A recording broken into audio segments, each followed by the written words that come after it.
It's a big day at the Academy of Extraordinary Abilities. A young man is distracted on his cell phone, playing a game and asking when they will surrender. In the game, he's extraordinary. This is Ning Feng, who continues his frantic gaming, saying that with such an advantage, it's impossible for him to lose. However, someone raises their hand and lands a hit right on his face. From the ground, he sees that it's Wang Yue. Angry, she asks him what he thinks he's doing, since the awakening exam is about to start. And isn't he going to prepare a little instead of playing games? He, smiling, asks if work and play aren't a great combination. Besides, he's already 18. At most, he'll awaken a common 2-star class. Ningfeng approaches Wang Yue and tries to take advantage, saying that she awakened a 5-star class at 16, so why should he try so hard? She could just carry him. She immediately grabs him by the neck and angrily shouts that there's no way she'll do that. The protagonist gets scared because she's about to start her lectures. Around them, the candidates for the exam watch, saying that she's the goddess Wang Yue, and she stood out in the last special training. More candidates gather, admiring her, as she awakened a 5-star class at 16, and the county has been waiting for a genius like her for a long time. But they are puzzled, wanting to know who that guy next to her is. One of the candidates replies that it's Ning Feng, known throughout the school as trash, and that he's about to turn 18 and still hasn't awakened. Wang Yue starts pulling him by the ear, dragging him to the exam entrance. The candidates, still watching, get angry that someone like her is hanging out with that idiot. This world is called Blue Star, a world where the game has merged with reality. As soon as you turn 16, everyone has the chance to awaken extraordinary abilities and become adventurers. This was the National Adventurer Awakening Exam of 2025, held at the number 7 high school in the city. One of the supervisors calls the attention of the second-year students, saying that he will explain the rules of the exam. After explaining the rules, he shouts that the next awakened one could be one of them. Disappointed with Wang Yue's actions, Feng wonders why she needs to make such a fuss, as this is his 3rd time taking the old exam. He's no longer a rookie. In one of the exam sections, the teacher Chi Wei explains that the called student should please go to the test area for the awakening, and that the students who successfully awaken can pick up a set of basic equipment for their class and prepare for the practical test. In line, the candidates start chatting about which class they want, but Feng remains bored until the teacher calls the next 3rd-year student Ning Feng. He steps forward, and all the candidates present start laughing at him. He greets the teacher, and she, smiling, tells him not to worry and to stay calm. In the test area, she asks Feng to place his hands on the crystal and relax his mind. He does, but nothing happens, leaving him worried that he might fail again. However, something catches his attention. The crystal begins to react, surprising everyone present. Chi Wei, looking at that reaction, thinks that if the stone reacted, it will definitely be a class awakening, and that blue light represents magic classes. She explains to Feng that upon awakening, they automatically learn initial skills, and that next, they will see how many stars the class will awaken. Feng is surprised as the system informs him that he has awakened 1 star, and that his learned skill is magic slime. This makes Chi Wei feel sorry for him since he only awakened 1 star. The candidates burst into laughter, telling him to leave quickly as he's embarrassing himself, and that trash is trash, so he couldn't be anything more than that. The teacher asks Feng what skill he has awakened, but he remains silent. This prompts the teacher to call him again, and he turns around, unsure of what to say. She imagines he was hit by something big, given how long he's been silent. Looking at him, she still feels sorry for him, as he's still just a 1 star. The teacher hands him the equipment and instructs him to change and proceed directly to the next phase. Seriously, he wonders if he heard correctly. Feng starts thinking about the system notifications at the moment he awakened. The system had detected that the host had completed the awakening and met the conditions for system activation. This left him even more intrigued about the system, especially since more notifications had arrived at that time, stating that the system was successfully activated and that the host had acquired it. The system further explained that the passive abilities, such as Dark Origin and Mysterious Gift, the passive ability Dark Origin ensures that he does not suffer the backlash of Dark Force when using curses, with exemption from costs when using prohibitions, and with the passive ability Mysterious Gift, he can unleash forbidden spells once a week without any consumption, but these details were only visible to the protagonist. This leaves him intrigued, wondering if the Dark Force is not the most malevolent in that world, and why Mysterious Gift? What could it have to do with him? As he's pondering this, another system notification appears, informing him that the magic slime ability has been detected and that the transformation would begin, making him worried about this transformation thing. Once again, the system notifies him that the transformation has been completed, and the magic slime ability has become Profane Earth Shield, leaving Feng confused. Feng becomes concerned, as this talk of Edtabdet darkening and also forbidden curse seemed quite ominous, especially with the practical test approaching. At the portal to the practical test, the teacher explains that 50 people will form a group and face the monsters in the Denchi Sanctuary, familiarizing themselves with the abilities they've just awakened. However, under no circumstances will the candidates be allowed to form teams with each other. They will not be permitted to attack one another, and drones will supervise the process. Chi Wei asks everyone to check their abilities as quickly as possible and assures them that no one will be able to see. Feng observes on his system that the ability is active and that the Profane Earth Shield, cursed magic, can invoke the dark force from another world to form a barrier capable of crushing any enemy that approaches. He becomes thoughtful about the cursed magic, because those words sounded quite dangerous. And if it's some kind of malevolent magic, he'll be in trouble if someone finds out. While thinking about this, everyone starts entering the portal, but intrigued by the information he had received about his abilities, he keeps asking the system for more explanations, which in turn provides him with nothing. Heading straight to the portal, already in the test area, everyone was already frantically battling, quite excited. Feng watches from a distance, noticing that more and more goblins are arriving. However, he remembers that the entire field is under drone surveillance, so he can't use that curse recklessly. But he also remembers that he doesn't have other means of attack, so he'll only be able to hide and wait for the opportunity. One of the drones starts hovering right above Feng. In the test supervision room, Captain Zhou, seeing those images, gets angry, saying that while others are killing monsters and leveling up, what the hell is that guy doing? Chi Wei, trying to be lenient about the situation,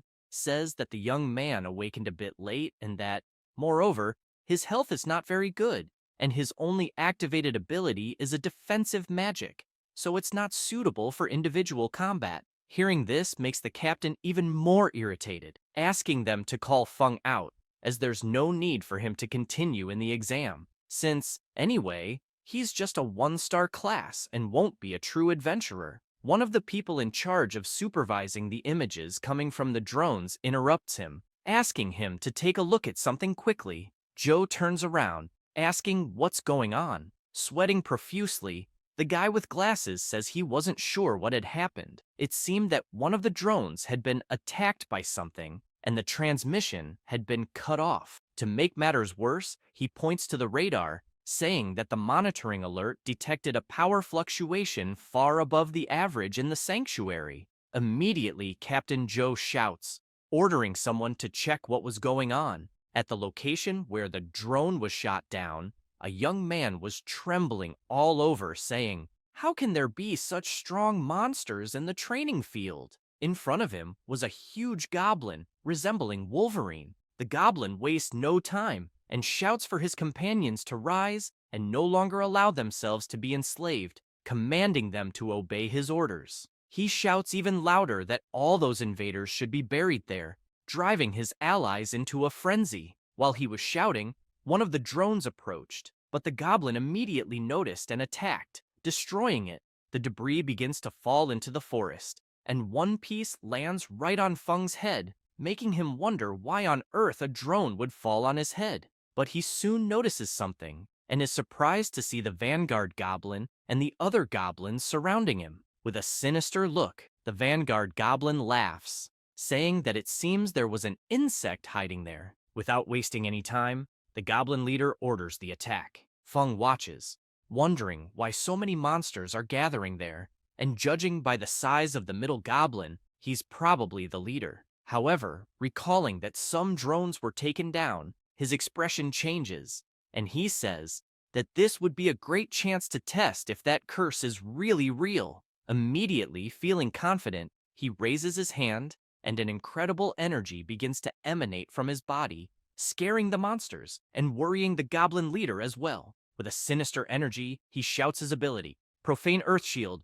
causing several terrifying creatures to rise from the ground. Back in the supervisor's room, the guy with glasses informs Captain Joe that all transmissions have been lost, and that suddenly there was a leak of dark force in the sanctuary. It's suspected that a magic beast of king level or higher has appeared. Immediately, Captain Joe orders reinforcements to be called, and for all nearby civilians to be evacuated. This horrifies teacher Chi Wei as well, as she wonders how a magic beast of king level or higher, with the power to destroy an entire city, could appear on the day of the exam. Back at the battle with the protagonist, the goblin leader is terrified by what he's witnessing. As the protagonist is consumed by that ability, a strange dark power envelops him, making his creatures tear through the goblins. Feng begins to look at his hands, thinking that cursed magic works that way. At this moment, the goblins continue to be slaughtered by the creatures the protagonist conjured, and several system messages appear, notifying him that by killing the goblin soldiers, he gained several experience points. A dark energy begins to approach the goblin leader, leaving him frightened, as he says that the power of the dark force is simply incredible, and he wonders how that human obtained it. As that enormous power approaches, he tries to run, but he feels his movements becoming extremely slow. But it's too late.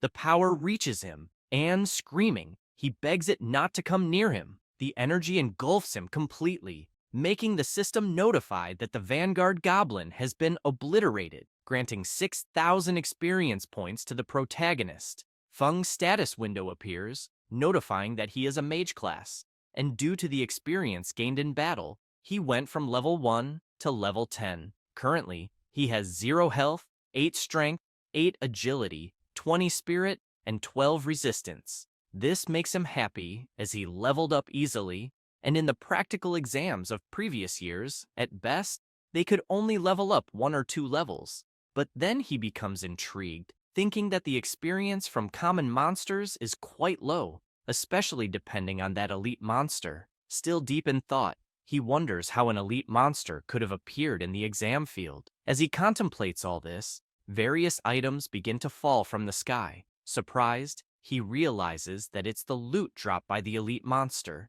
And even more impressively, all that equipment is of orange quality. Looking at the item Vanguard badge, he finds it strange because he's never seen an item that increases attributes. The item in question is consumable, has orange quality, and permanently increases the agility attribute by 10. Another item, the Shadow Claw of the Slayer, is also of orange quality, but requires level 20 to use. It grants an additional 13 strength, 16 agility, 10% attack speed, 5% critical rate, and 10% chance to activate combo, and it can be used 3 times. Feng is thrilled with the items, even though he can't use the claw yet, but he thinks he could get good money by selling them. Confident, he believes that now he can easily face higher-level monsters and finally start to prosper. Just as he's thinking this, the supervisors announce that all students must immediately abandon the test and use the teleport scrolls to exit, which makes him worry about what's happening. Looking around more carefully, he notices something. Feng turns in all directions, realizing that everything around him has been devastated, and he thinks that all those craters are the work of the dark force, which is terrifying. Once again, the supervisors make an announcement, and immediately he uses the teleport scroll, saying that it's better to get out of there quickly to avoid being discovered. One by one, the candidates start to return, And, finally, Feng as well. The supervisor immediately instructs them to leave the area and go home. Frustrated, Feng keeps thinking about magic beasts of king level or higher. Even if everyone there joined forces, they wouldn't be able to resist. Still worried, he wonders if the reinforcements arrived in time. However, he changes his reaction because, unbelievably, the source of dark energy disappeared. But this makes him suspicious, wondering if it's possible that the monster escaped from the sanctuary.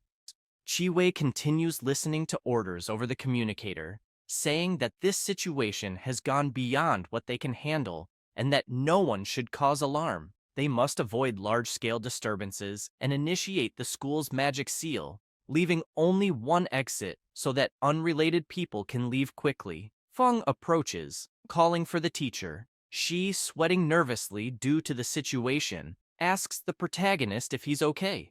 Unconcerned with what's happening, he says he's fine, but she shouts for him to return immediately because the school is temporarily closed, and he should not come back unless necessary. Away from the school, Feng and Wang Yue are talking. Wang Yue tells the protagonist that the teacher had a very strange expression, as if they were facing a mortal enemy. She mentions that rumors say a source of unknown energy was detected inside the school, and that the entire school has been isolated. This makes Feng wonder if it's possible that the unknown energy source has something to do with that elite monster. Disappointed, he thinks that just as he awakened, the school got shut down. Wang Yue becomes worried about him, thinking that the event had a big impact on him. She tries to cheer him up, saying that defensive magic can guarantee his survival, but they aren't suitable for individual training. Starting tomorrow, she says, he'll join them as part of a team. Trying to appear strong, he declines and thanks her, saying she shouldn't worry as he can train on his own. With a foolish expression, he imagines himself resolute with his power, but at the same time, he knows he can't expose himself because if they discover the forbidden dark magic, it'll be a problem. Wang Yue, serious, points her finger at him and says she won't accept his refusal and that tomorrow morning at 8 o'clock, they'll be waiting for him at the west gate. With that, she leaves, leaving the protagonist talking to himself. In shock, Feng thinks that woman acts like she's his wife, behaving that way. Sweating nervously, he wonders what he'll do now, and if it would be a good idea to come up with some excuse. But he decides it's better not to, as dealing with her personality is relatively difficult. As he thinks about this, an idea comes to mind, but he's not sure if it will work. Feng decides to head to the Yuancheng trading house. Looking at the huge building, he thinks that some weapons come with built-in abilities. He could buy equipment with the dark slime ability and pass himself off as a mage. Feng enters the store, hoping the system won't turn the built-in abilities of the equipment into curses. Besides, he can sell the drops from the monsters he killed. The sales clerk approaches him, asking how she can help. He replies that he would like to buy equipment with the dark slime ability, whether it's a weapon, clothing, or item. She asks the protagonist if he is a newly awakened student and explains that actually, low-level spells like dark slime aren't worth buying specifically. However, they do have high-level equipment there, more suitable for training, and she could show him some options. He simply says it's unnecessary, as he needs something temporary, so the equipment's grade doesn't need to be very high. She thinks it's all a waste of time and asks the new trainee to come help him. She leaves, stressed, saying that after all this fuss, it seems he's just a poor guy, so she won't even bother. Let the newbie handle it. The protagonist is left confused. The new trainee arrives with a smile and asks if he needs anything. The protagonist explains what he needs. She leads him to the items and starts testing them, starting with an iron arm, which gets him excited, then a heavy hammer, which he can't even lift off the ground. Feng tries on a ring and decides to go with it.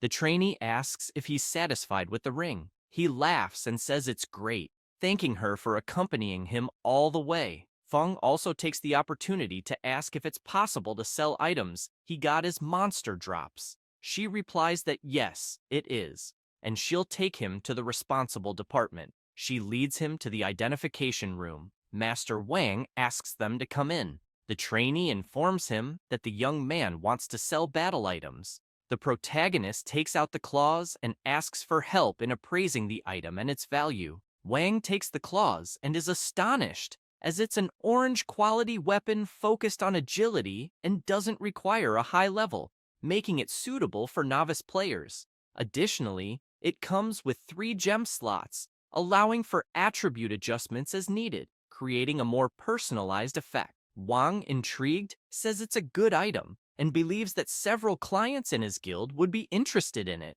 He asks if Feng has any specific price expectations. The protagonist, pleased, simply says that the higher, the better. The analyst asks Feng to sit down, saying he'll make some calls to potential buyers, and asks Miss Yang to take care of him. She responds that he can rest assured. Wang, speaking with someone named Mr. Jiang, asks if he was looking for a good item for Jin Lang, as he has one available there. Feng sits down, and Miss Yang serves him tea. The analyst returns, informing the protagonist that the equipment has been sold and that the buyer is willing to pay 50,000 crystals. After deducting the 8% transaction fee, he would get 46,000 crystals. This leaves Feng and Yang speechless, as it's a large amount. They stand up, still in shock at the information. Wang says they can finalize the procedures right there, and that once everything is set, the crystal transfer will be quick. The protagonist asks for it to be done quickly and requests to see some more equipment. While the final preparations are being made, in another section, the attendants are talking. A black-haired one asks the girl who dismissed the protagonist if she doesn't like handsome men and why she left him aside. She, being snobbish, says that she likes handsome men with money and power, and that guy didn't even deserve to be in the same place as her. Some time passes, and from afar, the attendants notice the protagonist returning, asking if he was the client she didn't want to attend to. The one with her hair tied up says she heard that the young man sold a piece of equipment for 50,000 crystals. The black-haired one is shocked, saying that amount is equivalent to 3 months of her salary. Hearing all this leaves her stunned. She starts to regret it, wondering why she wasn't the one to help him. Outside, Miss Yang tells Feng that when he returns, he should just ask for her next time. With a smile on her face, she introduces herself, saying her name is Yang Xin. The next day, Feng, cheerful and whistling, walks to the meeting place set by Wang Yue, thinking that the night before, he tried out the spells embedded in the equipment, and apparently, they aren't affected by the system. This reassures him, as no one will notice. The protagonist arrives at the location and spots Wang Yue, immediately greeting her. However, other people greet her as well. They are the members of her guild: the mage, the shield warrior, the berserker warrior, and the cleric. She introduces them to Feng, but the mage and shield warrior give him dirty looks. Intrigued by those looks, he wonders if he might owe them money. Zhao Cheng approaches Yue, asking if she's about to undergo a second transformation. Hearing this surprises Feng, as he realizes that every 30 levels, you can undergo a transcendence. He wonders if Wang Yue is about to reach level 60, as she really is a genius. Zhao Cheng takes out a potion, saying it's a gift. This item is an advanced agility potion, which permanently increases agility by 3, surprising his friends since the item is valuable. Zhao Cheng says the price isn't an issue, just a few tens of thousands of crystals, and that he and Yue don't mind, as the crucial point is that this type of advanced potion is hard to obtain, and his father asked several friends and spent a good amount of money to get one. Wang Yue immediately thanks him for the gesture and asks him to take the gift back. He finds this strange and asks if she isn't determined to enter the best university. She turns away, saying she doesn't need it, as they have other matters to attend to, leaving him talking to himself. However, he points a finger at the protagonist, asking if she really wants to waste time with that kind of trash. Immediately, she turns with a sinister look, telling him to be careful with his words. He smiles and asks what will happen if a 1-star isn't trash after all. Bored, Feng wonders why this guy keeps attacking him. Does he have some kind of problem? The cleric tries to defuse the situation, suggesting they leave, but Zhao Cheng shouts for them to leave him alone, saying that guy barely has enough money to buy a bottle of attribute potion. Feng mocks Zhao Cheng, saying that it's just a potion that adds 3 more attributes, so he should stop showing off. This enrages Zhao Cheng, and he asks how Feng dares to speak to him like that. The shield warrior intervenes in the conversation,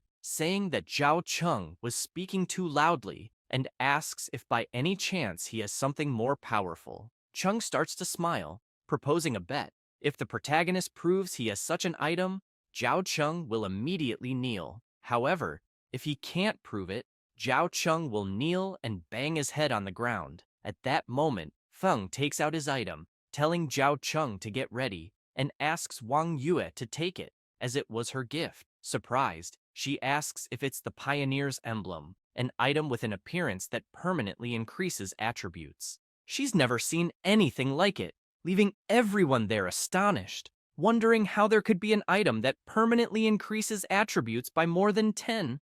They suspect it must be a fraud. Confident, Feng simply says that whether it's a fraud or not, she should try it out and find out. Looking at the item, she hesitates, unsure whether to take it or not, but the protagonist reassures her, telling her not to worry because he found the item at his house and that it was destined to be hers. He shouts for her to use it quickly, since everyone there is eager to see. She uses the item, and an energy begins to envelop her arm, leaving everyone surprised. Please, she says that her attributes have indeed increased, astonishing the cleric. Meanwhile, the shield warrior and Zhao Cheng can't believe it. Cheng suggests that the protagonist probably stole it. Smiling, Feng says he'd better keep his promise. Immediately, Zhao Cheng refuses, but Wang Yue asks if he isn't a man, and if he's going to back out. He looks around, hoping for someone to help him, but everyone is giving him dirty looks. Nervously, he begins to kneel, ending up on his knees before the protagonist. Feng, satisfied with this, tells Wang it's time to leave and says goodbye to everyone, saying they'll see each other around. She tries to apologize, but Feng interrupts her, asking her to stop because their relationship doesn't allow for that kind of thing. Smiling, he says that she really doesn't need to accompany him. He would prefer that she achieve the second transformation first and get into the best university, because with her by his side, he can't train efficiently. Concerned about Feng, she asks him not to get discouraged and hands him a book, saying it's for him. Not quite understanding what it is, he asks if it's a skill book. She replies that it is, and when he reaches the appropriate level, he should learn those skills. Feng asks if all of them are purple quality, and judging by the look of them, if they're all expensive. She responds that they don't come close to the value of the item he gave her. He smiles and closes the book, saying he'll accept it. Now, in the dungeon, Sinister Cemetery, zombies are emerging from their graves and attacking. But soon, 2 attacks are launched in their direction, hitting each one squarely in the head, scattering their remains everywhere. It was Wang Yue with her bow, making the protagonist happy because she had succeeded once again. But soon, he feels sad, thinking that the experience there is very low. However, he can't tell Wang Yue that he's already at level 10. At that moment, she notices her communicator ringing. She answers, and her friend informs her that she just received a message saying that the great boss, Fallen Necromancer, is about to appear. She also says that it's a rare opportunity and asks if Wang Yue is going. Zhao Cheng notices that the cleric is talking to Wang Yue and insists that she must go, because how else would they defeat the boss? He also adds that the Fallen Necromancer might drop rare items for mages, which is very important to him. She tries to downplay it so that Wang Yue doesn't hear those absurdities. Wang Yue thinks for a moment and looks at Feng, who tells her to go ahead, assuring her that everything is fine. After all, they're all in the same dungeon, and she can continue training later. She takes a deep breath and says that it's okay then, but asks Feng to proceed to the safe area and wait for her. He smiles and agrees. Quickly, she heads toward her group. Feng, with a sinister look, says that he's finally alone, and the possibility of that great boss appearing seems to indicate that it's his lucky day. Confident, he affirms that fortunately, he had already prepared for that day and learned 2 new skills. In any case, They can all be used once for free, so it's better to have as many curses as possible. The system notifies him that his passive ability, Mysterious Gift, will allow him to release forbidden spells once a week without any consumption.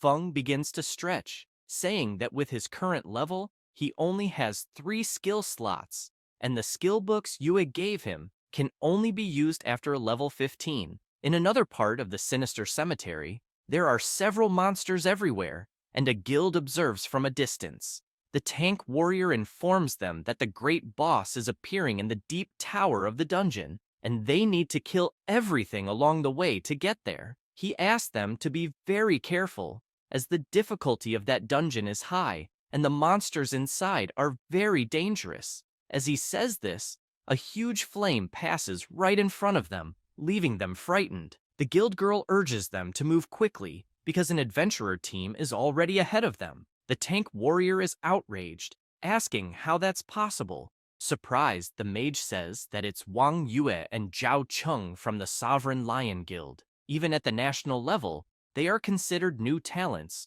truly deserving of their reputation. On the battlefield, they continue destroying everything. Zhao Cheng yells that the boss is definitely his, and asks if those fools think they can compete with him. Wang Yue, with her bow, keeps obliterating multiple targets at the same time, leaving her guildmates amazed. The cleric asks the berserker if he noticed that Yue had gotten stronger, and he replies that he definitely did, especially since her agility had increased by 10 points.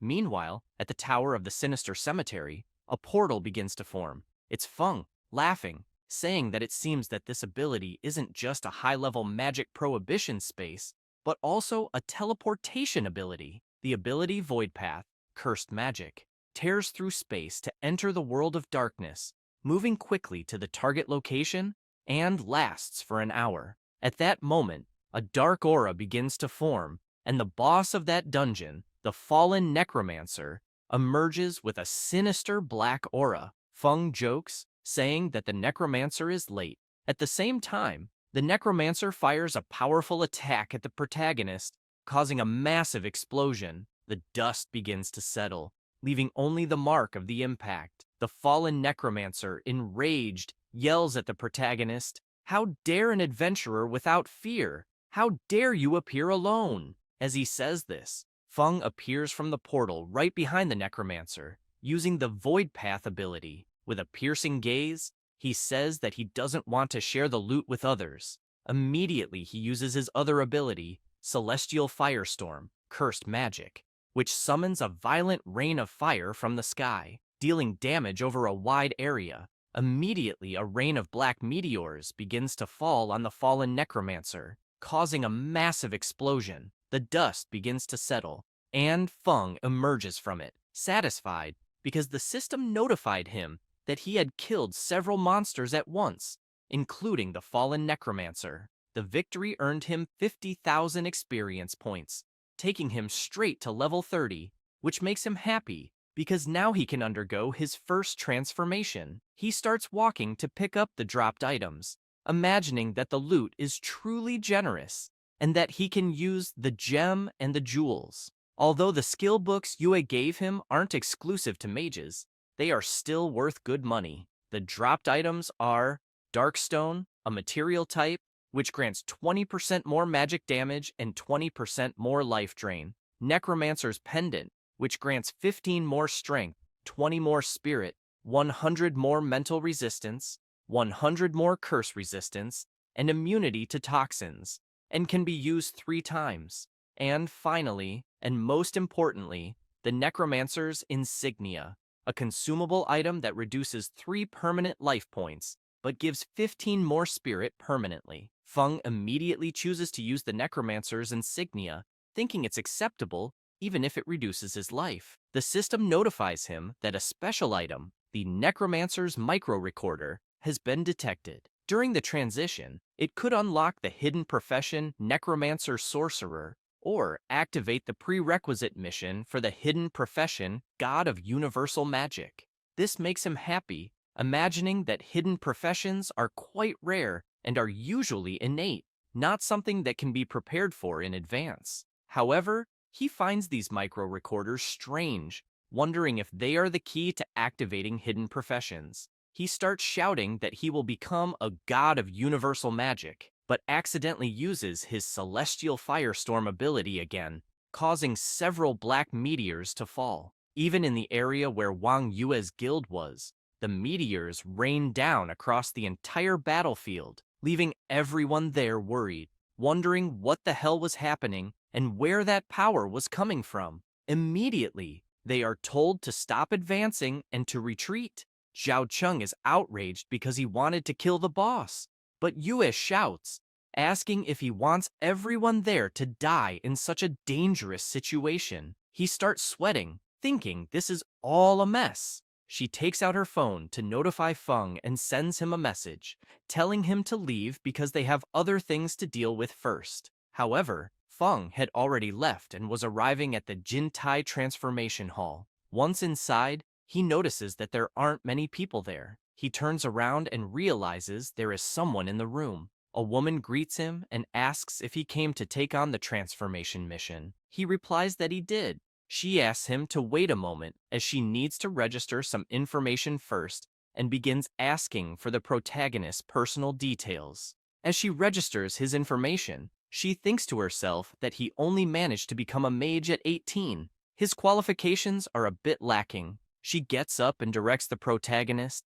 indicating that the mage transformation sector is just over there. In the transformation sector, she explains that he can follow the process instructions and informs him that she'll be leaving. If he needs anything, he should call her. He thanks her. As she returns to her desk, she notices someone waiting for her.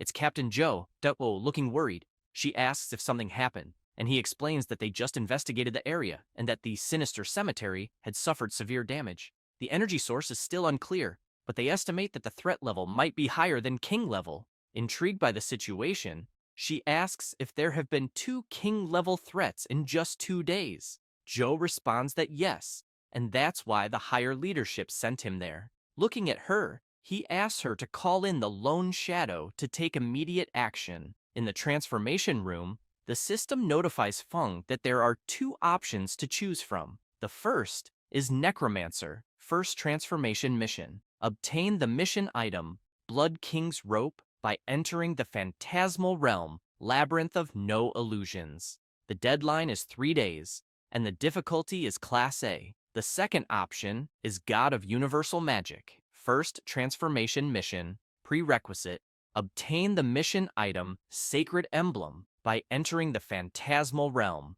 Temple of the Resplendent Sun. The deadline is 3 days, but the difficulty is Class S. Feng, intrigued, asks why there are 2 options, and also notices that God of Universal Magic is just a preliminary mission. Even so, he decides to accept it, receiving a system notification saying that the successful completion of the transformation mission is verifying the corresponding information again. After choosing his mission, he decides to leave. As Feng descends the stairs, he reflects that it really is a hidden class. Even Class S missions are available, and luckily the deadline is 3 days. Feng says goodbye to the girl, saying goodbye, but finds it strange because she wasn't the same woman who attended to him a short while ago. Back at the tower of the sinister cemetery, someone is analyzing all that dark energy, while a man is surprised, saying that it's the first time he's seen someone from the Lone Shadow, and that even their attire is different.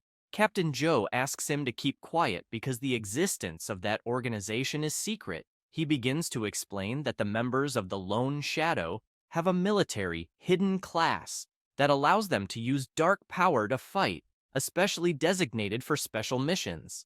This person is Jing, the same one who led the protagonist to choose the transformation mission. But she starts to feel something strange, saying that the dark power is powerful. Even though it has dissipated significantly, it still affects her. Jing explains to the two that they didn't find any clues. In fact, it seems the person responsible disappears after causing damage, making it impossible to deduce their objectives. Concerned about the situation, Captain Joe says that there have been frequent reports of anomalies in some secret areas recently, which could be a sign of some crisis. He asks if there could be any connection with this issue. She responds that it's hard to say, but she would consult the superiors and request reinforcements. Joe asks if the county is concerned, considering they were going to send the famous Lone Hurricane from the Lone Shadow. The guy with glasses approaches and asks if she can confirm whether the cause of the damage is a monster, and if there's a possibility it could be a... Jing interrupts him, wanting to know if he was suggesting that the cause of the damage could be someone like her, a mutant. Quickly, he apologizes, saying that wasn't what he meant. She explains that the hostility levels there have already surpassed the king level. Trying to control such a massive dark power is something the human body simply couldn't withstand. Worried, he lowers his head and asks if there's an abnormally powerful monster hiding in Chenglai, capable of causing a catastrophe at any moment. Jing responds affirmatively, saying it seems to be hiding in the shadows, and they need to find it as soon as possible. Meanwhile, at Feng's house, he's in his room, saying that the darkness is strangely comforting. He sits down, imagining that he's reached level 30 and gained 4 more skill slots, and that he will start by learning the 2 books Wang Yue gave him. A system message arrives, notifying him that the possible fusion detection of the skill's Arcane Shield with the curse Impure Shell was automatically executed, and that the passive skill Guardian of Impurity has been learned. He places his hand on the system panel to view the learned skill information, and the system informs him that the passive skill, Guardian of Impurity, automatically activates when attacked, absorbing 100% of the damage emitted by the impure shell, with a limit equivalent to the damage caused by the impure shell. The impure shell will gradually regenerate after the attack ends. Feng is pleased to know that curses can fuse with low-level spells to create new effects, giving him another form of defense.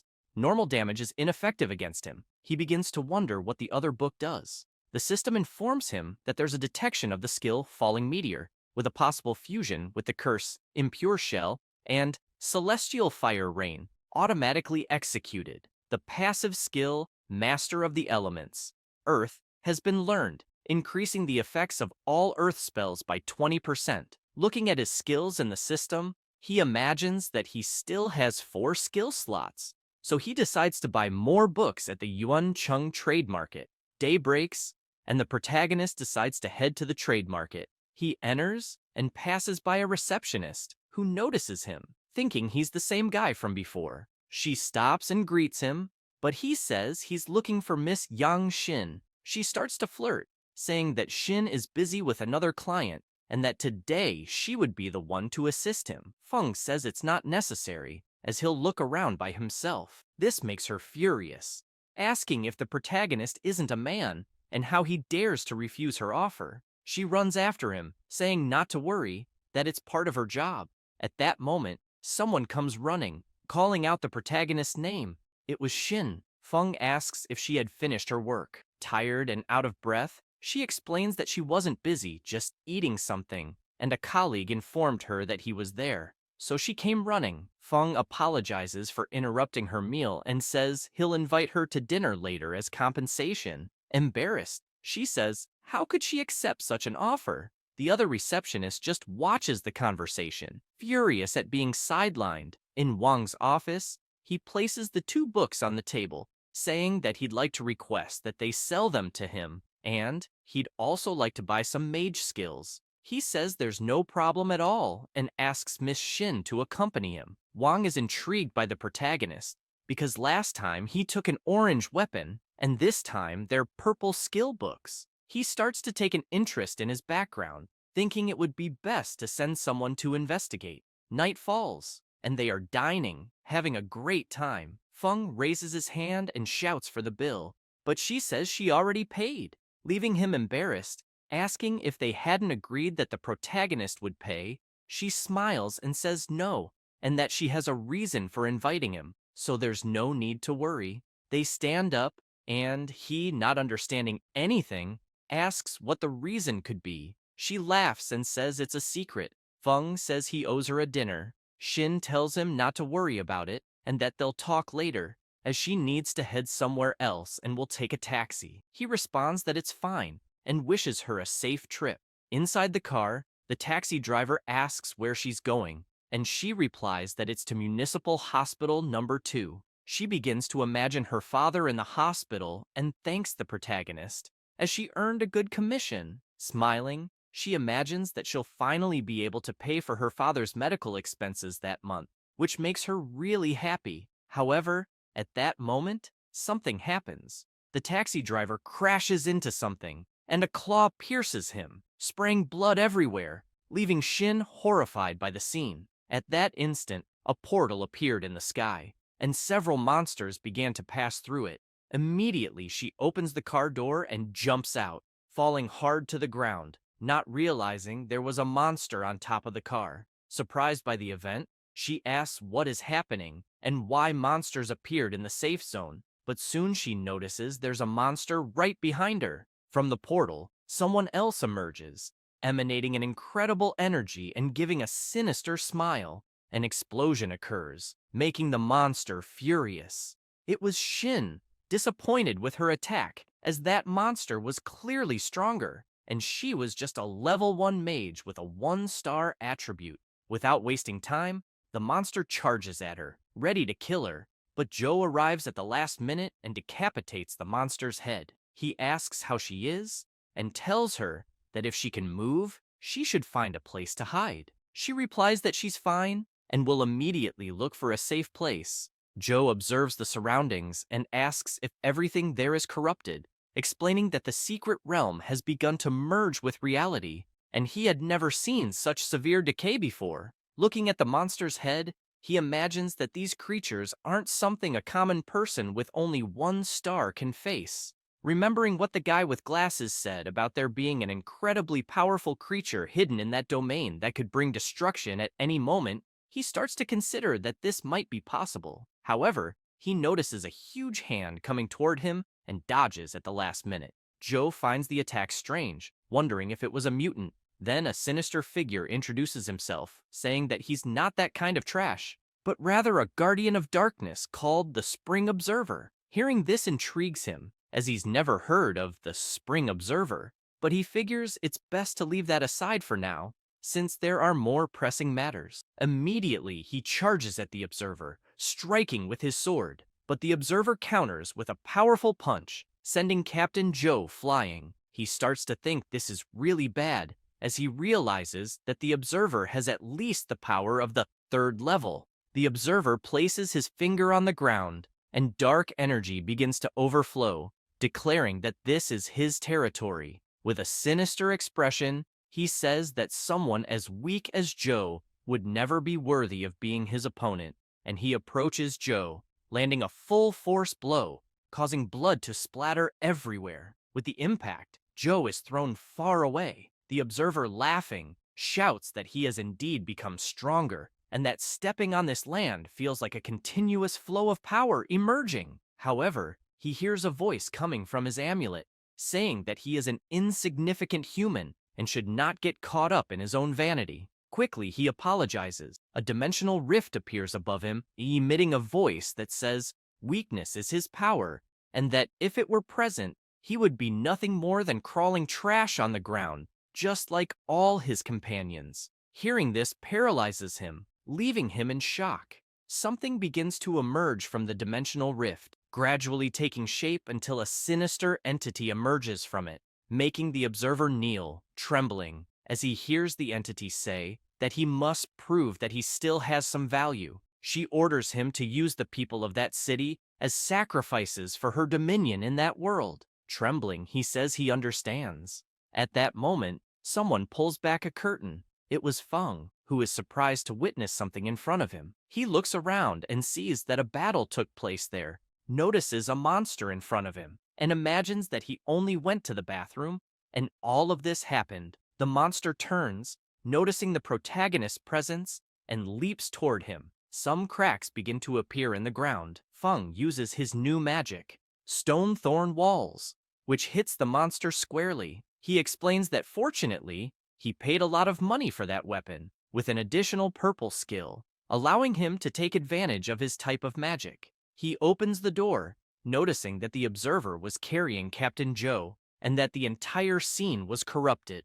With a sinister look, the observer drops Joe to the ground, bleeding, telling him to wait, as there's still a little worm that escaped. The observer jumps and goes all out toward the protagonist, who wonders what that thing is. He grabs him, but notices something strange. Looking at Feng, he realizes that the protagonist is enveloped in dark magic and finds it very strange. How did he manage to block his attack? The entity that possessed him begins to be fascinated by that powerful black shadow power. And, looking at the protagonist, it notices that his power is far beyond the ordinary and feels drawn to him, because his aura is more terrifying than death itself. Feng imagines that this guy seems strong and wonders if by chance he would use some forbidden curse in the city. He opens his eyes, releasing the energy he was concentrating, completely shattering the shell that enveloped the observer's arm. Immediately, the entity releases its mental control over the observer,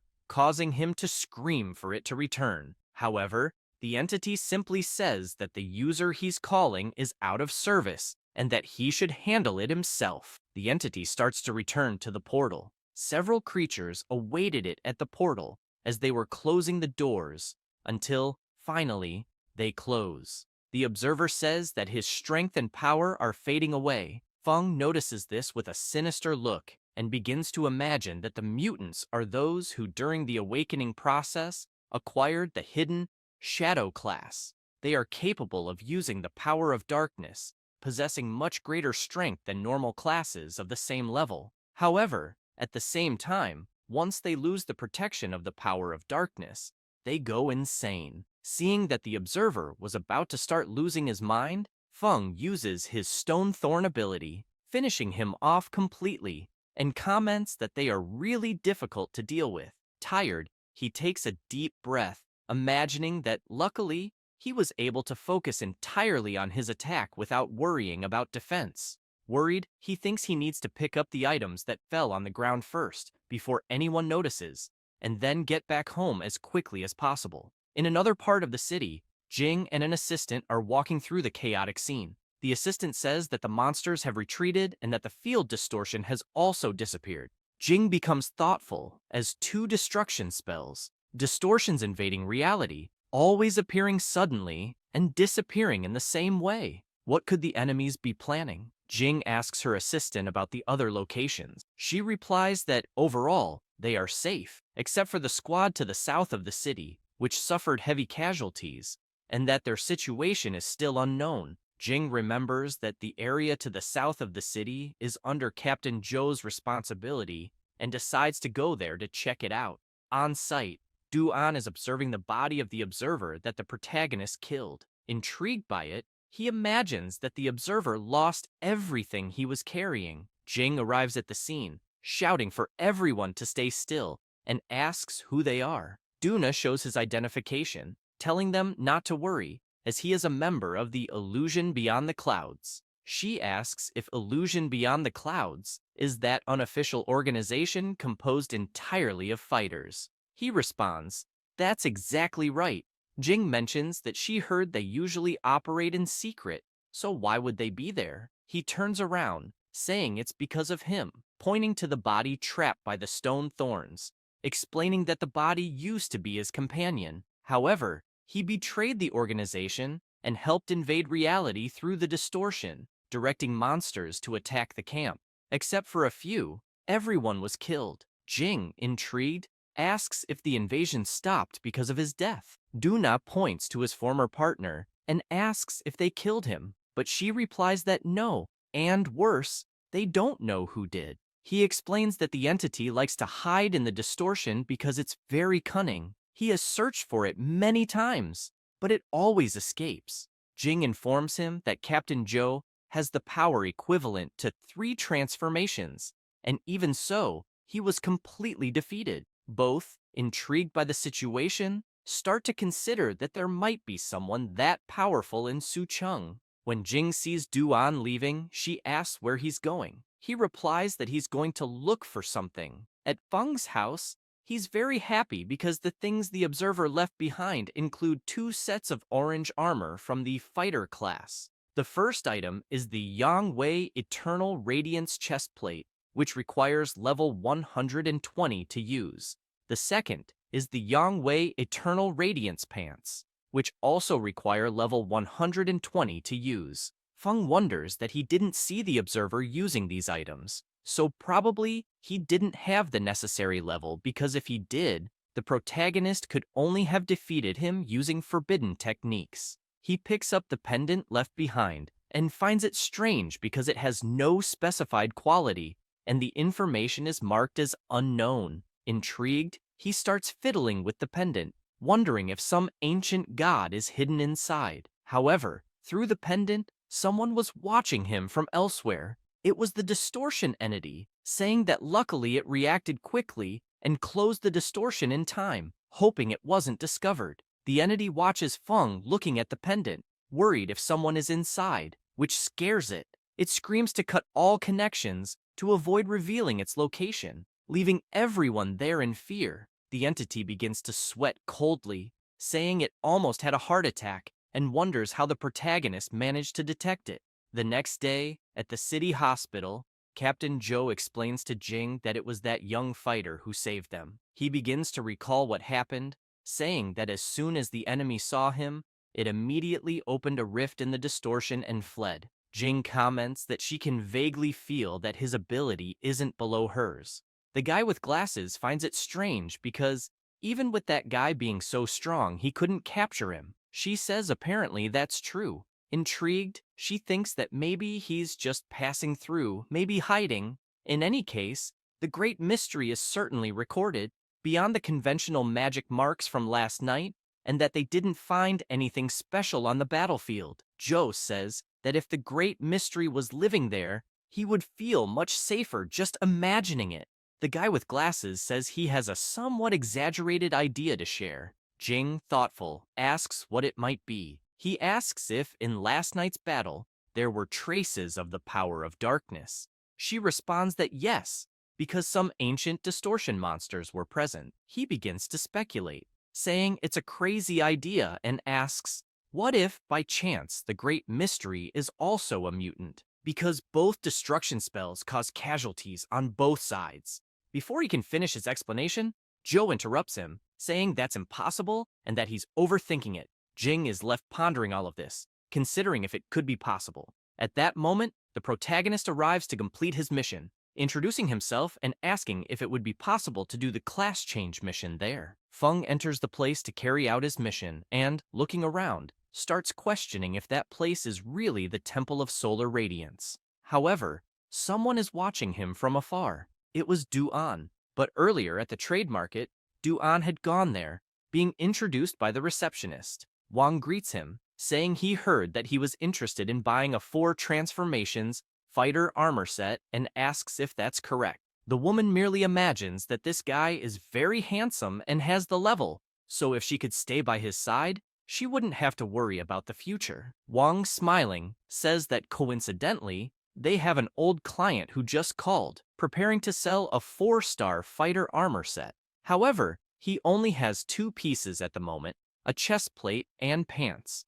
Du-An becomes serious and asks where that person is. Wang explains that, unfortunately, this person won't be able to come in right now. Du-An begins to think that all this equipment and information corresponds to what he's been looking for. Although it hasn't been confirmed yet, it's highly likely to be the master's legacy. He asks Wang if he could tell him where this old client is, and says he would pay for that information. Wang doesn't know what to respond, worried about the situation he's in, and starts to imagine that it's a huge coincidence since the protagonist just said he's preparing to sell the set, and now this gentleman shows up asking for information, as if they're in cahoots. Wang explains that he remembers the protagonist saying he was going to the neighboring city to resolve some things, but that he'll call to confirm. Wang returns and realizes that Du-An had left and asks the receptionist if he really left. She responds that yes,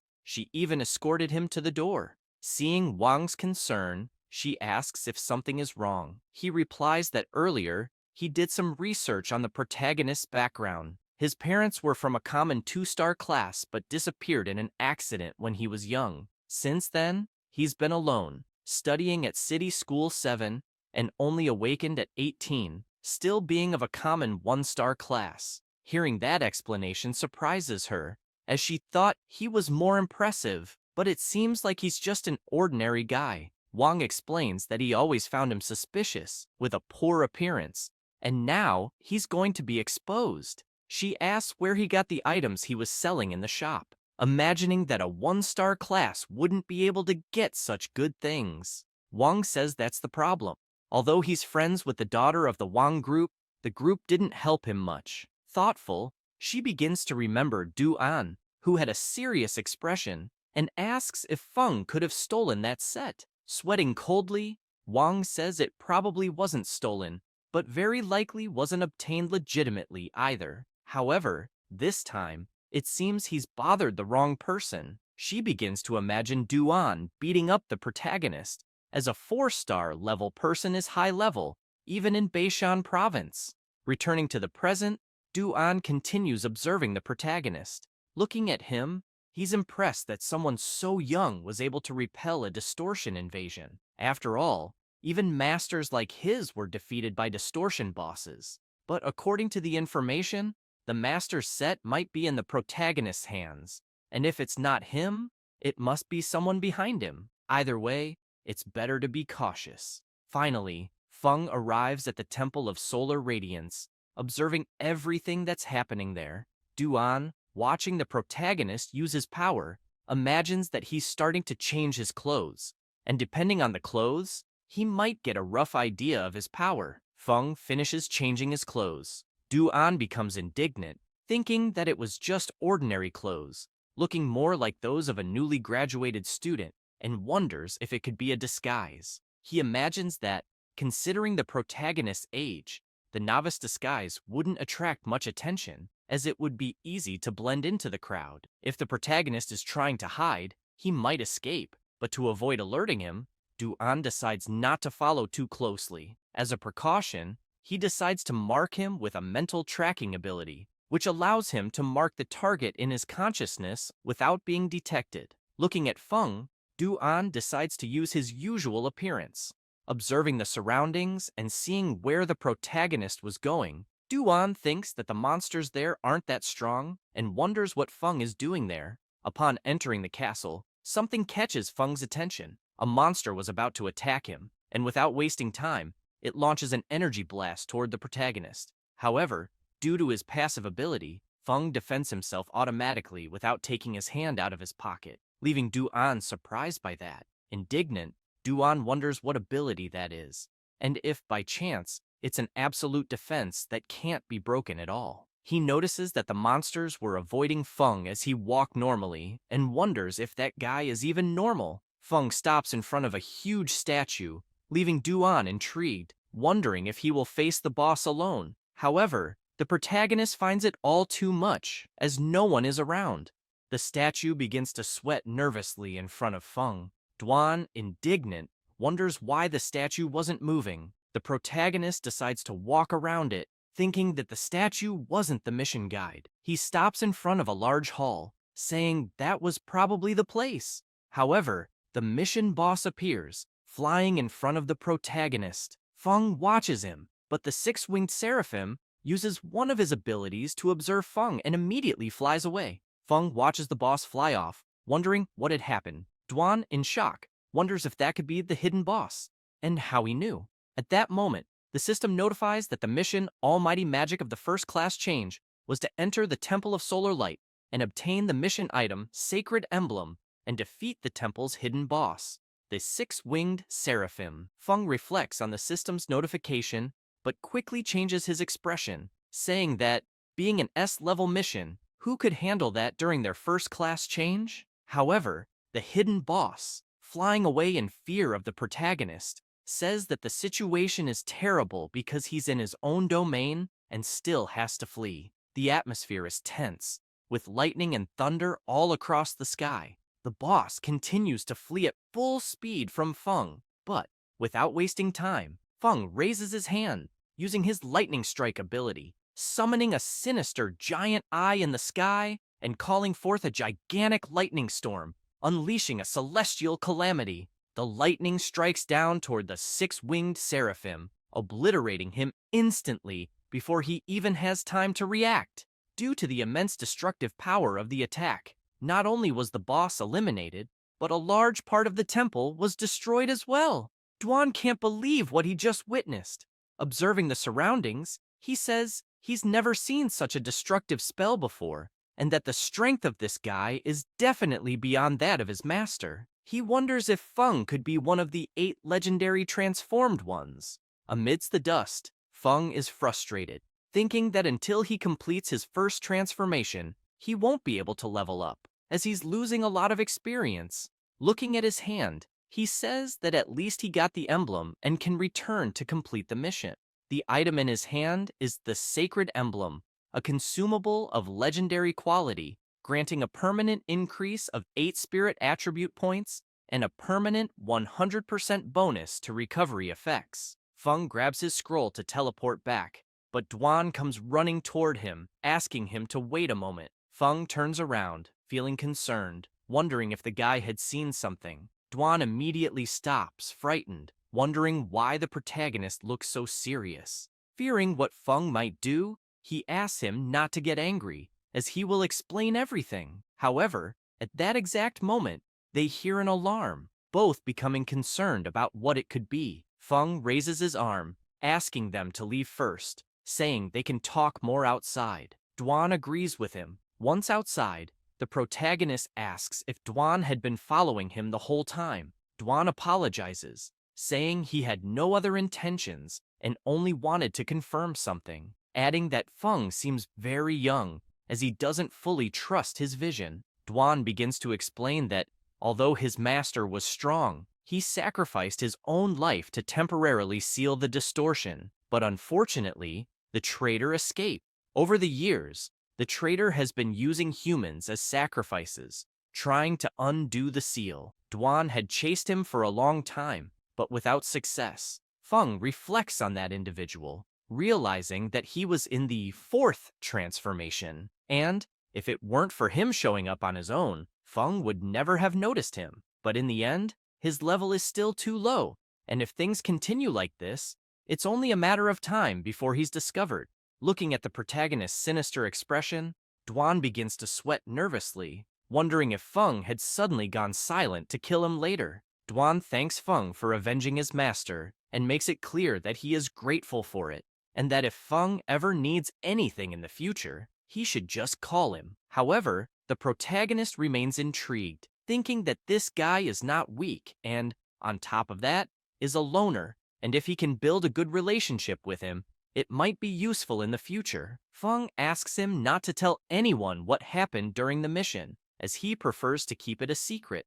Dwan assures him not to worry, as he will keep that secret. However, he wonders about the mysterious figure's incredible darkness magic, which didn't harm innocents. In addition, he repelled the invasion of the restricted territory and saved the entire city, and a person so strong and discreet, whatever the reason, deserved his respect. Watching the protagonist, he imagines he will have to stay a little longer in the city of Sucheng. At that moment, Feng's phone rings. He answers, and it's Professor Qi. She asks where he is. Feng replies that he's out of town but about to return, asking if she needs anything. She says there are a few things she wants to ask him when he gets back and that they can talk later. Feng is puzzled as to why she called so suddenly. Jing doesn't understand why the professor hung up so quickly. However, Qi Wei explains that judging by his tone, everything seemed fine, and he was already on his way back. She explains that a student who had awakened a few days ago suddenly reached the 1st transformation,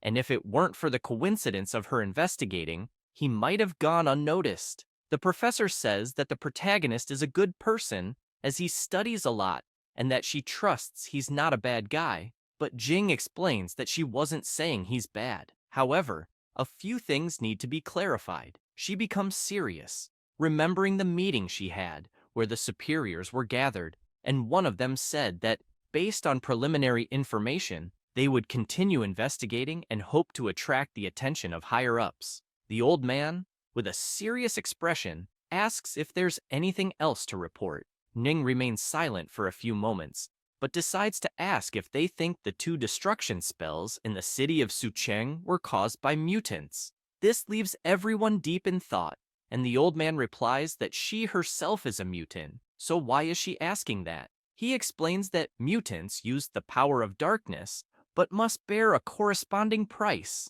The stronger the mutant, the greater the price they must pay, and they can lose their lives, sanity, or even transform into monsters. Even though it's a common price, if they're careless, mutants can meet a terrible fate, and a mutant equivalent to a king would be impossible. The guy with spiked hair says she's losing her mind, because a king-level mutant, only she could come up with such madness.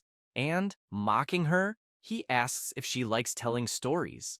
If so, she could write one. Jing makes it clear that she's just considering all possibilities. Whether he wants to listen or not is his problem. He smiles, saying that's fine, but he also makes it clear that his team is clearly a bunch of incompetents since they can't discover anything, and that if there really were a king-level mutant, he'd cut off his own head and let her use it as a ball. The old man gives a slight cough to get everyone's attention, saying that they sent an investigation team to the city of Sucheng, hoping they will actively cooperate, and if necessary, the investigation team will assist in all tasks. He also makes it clear that the request for reinforcements from the Lone Shadow was not approved. She becomes furious, asking if they don't trust her, but he quickly responds that it's not a matter of trust, asking her to be more patient. Jing stretches, remembering the meeting she had. However, her assistant bursts through the door, saying she has urgent news.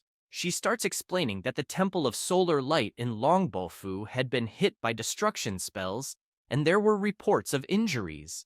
Chi Wei, worried, says that Feng was checking the area, and the registered training location seemed to be. However, Jing interrupts her, saying that the place was precisely the Temple of Solar Light. Smiling, she says things are getting interesting. In the city of Longbofu, a shield was active over the city. Many people were concerned about some events, asking if the shield was functioning properly, and if they had heard what had happened at the Temple of Solar Light. A guard tells them not to worry, as the shield was at a superior level at that moment, and would isolate the power of darkness from the outside, not affecting the city area. Feng grows worried because the commotion he had caused ended up drawing too much attention, directly triggering a high alert. He hopes the alert will be deactivated so he can drive home. However, a black fissure appears above the shield, revealing a demonic face. Shortly after, several demonic monsters come out of the rift, and one of them asks if this is the human world. Looking at the shield, it wonders why they activated it.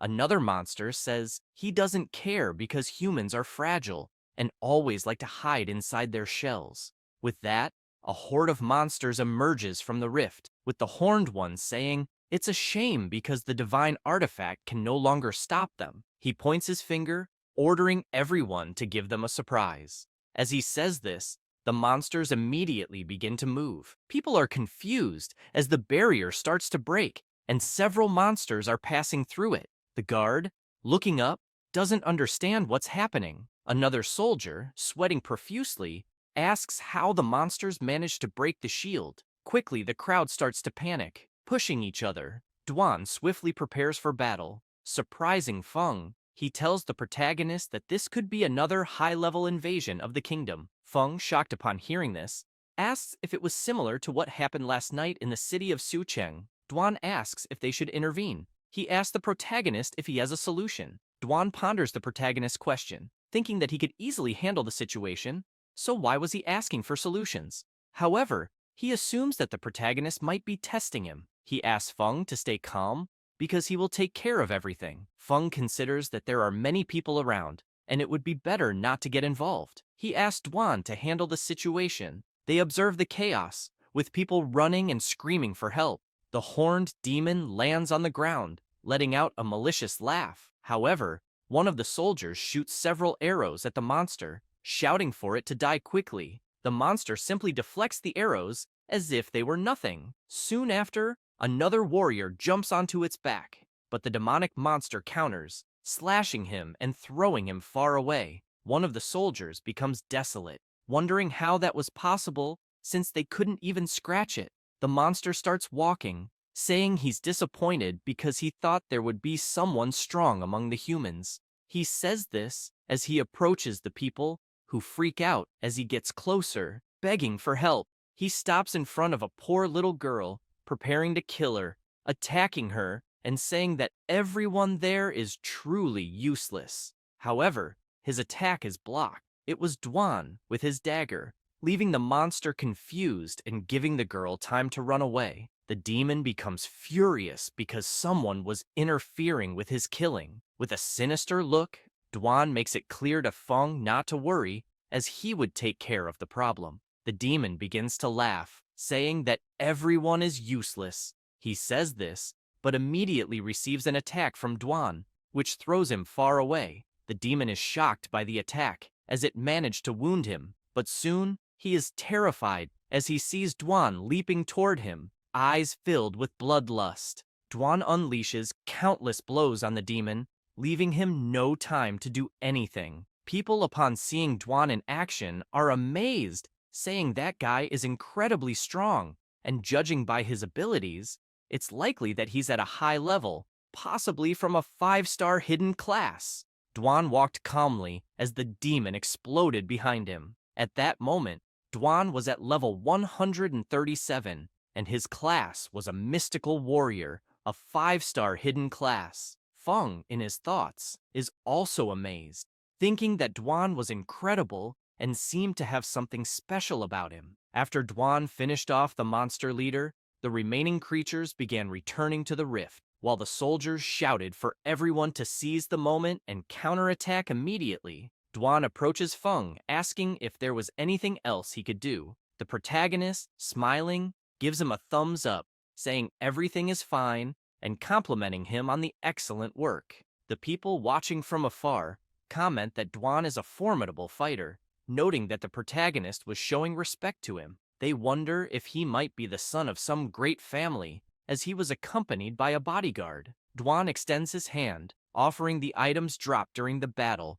with the boss. Feng is pleased because they are of legendary quality, and even if he can't use them himself, selling them would easily bring in tens of thousands of crystals on the market. People start shouting, asking if they needed anything, saying they could help with anything. Feng imagines that the agility skill book False Entry would be perfect for Wang Yu, and the black shield would be good to sell later. A priest and a warrior approach the protagonist and Dwan, asking if they could have a moment of their time. Someone begins to thank them for saving the city of Longbaofu. He introduces himself, saying his name is Mu Dongming, the mayor of Longbaofu, and, finding it odd that they seem lost, asks if by any chance they aren't from around there. Feng sighs, saying that their intention was just to conduct some business, but they didn't expect to be stuck there, unable to leave temporarily, and, with an intense look, he asks if the mayor has any idea why they're stuck. The mayor starts to sweat nervously under the pressure Feng is giving off, asking if it was because of the alert. He immediately bows, apologizing,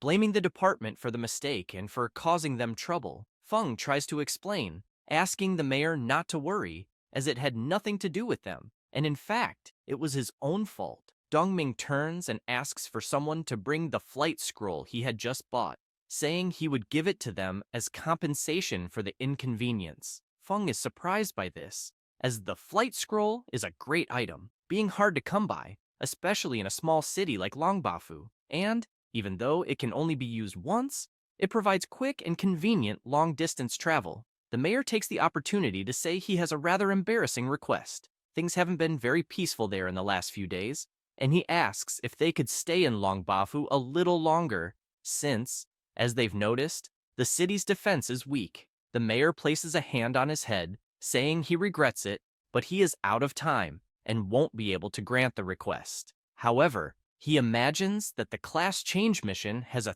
3-day limit. If they delay there, they won't be able to complete the first change ever again. But, looking at the protagonist, he imagines the crushing look in his eyes and says, it's fine, that they'll leave it for another time. One of the mayor's bodyguards returns, saying that the scroll is ready. Dongming informs Feng that this is the supreme black card of the Yuan Cheng Trading Guild, just a small token of gratitude and respect. Feng, looking at the card, is amazed, thinking that he had heard the supreme black card from the Yuan Cheng Trading Guild is issued only to a very limited number of influential individuals who have many privileges. It's no wonder the mayor could buy the flight scroll, as his position must be quite significant. Duan accepts the gift, and Feng expresses his thanks. The mayor, feeling embarrassed, hopes they accept the gift. If not, he'd worry about being at fault. He emphasizes that if the city of Longbafu is ever in danger,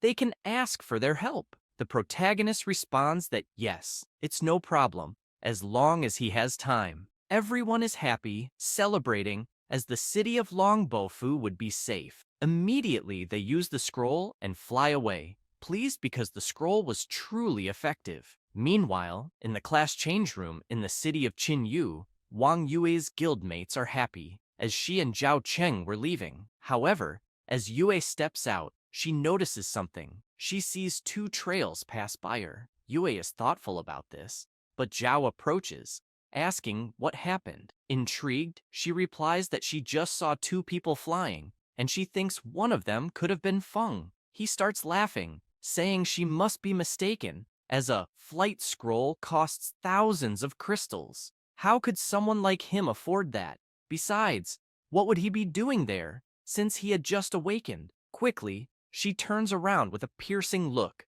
warning him that if he talks badly about Feng again, he'll regret it. Zhao is shocked, wondering what's wrong with him compared to the protagonist. The rest of the group gathers, with the cleric asking them not to worry about those things. She also asks how the second change mission was going. Zhao responds that unfortunately, his was level A, as he couldn't get a level S mission. The Berserker says that a level A mission is already very good, as only the lucky ones get a level S. The warrior, flattering Zhao, says that completing the second transformation at 18 already makes him a supernova, coveted by the top universities, and a level A mission is a rare opportunity. The cleric, happy, asks Wang Yue how her mission is going. However, she keeps her head down, not saying a word, leaving everyone worried about her. The Berserker comments that Yue looks a bit off, asking if she had gotten a level C mission or lower. Zhao imagines that even the prodigy girl, so highly praised, has her bad days, as a low-level class change mission greatly affects attribute bonuses and skill unlocks. However, he beats his chest, asking her not to be sad because she can overcome all of it in the future, and if she can't, he will still be there to help. He says this, but in his thoughts, he imagines that falling behind with a level C task is a big setback. She approaches Zhao with a serious expression, asking if he wasn't upset about getting a level A mission, so why should she be sad for getting a level S? Hearing that leaves everyone impressed. The cleric asks why she didn't mention it before. Yue responds that her situation is different from the others because her mission unlocks a hidden class she had never seen before. Zhao is shocked, wondering how that could be possible, as classes are usually determined upon awakening. He's never even heard of unlocking a hidden class during a class change, thinking Yue must be mistaken. She starts remembering when she was at the class change field. The system notified her that class progression had detected that the player possessed the key item Vanguard emblem, which could advance the initial class Agile Shooter to Shadow of the Vanguard, and the class change mission would also change. In other words, the current class Agile Shooter advanced to the higher class Shadow of the Vanguard, asking if she wanted to advance or cancel. Intrigued, she wonders why that screen appeared and what it all meant. She's surprised to recall that the Vanguard emblem was a gift from Feng, as the item's effect was astonishing. Thinking back, she remembers how confident he was at that time, wondering if perhaps he knew about the power of that item. She immediately accepted the mission and thanked him for the gift. After explaining to her group what had happened during her mission selection, the cleric is outraged that she was so hasty. Zhao starts shouting, asking what Shadow of the Vanguard is, as he's never heard of it, and suggesting that perhaps the class change system was malfunctioning, and if she made the wrong choice, It could ruin her entire life. You had just asked them not to worry about her. The berserker says he's jealous, wondering how someone can have a 5-star hidden profession and still advance. The cleric mentions that she wishes she had a childhood friend like Feng. Zhao, hearing all of this, becomes furious, thinking that he also needs to send someone to find the emblem, and that, no matter the cost or danger,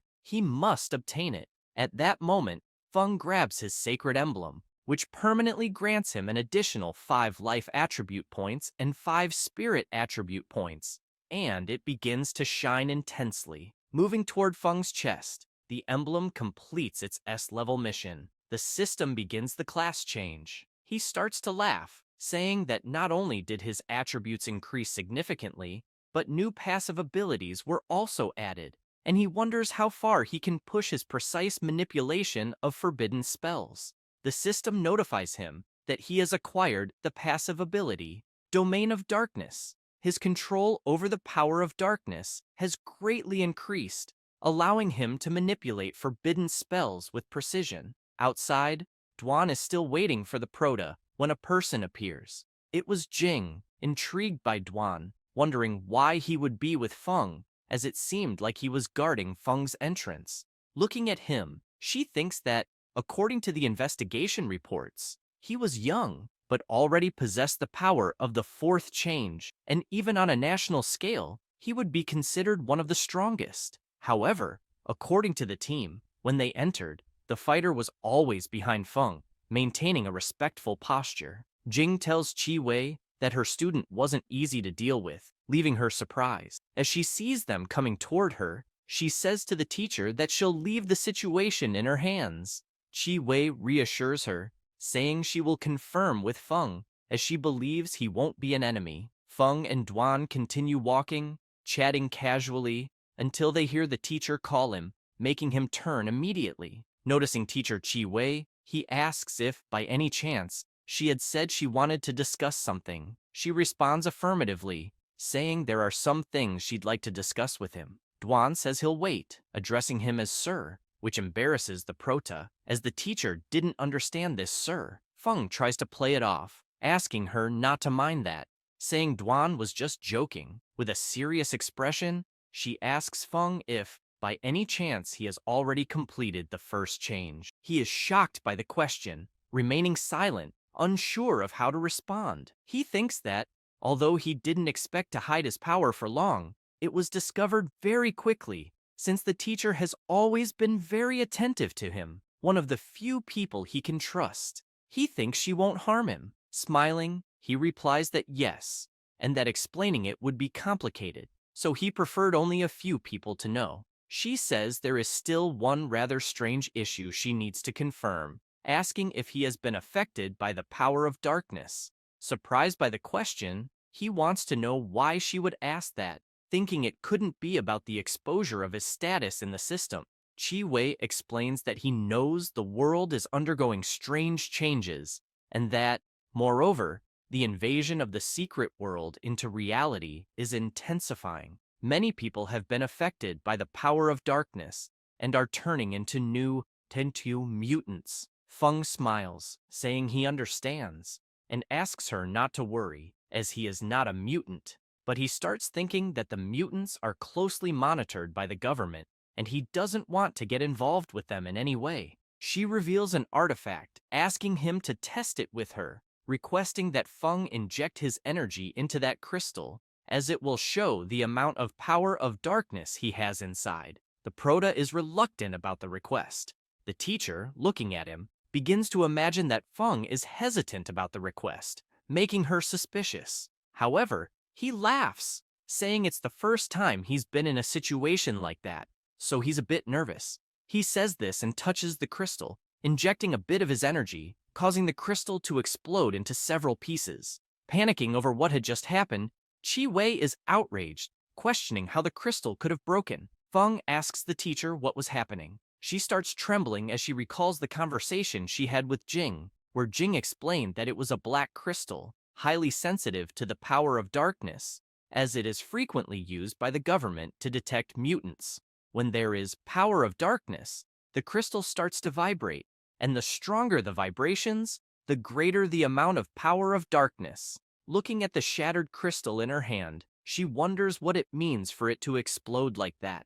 Feng begins to explain that he knows it's quite incredible for someone to awaken and change class immediately after, making things strange for him. But he comments that she's known him for a long time, asking her to at least believe in his character. Intrigued, she thinks about how that child lost his parents when he was still young, and also awakened later than others. And to maintain such an optimistic and positive mindset is already something quite rare. She explains that personally, she trusts him, but for protocol reasons, she will have to report what happened to the superiors, asking him to understand. Feng responds that he understands, but at the same time, he imagines that, although she says that, he doesn't know what the authorities' reaction will be. Under these unexpected circumstances, he can only leave the city of Qin Yu. She takes out an item that begins to shine, making the Prota ask what it was.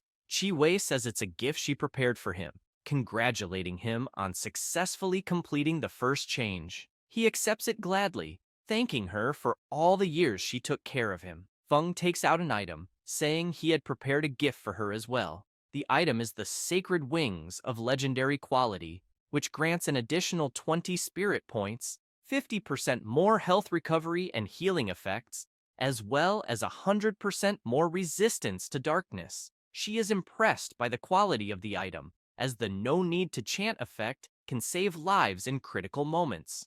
Chi Wei says she can't accept it, as it's too valuable, but Feng insists, saying it's just an item he got during the class change mission, asking her not to be shy and accept it. Feng hands over the item and turns to leave, saying his friend is waiting, and if she doesn't mind, he's going to go now. The teacher watches him from afar, thinking about the legendary gift she had just received from him. Chi Wei heads to the office of the adventurer's examiners to report what happened. After the teacher explains everything, Jing looks at the crystal, saying she has never seen a situation like that, asking if there's any possibility that the superiors might consider Feng a threat. Jing, tired, asks to let it go and end it there. The teacher is intrigued, asking Jing what she meant by end it there. Jing makes it clear that her student might be beyond what they understand at this point, and if he truly is a strong adventurer, they should try to recruit him as much as possible instead of investigating him and needlessly irritating him. Her advisor asks if they should report it. Jing replies no and requests to stop the investigation into Feng immediately. All related information should be kept highly confidential. Chi Wei immediately agrees, thinking that Feng is young and without much background. Protecting him this way is more than appropriate. Jing, still intrigued, responds that since Feng doesn't want to expose his secrets, they should shift their attention to Duan. Currently, they need all the talents they can recruit, and one more strong ally wouldn't hurt. Back at Feng's house, Duan, calling the Prota Sir, notices that he seems a bit upset. Feng, slumped on the couch, replies that the teacher just sent him a message saying that they canceled the investigation on him. Duan asks if that isn't good news. Looking like a living zombie, the Prota responds that he's worried about how he'll train in the future, as every time he destroys a domain, it always attracts a lot of attention. He's even drawn the attention of the authorities, and if he continues, eventually, he'll face a lot of trouble. Duan becomes irritated, thinking that it's not easy being a great leader, as even his problems seem different from those of ordinary people. He had never imagined that destroying a domain would be like that, and if he hadn't seen it with his own eyes, he wouldn't know how to react. He gets an idea and asks Feng if it wouldn't be possible to train in unregistered domains, which gets Feng a little more excited. Duan explains that recently, with the world's changes, many new domains have appeared. Some of them aren't managed by the authorities due to a lack of resources, while others are occupied by evil forces. Immediately, the Prota perks up, saying that could be a great solution, and quickly asks if Duan has information on these domains. Duan replies that he currently has information on 2 of them, and can look for more if needed. Relieved, Feng thanks him, thinking that acting like an ordinary person will surely be more effective than acting like a student. And, looking at his supreme black card, He thinks about selling his loot at the trade market and resting a bit. After all, improving his use of curses shouldn't put him behind others. A while passes, and night falls. Dwan quickly returns to the hotel, thinking that he had spent too much time at the Prota's house and didn't have time to look for another place to sleep, so he decides to stay another night there. Upon entering, he is greeted by a man in a suit. Dwan asks who he is.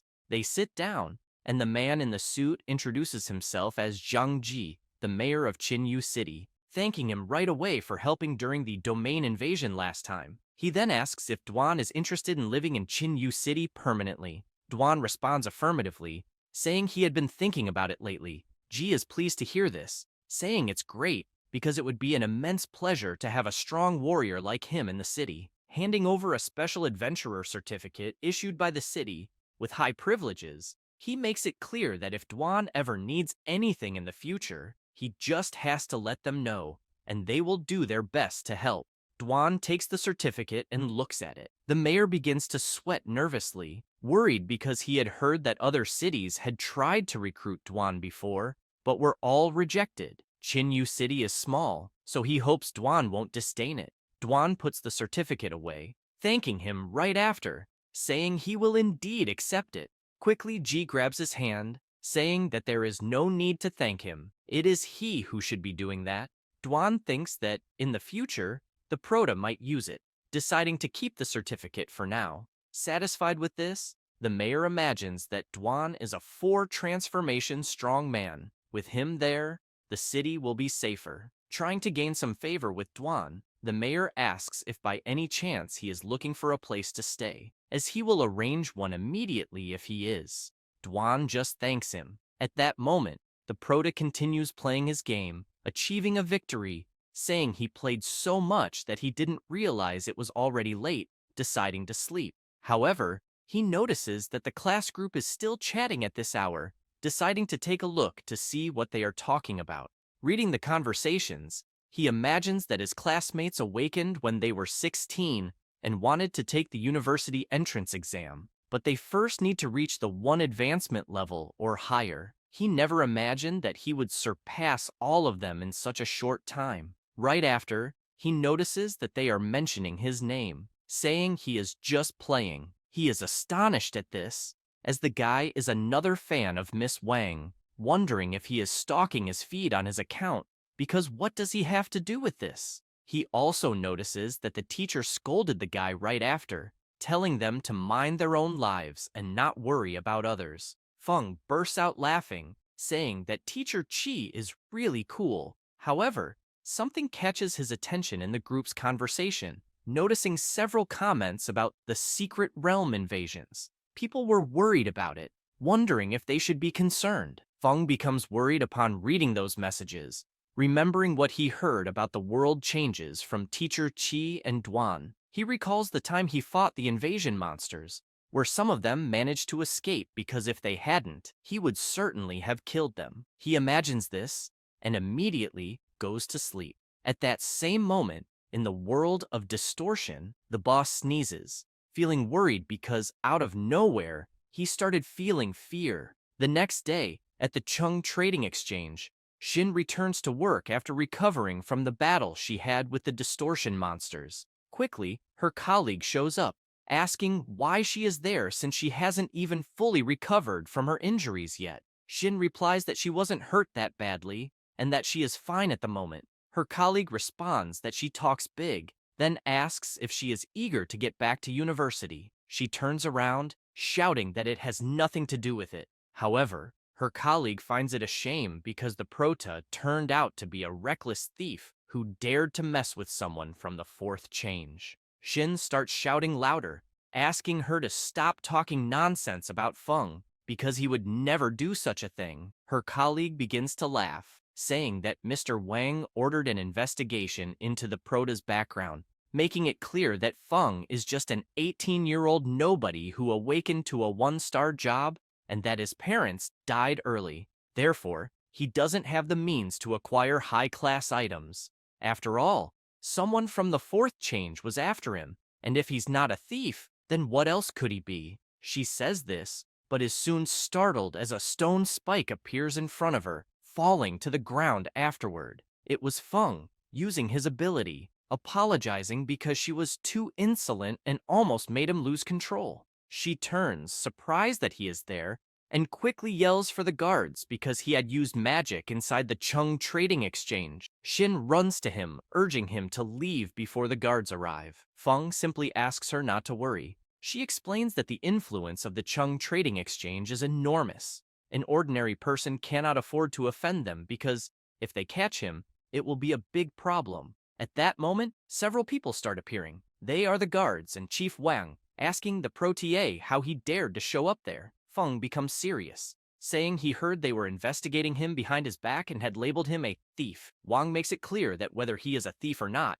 they will find out soon enough, ordering the guards to seize him, as he had no qualification to ask anything. Quickly, the Prota takes out his black card, showing it to them, and asking if they treat all their clients this way at the trading exchange. Immediately, the guards freeze upon seeing the black card, leaving the young woman and Chief Wang stunned, questioning where the Prota had gotten that supreme black card of the trading exchange, quickly assuming it was fake. Feng explains that it was a gift from Mr. Dongming. Wang yells at the Prota, asking where he got it, as it was clearly a fake card. Feng puts the card away, telling them to investigate it since they are so good at that. The redhead, frightened, asks her boss what they should do at that moment. He quickly grabs his phone, asking her to keep an eye on the protege while he makes a call to verify. Outside, a crowd begins to gather, asking what was happening, as the guards had blocked the way. At that moment, Mr. Wang is talking to the mayor,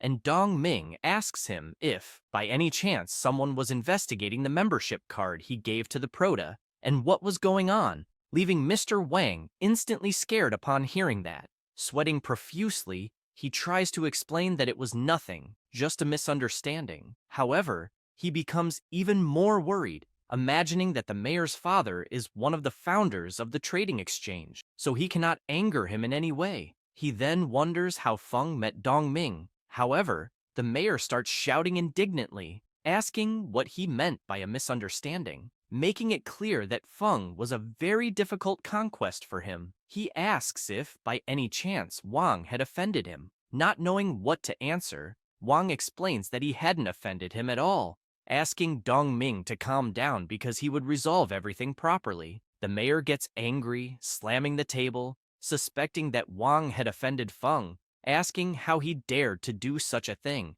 and telling him to wait, as he was on his way immediately. Wang, after finishing the conversation with the mayor, starts crying, wondering where the hell Feng met Dong Ming, wanting to know about the relationship between the two. But soon he has an idea, remembering Duan, thinking that he must call him immediately, informing him that they found the fighter set, because if he comes for a confrontation, even Dong Ming will have to respect him a little. Some time passes, and the Prota is sitting with Shin in the waiting room. However, the mayor and Duan appear together, running toward them. Asking what they were doing there, Shin is surprised because it seemed like the mayor and Duan knew the Prota. Both, furious, turn to the woman, leaving her extremely scared, asking why they were looking at her like that. But soon she notices Mr. Wang, all dejected as if he had been defeated, then asks what happened. However, he can only reply that it was all over.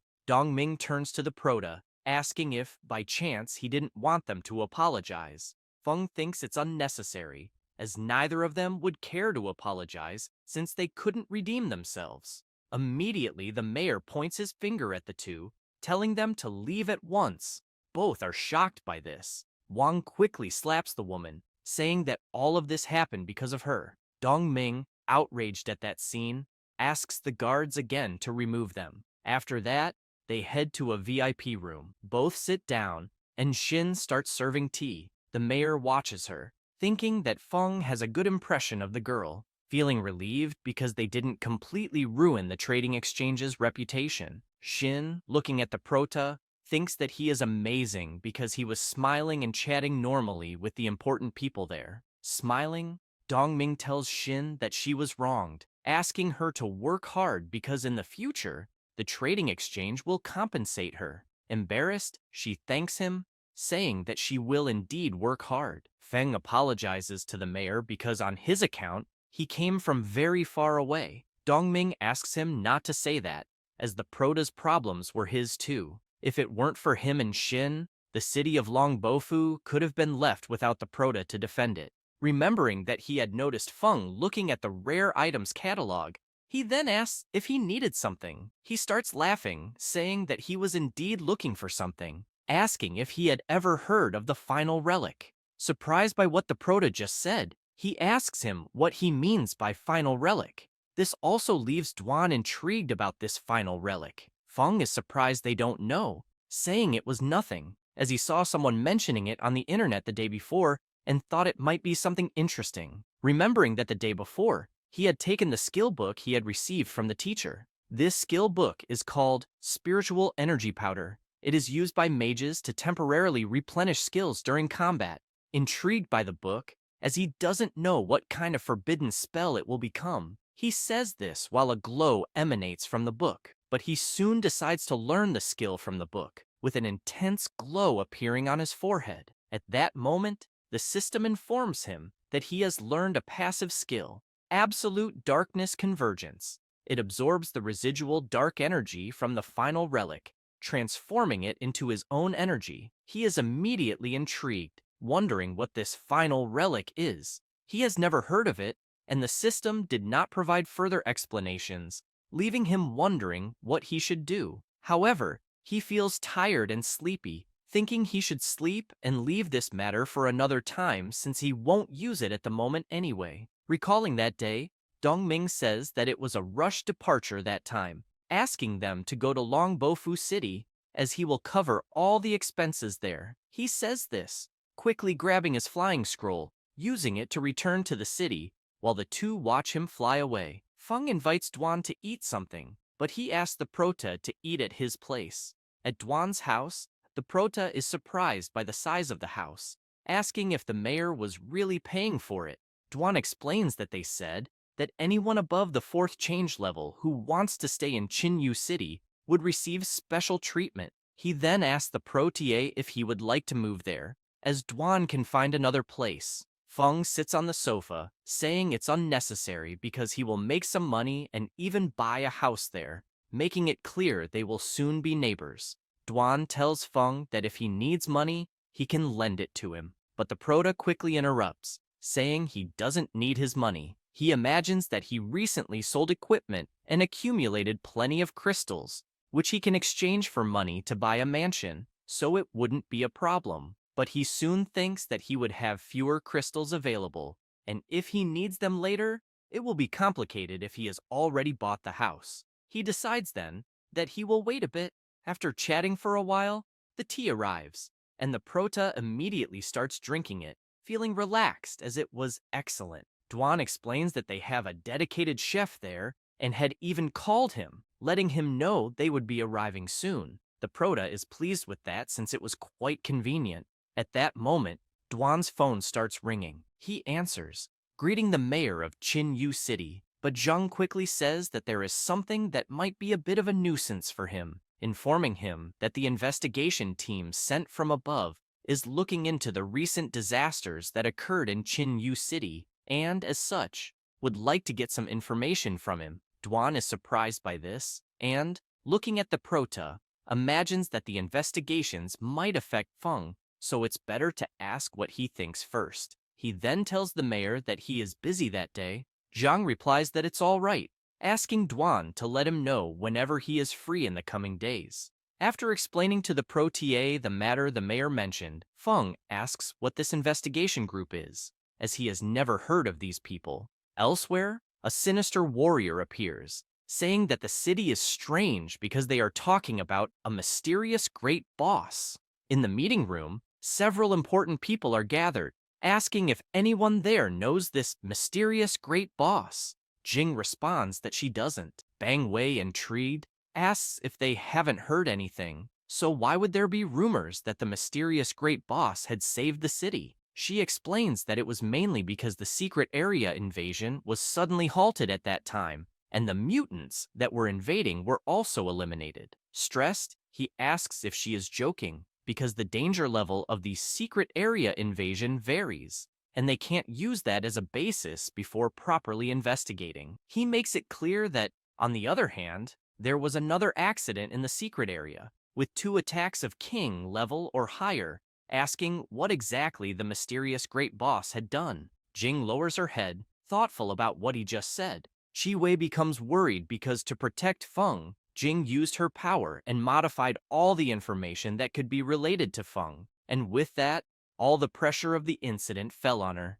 At that moment, Mayor Zhang burst through the door, informing them that he had just called Duan, but he said he couldn't attend the meeting because he was busy. Bang Wei becomes furious, saying that he hates those adventurers who are out of control, as a watchdog without a guild acts like the world belongs to them. He slams his hand on the table right afterward, asking to be put in charge of the investigation. After the meeting, he goes to the secret area. As he approaches the portal, he is stopped by 2 guards who were there. Smiling, he greets them, introducing himself and saying he is part of the investigation team and was there to enter and carry out some investigations. The guards quickly say there's no problem at all, and that with him there, they feel more at ease, asking him to enter right afterward. After passing through the portal, he notices several traces of dark energy, saying that although it's not the first time he's been there, seeing the level of destruction, he can't help but be impressed, wondering what kind of force is needed to completely destroy a secret area. Looking at the remnants, he imagines that even the residual dark energy is so pure and powerful, because no matter what kind of nonsense this mysterious great boss is, in the face of such an existence, it's like an anthill before an elephant. He immediately becomes ecstatic, shouting that this place is truly worthy of anticipation. Saying this, he raises his hand, making a sinister demon appear right in front of him, as if he were controlling it. He then lets out a malicious laugh, saying that it was indeed king level,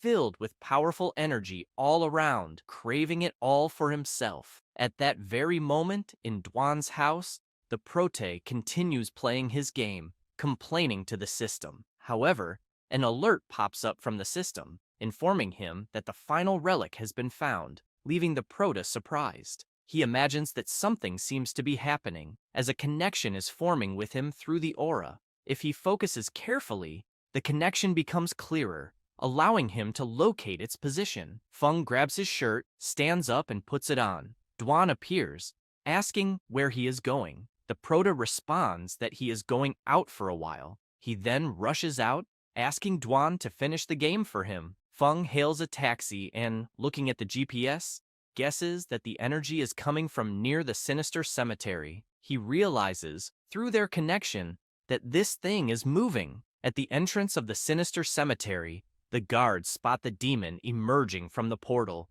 notifying their superiors via radio that an unknown monster has appeared there. They both start trembling, asking what the hell that thing in front of them is, as Bang Wei had fused with the monster, calling for help because they couldn't move. Due to the monster alert, blockades were set up to prevent any accidents. The guards asked everyone to stop, as there was danger ahead. At that moment, the taxi driver tells the Prote that, unfortunately, they can't pass the blockade. He responds that it's fine and that he'll get off right there, paying the driver afterward. He notices that the thing had temporarily moved away. At the entrance of the sinister cemetery, the demon continued its rampage, destroying everything, while Bang Wei called for help. However, Jing suddenly appears, along with Professor Qi Wei and another person, charging toward the monster. But they quickly stop, horrified by what was right in front of them, asking what the hell was happening. Some time passes in the sinister cemetery after the battle. Jing is in Qi Wei's arms, who is trying to heal her. She tries to say something but can't due to her injuries. The professor imagines that, thanks to the equipment Feng had given her, she managed to reduce the cooldown time and use the support spell faster. However, the situation is still critical because not even Jing, who is strong, could stop the creature. Jing starts to stand up, trembling all over, asking where the creature was. Qi Wei explains that it had headed toward the city center, but Mayor Zhang had already called for help from Kang Na, though he didn't know how long it would take him to arrive. and it might be too late. Jing takes a deep breath, imagining that Kang Na is as strong as she is. So, alone, he won't be a match for the creature. The only hope left is for the person who is pursuing it. This will be the last chance. Elsewhere, the creature is destroying everything in sight, furious. At that moment, Feng arrives, looking at the creature and realizing that the final relic had grown much larger. The demonic creature notices the Prota standing there, as if he were a beast. He wonders if he will have to use other forbidden spells to take it down first. However, while he is thinking, the creature wastes no time, jumping at him with all its might, striking toward his head. The Prota remains motionless, waiting until the last second to act. He uses his dark shield immediately afterward, blocking the creature's attack. It starts to break out in a cold sweat, wondering if this is even possible. How could he possess such incredible power? At this moment, a system message appears, informing him that the final relic has been detected and asking if the Prota wants to absorb it. Feng wastes no time, accepting immediately, as he needed close physical contact to absorb it. He releases a terrible power toward the creature, absorbing it immediately while it screams in pain. With the absorption, various memory fragments and places were assimilated, gaining an additional 100 total attributes. Feng is pleased because, even for a 3-star class, leveling up from level 0 to the Buiwi third transformation doesn't grant so many skill points to distribute so generously. However, he grows concerned, as it seemed that, in addition to the absorption, he had taken in something else, since he was seeing some strange images in his head. At that moment, Duan appears, asking the Prota what had happened there. Feng simply gestures toward the fallen creature, saying that it appeared out of nowhere and he killed it immediately. Duan, looking at Bang Wei, knocked out on the ground, says that it seemed like the Prota was also responsible for defeating him. He is intrigued by the chaotic scene around them, thinking that the mayor just mentioned that there was a monster invasion. He wonders if they were members of some evil sect, and although he understands that the Prota managed to eliminate the monster, he can't explain what happened to the energy around them, as it doesn't seem to be the result of a powerful spell. So, how did the Prota do it? Feng, smiling, pats Duan on the shoulder, asking him to handle the aftermath there, as he arrived just in time. Duan simply responds that he understands, telling him to leave it to him. After that, Feng takes off flying at full speed, leaving Duan astonished at the Prota's speed, wondering if he wasn't a mage, because that speed surpasses many combat classes. Shouting to Feng right afterward, he says that he truly is incredible. Some time passes after the confrontation with the creature, and in Yanbian prison, Bang Wei is incarcerated, having confessed that he tried to control the creature. Jing explains that he discovered the creature in a secret dimension by chance, and managed to control the power of darkness for himself. Taking advantage of the investigation, he injected the power of darkness into the secret dimension, but the creature went out of control. The mayor is pleased, saying that it's great because apparently they have the mysterious great boss maintaining the city's security. Jing smiles, as does Professor Chi Wei, because her student is doing an excellent job. The mayor turns to Duan and asks if, by any chance, he had met the great boss. He replies that he did, as he was lucky enough to encounter him once, leaving the women surprised by what he just said. Zhang asks Duan if he could do him a favor. If the mysterious great boss is willing to settle permanently in Qinyu City, they will do their best to meet all his needs. Duan explains that the great boss is discreet and rarely shows up, so it might be better to forget that idea. He recalls that, thanks to him and the Prota, they managed to shift the situation to this mysterious great boss who doesn't exist. In other words, without evidence, they cannot investigate. The mayor laments, as it really is a pity. Strong people like the great boss are admired by many. Duan makes it clear that the mysterious great boss has relatives in Qinyu, so he will take special care of this place, asking them not to worry. However, in return, he does not wish to be disturbed. Jing is intrigued by what Duan just explained, but she understands everything in the end. As for Professor Chi Wei, she wonders if, by chance, The great boss is a relative of Feng. After all this, at the Prota's house, he is taking a bath, thinking that the so-called final relic is actually the remains left by the demon kings who died in these secret dimensions. He imagines that the additional images he saw earlier in his mind are actually memory fragments of the demon kings during their lives, which were absorbed along with the relic. He then becomes intrigued, as he has no interest in becoming a demon king, wondering what purpose these fragments would serve. However, he soon thinks of something, imagining that they could actually be useful. He reflects that, under the accumulation of the power of darkness, these secret dimensions experience periods of strengthening. If the invaded time and space cannot withstand it, the world will face chaos. It is clear that in their time and space, the training path of the awakened is not complete, with only a few managing to reach the fourth level. Moreover, the professions of the awakened do not seem to have reached their most ideal form yet. He becomes worried as the information extracted from the Demon King's memory does not seem very good. If things continue that way, humanity will have only one fate. Even if he protects himself, he will not be able to live in a world full of monsters.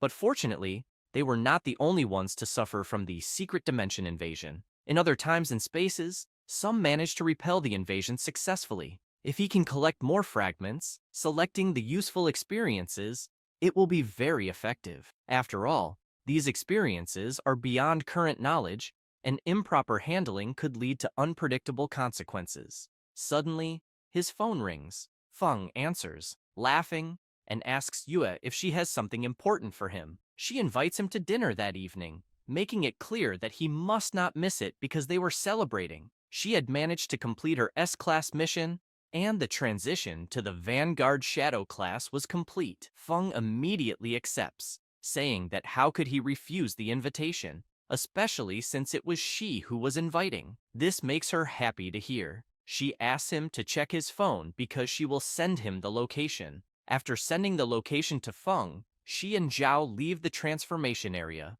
where their guild friends were waiting, bursting confetti right afterward, congratulating them for successfully advancing to the second level. The people around them are amazed because, at such a young age, they have already reached the second level. Zhao invites Yue to dinner, saying he has reserved a private room at the best restaurant in the city. However, she replies that she already has plans for the evening, asking them to have fun without her. She then announces that she will be the host at the event the following day, requesting everyone to be there. He asks her if they shouldn't rest first since they had worked hard during the transformation. Yue explains that it is something quite important and cannot be postponed. She says her goodbyes, while everyone watches her leave. Zhao gets irritated because they had barely reached the second level, and they were already having disagreements.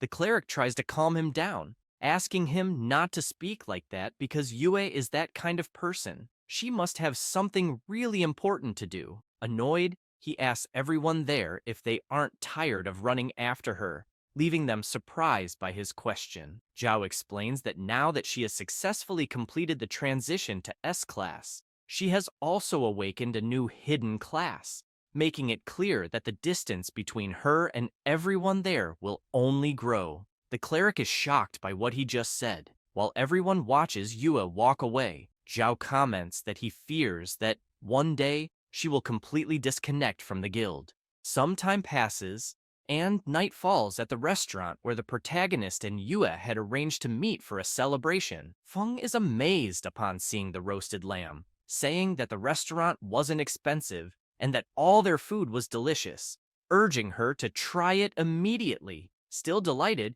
he says that being there was only possible because he followed her. Yue quickly thanks him for giving her the emblem, as it had helped her a lot. While he devours his lamb, he becomes intrigued by what she said and asks if the emblem had activated a new hidden class. However, he begins to imagine that in the Demon King's memories, they discovered that the awakened and their professions in that time and space hadn't reached their ideal form. He wonders next if emblems are one of the ways to achieve that state. Yue asks the protagonist if, by any chance, he knows where those emblems came from. Feng starts laughing, saying he wasn't very sure about them. She becomes frustrated upon hearing that, saying it would be great if they could buy them, as she would give one to the protagonist and the other members of her team. He feels happy, imagining that his friend is still the same, as whenever something good happens, she also considers his interests. Yue asks him not to worry, saying she will handle the emblem issue,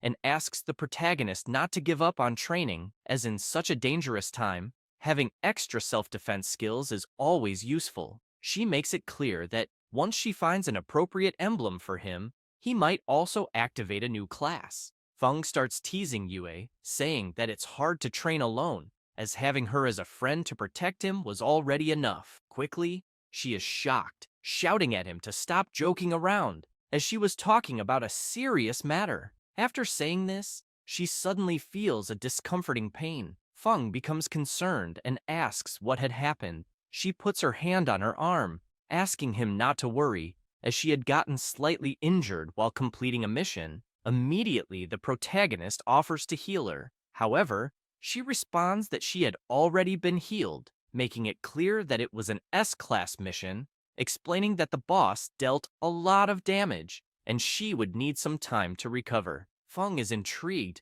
wondering how difficult an S-class transition is.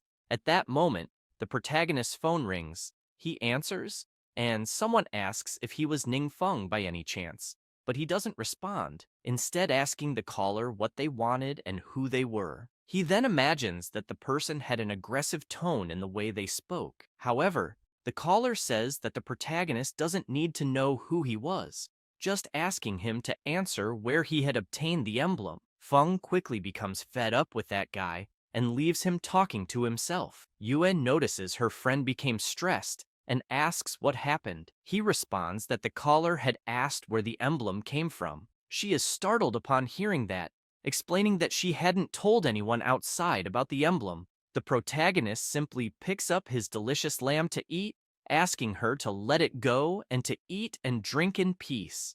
However, he notices that the guy still hadn't hung up. Picking up the phone again, he hears the guy shouting, asking how the protagonist dared to leave him talking to himself, making it clear that he would pay for what he had done. Feng listens to all that nonsense, then becomes serious, imagining that Yue is nearby, so it would be better not to do anything to draw attention, and he hangs up the call immediately. After eating and chatting a lot, the two leave the restaurant happy. The protagonist puts his hand on his stomach, saying he was too full and had never eaten such good lamb. She feels happy to hear that, but soon becomes concerned, asking if he wanted a ride. He smiles, saying it wasn't necessary, and bids farewell shortly after. After returning home, he opens the door, feeling drowsy from eating too much. However, he becomes startled, noticing that his house had been ransacked and was completely messy. At that moment, someone calmly approaches,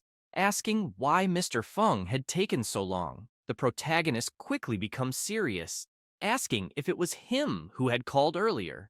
The blonde guy starts laughing, saying yes, and that he had told the protagonist he would pay, making it clear that if he had answered honestly from the start, none of this would be happening. Feng then asks who had sent him. The blonde guy lets out a wicked laugh, asking the protagonist how a mere lowly awakened dared to speak in such a way, then asking if he hadn't had a teacher to teach him to show proper respect to the stronger ones. However, at that very moment, another guy sneaks up behind the protagonist, ready to attack him, but Feng quickly dodges and counterattacks with an elbow, hitting the guy square in the nose and making him drop his dagger. Feng adjusts himself as the other guy slides down the wall, knocked out. The blonde guy is quickly terrified, wondering what the hell had just happened. The protagonist starts laughing, telling him to show some respect and calm down. However, he begins to sweat profusely, worried, realizing that the information clearly said the protagonist was just a 1-star novice. Then, he wonders how a 3-star assassin had been defeated by a mere mage with bare hands.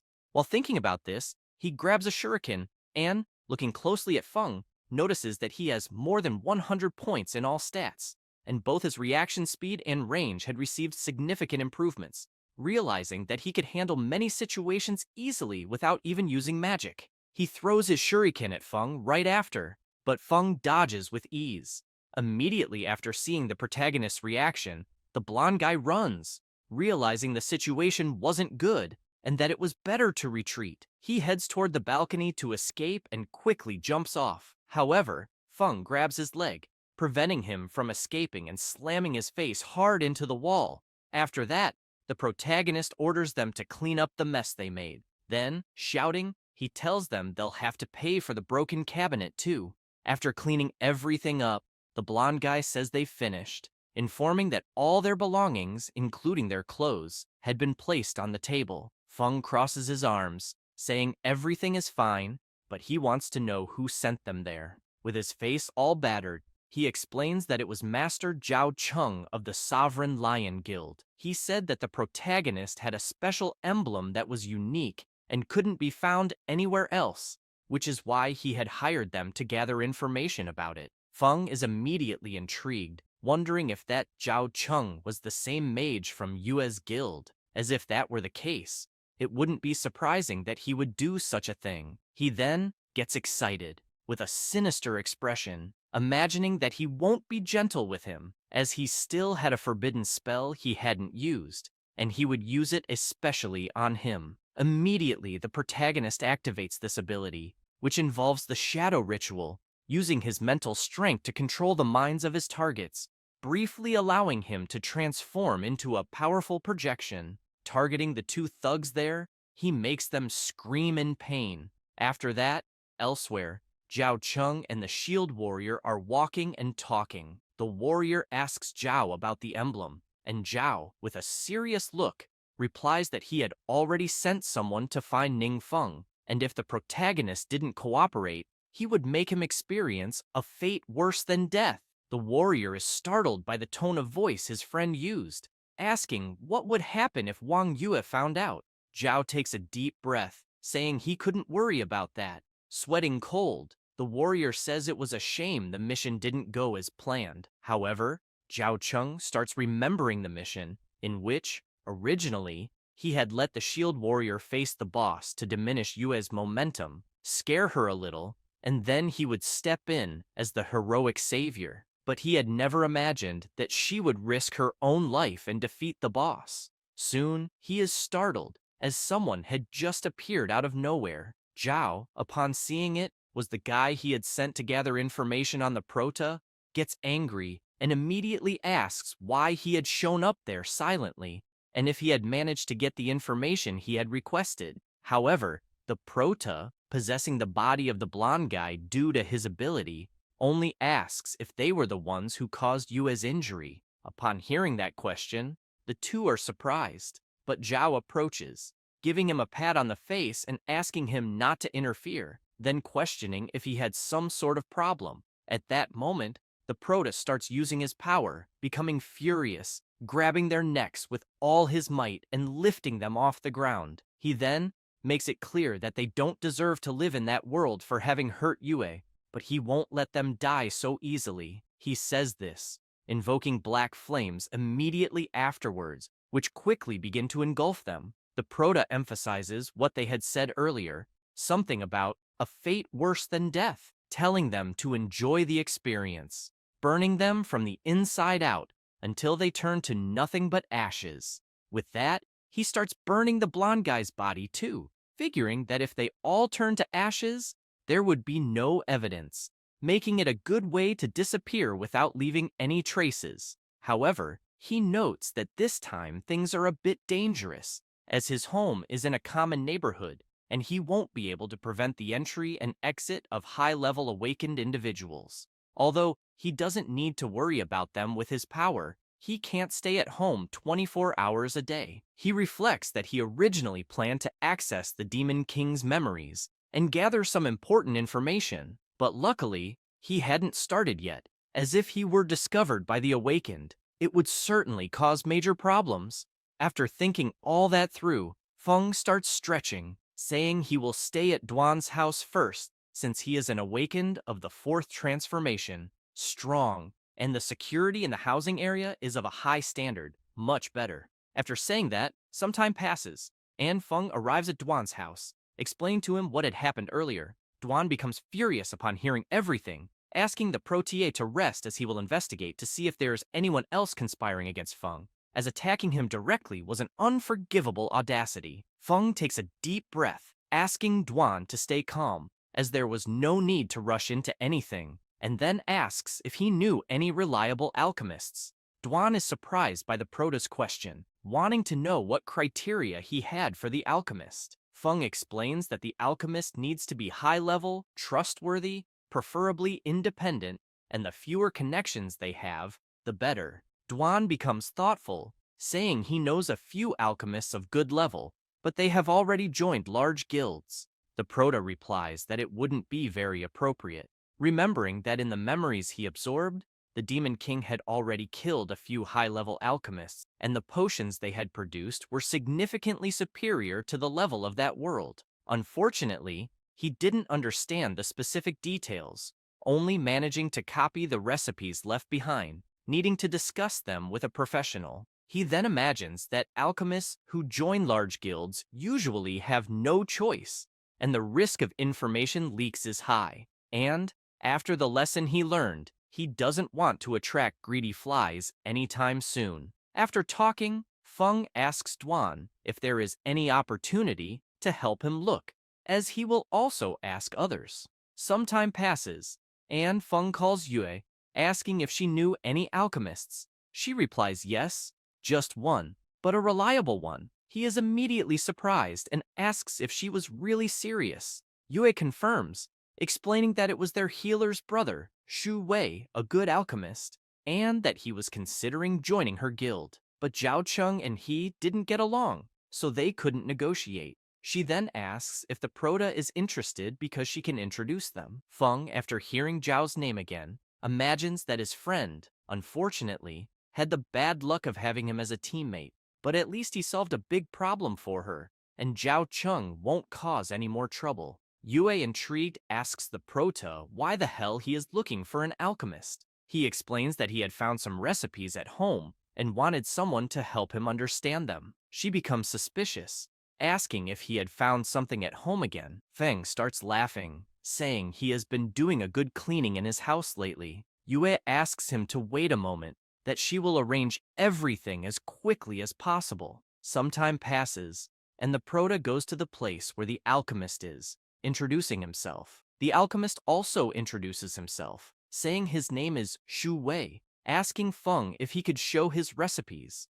Outside, Yue and her friend are upset because her friend wanted to get closer to the Prota, but her brother kicked her out. Yue, smiling awkwardly, imagines it's because she's too loud. Meanwhile, the alchemist continues examining the recipes, then says that the ingredients are not special, but the preparation method he had never seen before, seeming quite complicated. Shu Wei asks Feng if, by any chance, he knows the effect of that potion. He replies that he heard it would increase experience by 100%. Immediately, the alchemist is surprised to hear that, explaining that common experience potions on the market can only increase experience by a maximum of 40%. And they're still quite expensive. He muses that if there really is a potion that boosts experience by 100%, 1- and 2-star awakened individuals would level up quickly. Feng smiles, saying probably yes, but he's not sure, and it's not easy to ask around, so he came there to clarify his doubts. Shu Wei turns to the Prota, asking him to wait a moment because he's going to conduct an experiment upstairs. Time passes as the three continue talking, but soon they hear a strange noise. Everyone becomes concerned, wondering what is happening upstairs. Yue's friend starts climbing the stairs, saying she'll take a look to see what it is. After climbing, she notices something jumping in front of her, soon realizing it was the slime her brother used for experiments. Yue and Feng also go up to see what's happening, but a burst of flame shoots right in front of them, hitting the slime. Everyone is surprised by that, and quickly rush to the alchemist to see what it was, soon noticing the shot came from him, as he was delighted, saying the potion had really worked, leaving the girls completely confused. Shu Wei approaches the Prota, saying he drank a little of the prepared potion and tested it on the slime, concluding that the experience indeed increases by 100%. Feng is pleased, imagining that if that recipe worked, the others will too. At that moment, the alchemist throws his fireball again, hitting the slime hard. His sister explains that Shu Wei loves his lab so much that he doesn't let her go upstairs, and now he's breaking everything on his own. Some time passes, and after the Prota explains to the girls about the potion recipe, they become ecstatic, asking if it really increases experience by 100%. Feng nods, expressing that yes, it does. However, the alchemist asks the two to stay quiet because this is something that requires extreme confidentiality. Shu Wei turns, asking the Prota what he plans to do next, because if he sells that, he'll definitely make an unimaginable fortune, since right now, everything is very dangerous, and no one will refuse something that increases strength. Feng reflects on that, but soon hears a message arriving on his phone. He asks for a moment, because he's going to check some information first, noticing next that it was a message from Chi Wei in the class group, informing that the school's plan was to take all the third-year students to a secret location in the neighboring city to train for next Monday's event. And, since space was limited, each class would have to use the location at different times and areas, asking everyone to prepare properly and cooperate actively. Noting also that after the teacher communicated this, everyone started sending worried messages, fearing that experience would be scarce. There wouldn't be space for everyone, and there wouldn't be any experience potions. Feng, after reading all those messages, becomes thoughtful, wondering what could be done in that situation. But he quickly has an idea, explaining that regarding the experience potions, he plans to use them first on his companions and then sell them to trade Shirin them after some time. Yue's friend quickly asks the Prote if, by any chance, he considered her one of his companions. He responds that yes, he does. She gets super excited, saying that in the future, she and Yue will be his bodyguards. However, Feng remains thoughtful, imagining that such a sought-after item, once released on the market, will certainly cause a big impact, and consequently, profit opportunities will arise. People like Zhao Cheng, who are like greedy flies, will probably appear in large numbers. To keep the peace and calm, it's better to first nurture the people around them to support their power, because when someone has bad intentions, it will be time to act. Right after, the Prota remembers Yue's guild berserker and asks if his name was really Zhou Jiangshu, as the experience potions could also be considered for him. The two are pleased to hear that. Yue's friend says that, in fact, last night, the berserker was worried, thinking he wouldn't be able to get into the same university, but now he will be reassured. Feng imagines that Zhou Jiangshu is quite talented, and Yue's friend, being a cleric, is also good, so the two will be of great help. Shu Wei approaches the Prota, asking if he can call him brother, and if, by any chance, he has more recipes.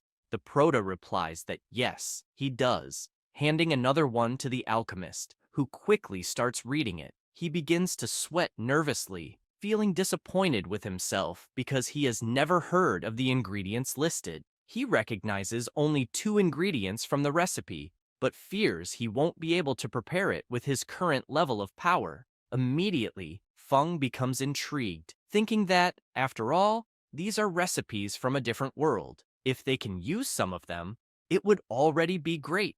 At that moment, Yue suggests that as soon as the first experience potions are ready, they should call the berserker and Shu Wei to train together. She pats the Prota on the shoulder afterward, saying he should go too. This makes him worried, and he starts playing dumb, but Yue interrupts him, asking him to relax, as the city just sent out a notice allowing guild teams to go out for training, so he could go with them peacefully. They quickly start discussing which day to schedule the training. Shu Wei makes it clear that he'll calculate because if they want enough potions for everyone, they'll probably be ready by next Monday. Yue says that's perfect, and will schedule it for next Monday, thanking them right after. The cleric replies that there's no need to thank them since her brother wasn't doing anything anyway. Meanwhile, Feng looks a bit clueless because no one had consulted him. Time passes, and Monday arrives. The Prota is already at the meeting place, telling Yue over the phone that he has already arrived. She just asks him to wait by the roadside because they will be there very soon. Meanwhile, a school bus passes by where the prota is standing. The people inside are from his class at school, and they ask if the guy standing there could be Ning Feng, their friend, until, looking closer, they realize it really is him, and that, apparently, he won't be training with them that day. Quickly, they start laughing and mocking the prota, but soon they decide to change the subject because to them, it wasn't worth talking about someone as useless as Feng. It was better to sleep so they could arrive rested for the training. Time passes, and several people are at the entrance to the secret area. Feng's school class also arrives at the location, noticing that there were a lot of people there. A student asked the teacher, Chi Wei, when they would be able to enter. She replies that probably in about 2 hours. The students, upon hearing that, become impatient, asking if they really had to wait all that time. Chi Wei responds that yes, they did, because they were in the second group. However, one of the students notices Feng up ahead and quickly calls his group to see if it was really him. They are immediately impressed, as he was with the goddess Wang Yue and her guild, Sovereign Lion.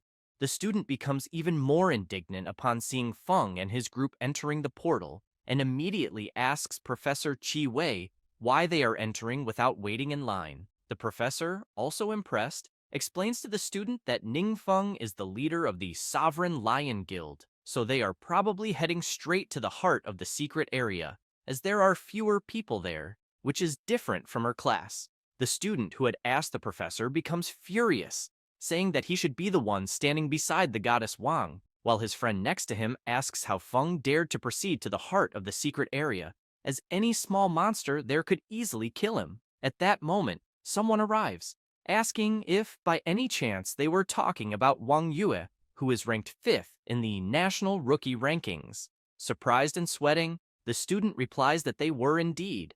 The person who had appeared asking about Yue thanks the student and says, "That's great, because they are heading to the right place." Saying that, they head toward the portal, along with 2 other people. Feng's school students just watch them enter without having to wait in line. Once again, that student becomes furious, asking why those guys were also showing off. His classmate beside him asks if he didn't know who those people were. She explains that those 3, like Wang Yue, are all rising stars in the national rookie rankings.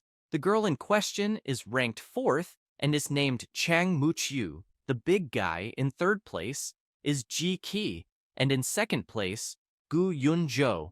After that, Feng's group reaches the center of the secret area, and Shu Wei wastes no time. He throws an experience potion to Jiang Shu, who is ecstatic to learn that it's an experience potion with 100% boost. Quickly, the cleric slaps his head, asking him to lower his voice because people around them shouldn't know. He just apologizes, saying he got excited. Jiang Shu turns to the alchemist and asks if, by any chance, that potion is very valuable. Shu Wei explains that it's actually not that hard to make, as the ingredients aren't that rare, and even the manufacturing method isn't that complex. He clarifies that's why the recipe is so valuable. If they can increase experience with relatively low cost, no one will refuse. He even speculates that, with just that, Feng could become an honorary guest at any major guild. At that moment, the cleric becomes very happy, telling Feng that everyone there was benefiting from his presence.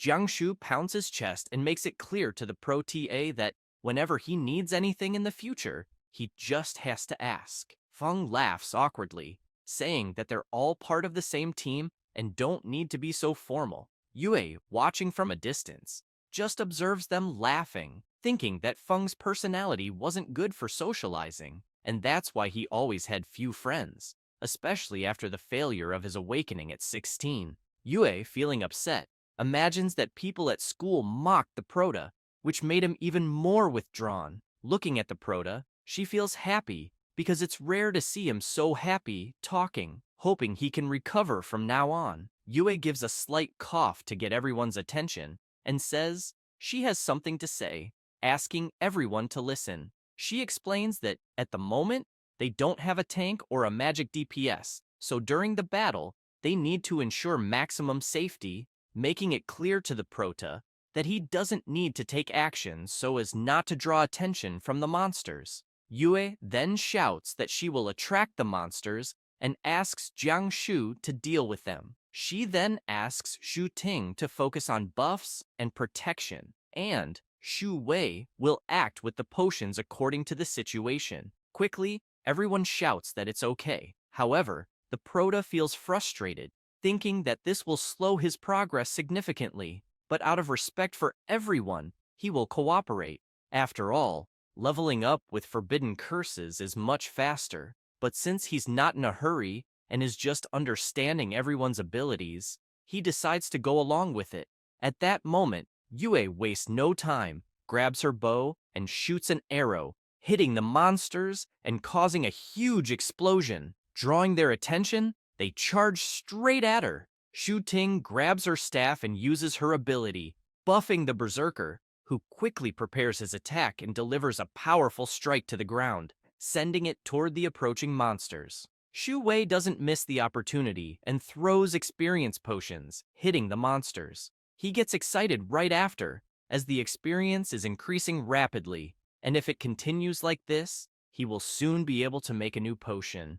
Shu Ting and Jiang Shu celebrate, knowing they could also reach the second stage before the entrance exam and get into the top universities with Yue. However, they hear a strange noise coming from the cave, and Jiang Shu immediately asks who it is. Gu Yunzhou, letting out a sinister laugh, apologizes, saying he didn't mean to laugh, but he couldn't help himself after hearing that someone who hasn't even reached the second stage was already talking about getting into a prestigious university before the exam. He says this while accompanied by his friends. Shu Ting and the Berserker are surprised, asking if they were really the top ranked in the national rookie rankings.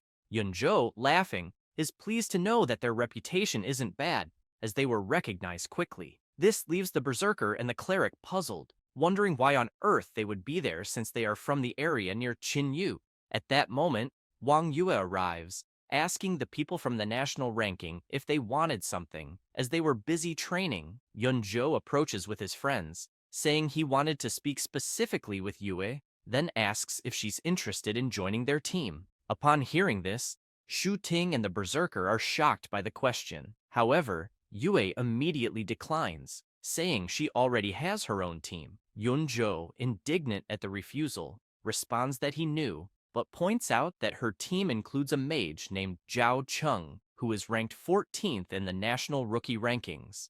And, if he were interested, he could also join their team, even though Zhao Cheng is a bit lower in the rankings, but he would consider it a favor for her. Annoyed, Yue asks if she hadn't been clear enough, as she already said she didn't want to join any more guilds. He becomes frustrated, asking her not to reject the offer so quickly, because in places like Qinyu, the news can be a bit delayed. Yunzhou explains that due to frequent changes in the secret area, the monsters are becoming more difficult to deal with, and top universities are raising their admission standards. This year, they are admitting only elite teams or individuals with favorable conditions, and there are very few spots available. Smiling, he makes it clear to Yue that she would be missing out on a rare opportunity because new talents in the rankings are reshuffling their teams, and they are no exception. He explains that the reason they chose to invite her is precisely because of her team. After saying this, Yunzhou changes his expression completely, asking Yue not to forget that she was destined to become someone very powerful. And, looking to the side, Yunzhou hints that her friends aren't, leaving them outraged by the insinuation. Yunzhou, with a sinister laugh, says that weakness is the greatest sin. Immediately, Yue begins summoning her bow, as she didn't like his words at all. However, he asks her not to get worked up, making it clear that she is a ranged DPS, and it wouldn't be good for her to start a fight at close range. Shu Ting, scared, goes up to Yue and puts her hand on her shoulder, asking her to let it go and suggesting they find another place to train. She says this, and all of Yue's guild silently turn and decide to head elsewhere. However, the prota stands still, thinking that Yunzhou is really irritating, and, since Yue recently awakened a new class, wonders if she can defeat him. While he's thinking, GK stomps the ground hard, catching Feng's attention. Looking at the Prota, GK asks if by any chance he is Zhao Cheng. Feng replies that he is not. With that, GK lets out a sinister laugh and tells the Prota to get out of there immediately, as he's nothing but useless. Hearing this makes Feng furious. However, the Berserker steps in, asking GK not to be so disrespectful. This angers GK, who asks if by chance the Berserker wants to die here, throwing a punch immediately at him, which the Berserker blocks. However, he's shocked by the strength of GK's strike. Soon, Jiangshu cannot withstand GK's punch and takes the full blow. Concerned, Yue runs towards the Berserker, asking if he's okay. But Yunzhou steps in front of her, preventing her from passing. She immediately asks him to move, startling him with her expression, but they soon hear the Berserker telling them to stay out of it. Kneeling on the ground and in great pain, Jiangshu realizes he's in trouble, as it seems the punch broke a few of his ribs. He thinks that GK must be a cruel guy. He quickly gets up and tells Feng to back off, thinking that he can't let the protagonist get dragged into the fight that's coming.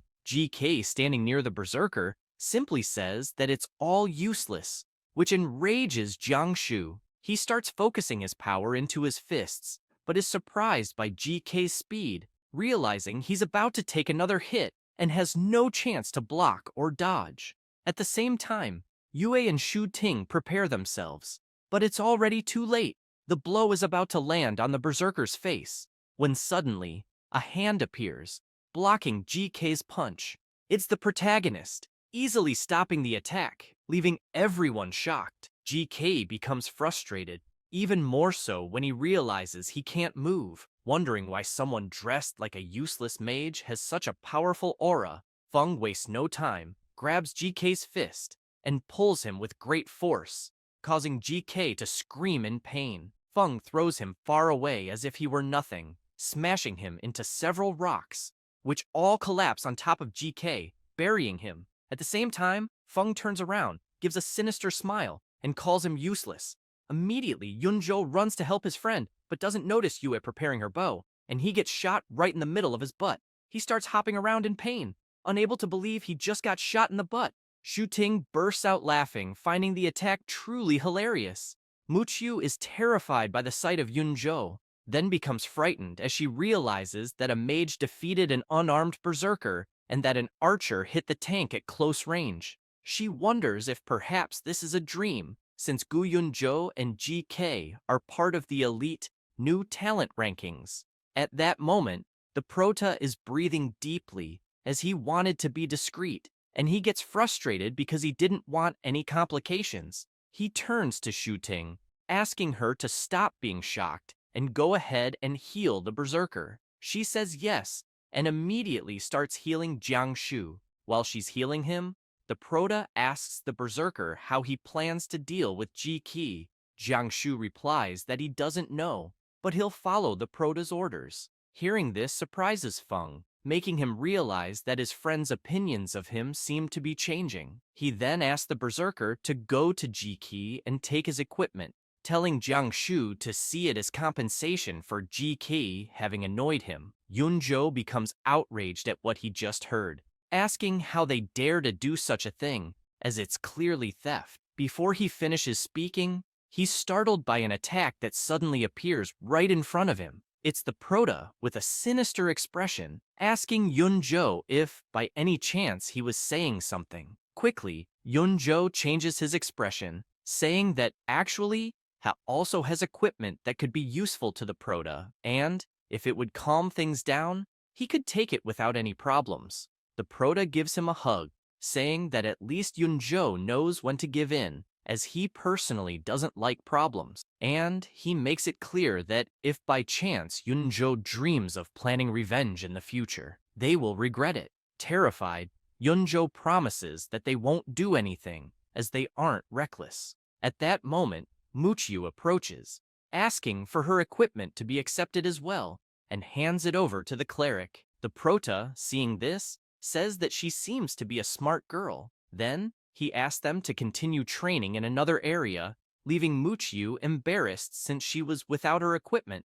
Immediately, everyone from Yue's guild gets excited, saying it was a great idea. After that, while walking through the secret area, Yue tells the Prota that she was thinking of taking him for training but never imagined that he would be so strong. He starts laughing ironically, saying that she already knew he had changed classes recently but didn't want to draw too much attention because that would be problematic. Yue gets frustrated with the Prota's attitude, saying that she will just let it go and won't ask any more questions, as he's always like this, never saying anything. The Prota, still laughing ironically, makes it clear to Yue that she always understands him better than anyone. Quickly, she puts her hand on the Prota's shoulder, surprising him. And, very happy, she makes it clear to him that, regardless of everything, she was very happy for him. Feng simply smiles and thanks her afterwards. At that moment,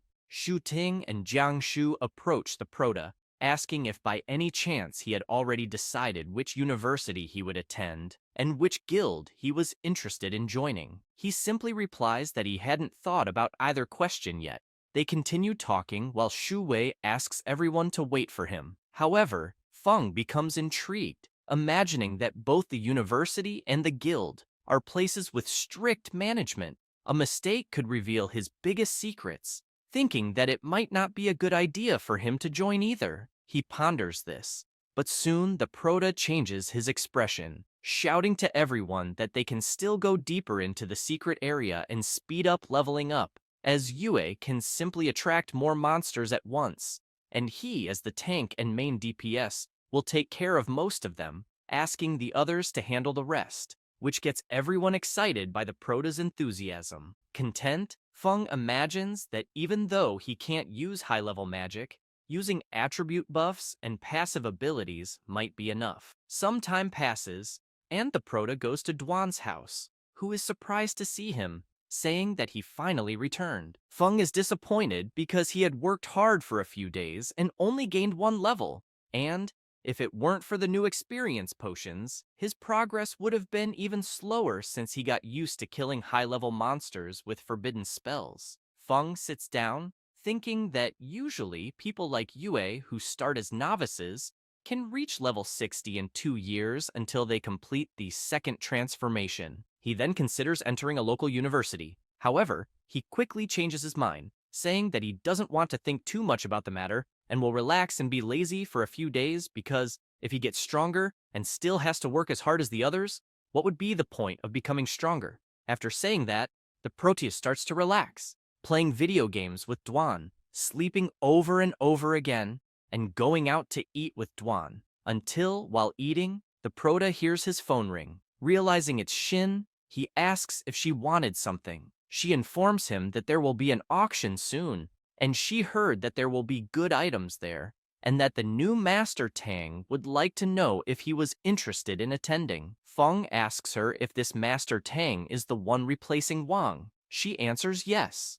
Bored, the Prota responds that he hasn't had much to do lately, so it would be a good idea to take a look. She makes it clear to the Prota that she will wait for him with Master Tang to bring the list of items for him to review. He says that's fine, and goes back to eating his food, imagining that the service there had improved, and he wonders if this Master Tang is much better at dealing with people than the previous one. Some time passes, and Feng, along with Duan, goes to the meeting. Master Tang Yikai introduces himself, saying he is an appraiser from the Sukin branch of the Yucheng Trade Exchange. The Prota stands up and extends his hand, addressing him as Master Tang. But Yikai, embarrassed, steps back, saying that the Prota doesn't need to be so formal since he's new there, asking the Prota to treat him like an ordinary person. However, Master Tang is thinking that before he arrived, Mayor Dongming made sure he knew to treat the Prota very well,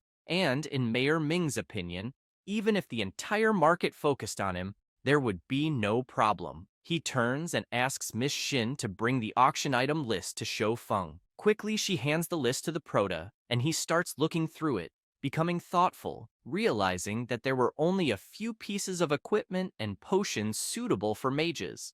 none of which would be useful to him. As the Prota rapidly examines the items, Mr. Yiki becomes concerned because it seemed like Feng was reviewing the items too quickly and didn't seem to find anything to his liking. He starts wondering if he might have underestimated the Prota's abilities. Then, something catches Feng's attention, leaving him seriously concerned. Noticing that something had caught the Prota's eye, Yikai approaches, saying that Feng has a good eye because the item he was looking at was definitely something great. Yikai, pointing to the image of the item, says it's an experience potion that can increase experience gains by 100%, a very rare item, perfect for leveling up quickly. Feng remains silent for a moment, remembering the conversation he had with Shu Wei. Duan is also shocked to see what the item was, catching even Master Tang's attention, who is confused by the whole situation. Suddenly, Feng becomes serious, asking Yikai where they obtained that item. Feeling awkward with the question, Yikai responds that the item itself comes from the Blue Sharp Guild, then asks if something had happened to make the Prota so serious. Feng becomes intrigued, thinking that the Blue Sharp Guild is one of the 7 major guilds in the country with significant power. He then speculates that Shu Wei either secretly sold the potion formula to them, or they did something against Shu Wei. Feng turns and asks Yikai if the guild had mentioned where the potion came from. Yikai says he had only heard that they discovered a new instance called Trial of the Gods, which can only be faced individually, and that the instance seemed to be divided into several layers, with a corresponding reward given for every 10 layers completed. With that, the formula was one of the rewards obtained upon completing the instance. Intrigued, Duan says it's the first time he's heard of this instance,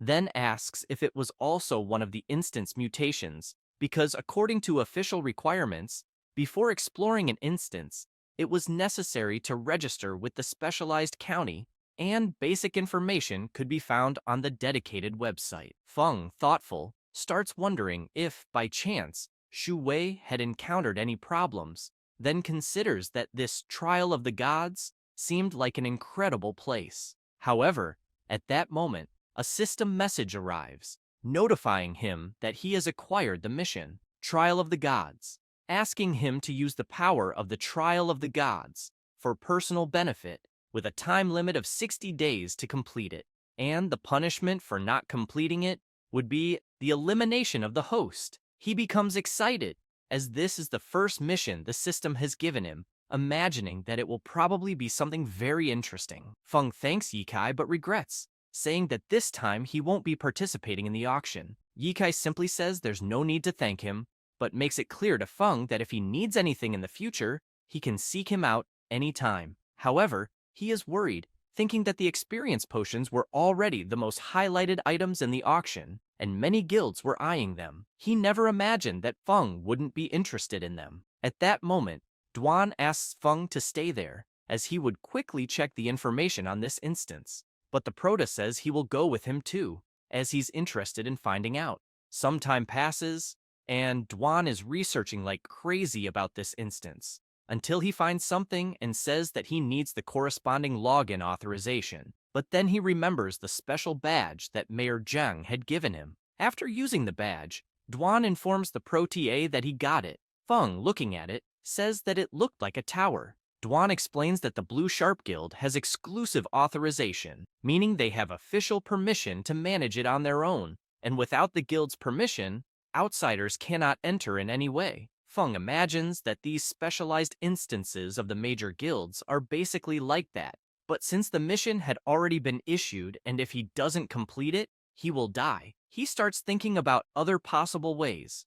After talking with Duan, the protagonist decides to head to the location of the god's trial. Using his teleportation ability, he observes the area, wondering why there were still sentinels there so late. He imagines that the Blue Sharp Guild has shared a lot of information about the test instance on their own forum to attract stronger players to join, which helped him understand a bit more. He thinks that if he uses stealth abilities to enter, they will never notice. With this thought, he smiles and then jumps, teleporting behind the sentinels without them noticing, heading straight for the rift. However, an explosion occurs, leaving the protagonist shocked, as the blast throws both him and the sentinels far away. Meanwhile, at another location, one of the people in charge of monitoring the instance area asks if they saw the large explosion that just occurred there. Another person yells that they will immediately inform the president.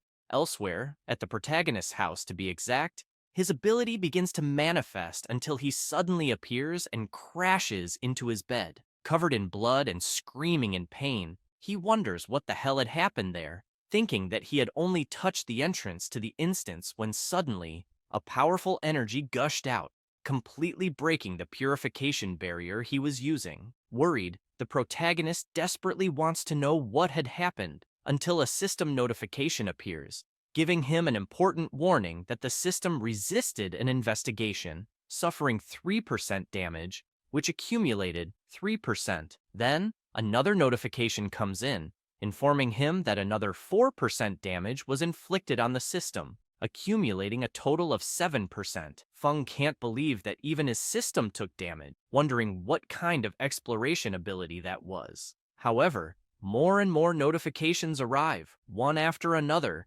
totaling an accumulation of 34% damage. Back at the instance area, several people arrive to investigate what had happened. A priest begins healing the guards injured by the explosion and informs the president that they were only stunned and their bodies showed no signs of injury. One of the guards starts to wake up and calls for the president. He approaches, asking what had happened. This person is He Shiyu, president of the Blue Sharp Guild. The guard explains that he doesn't know for sure, but mentions that the door to the trial of the gods suddenly exploded, and he fainted afterward. Shiyu, concerned, says that there were previous reports of this kind of situation, wondering if there had been any mutation in the instance. A mage, after hearing what the president just said, approaches and suggests that perhaps they should use that to investigate. He replies that it seems they have no other choice. Saying this, the mage quickly begins to use her ability,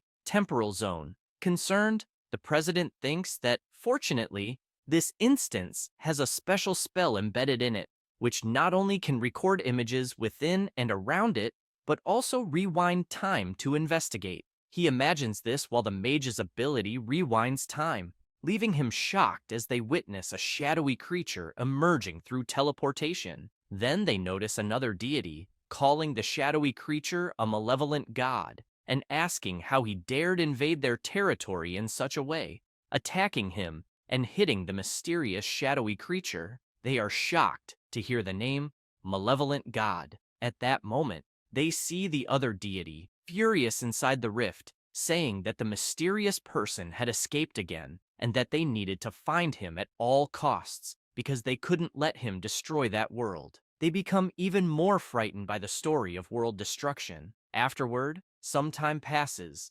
and Shiyu shows the Temporal Zone abilities images to all the guild presidents present. Liu Yingzhen says that, based on the images recorded by the Blue Sharp Guild, this is their first confirmation of the real existence of deities. He emphasizes that although the identities of the deities are unknown from the spells they cast, it is enough to reach the level of forbidden enchantment from legends.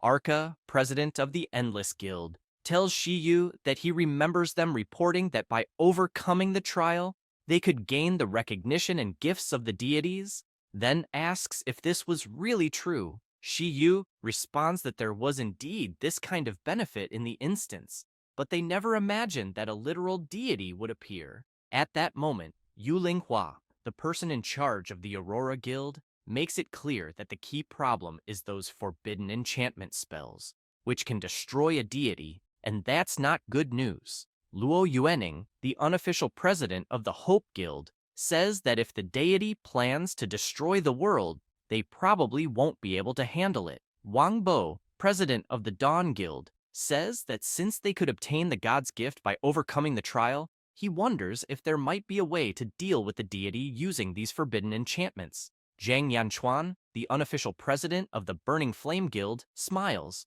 saying it might be worth trying. Meanwhile, Shi Yu feels intrigued, thinking that everyone there is always keeping an eye on the trial of the gods, as if they want to take advantage of the opportunity to blackmail him. Suspicious, he says that if they all want to take part in the trial, he won't oppose it, but makes it clear that the creatures and objects in the trial of the gods are extremely powerful, and with everyone's current strength, they wouldn't be able to overcome them. At that moment, everyone falls silent for a moment. Soon, Ying Zhen asks Lao Feng if he has any ideas. He simply responds that what ideas could he have and what could he do, then asks everyone if they weren't supposed to be skilled. Ying Zhen tells him not to get mad, as he was called back because something big had really happened. Furious, Lao Feng says that, in everyone's eyes, besides protecting themselves against them, the mutants, there would be something else to report,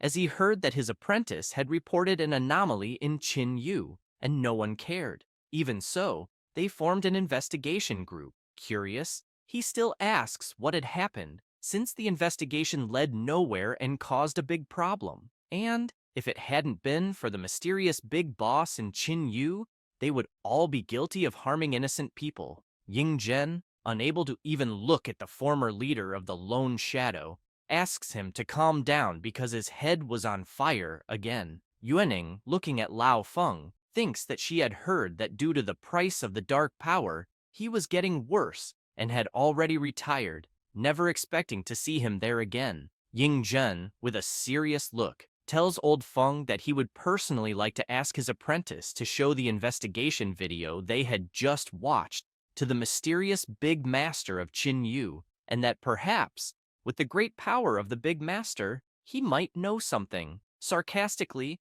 Lao Feng asks if they had only remembered his apprentice now. Ying Zhen responds that he has 2 crates of good wine and will send them to him, and that the commendation for his apprentice's merits will also be approved soon. At that moment, Lao Feng is startled to see how serious Ying Zhen is. Meanwhile, at Duan's house, the protagonist is pensive, looking at his system, imagining that the mission hadn't ended yet, and a new one had already appeared. The mission's name is Don't Worry, it's something small. The goal is to reach the 2nd transformation and complete the system's repair. The deadline is 60 days, and the penalty for not completing the mission is the elimination of the host. He is stunned by the mission's name, thinking that his system might be damaged, but doesn't seem too worried. The protagonist gets out of bed and starts walking, wondering if he had made a mistake. Upon arriving in the living room, he notices several people there, along with Duan. Lao Feng stands up and asks the protagonist if, by any chance, he is Ning Feng. Feng responds that he is, and asks the old man who he is. Duan introduces him, explaining that he is the former head of the Lone Shadow and the current director of the Adventurer Management Department. He then introduces Miss Jing, saying that she is Mr. Lao Feng's disciple and is responsible for the Lone Shadow in their province.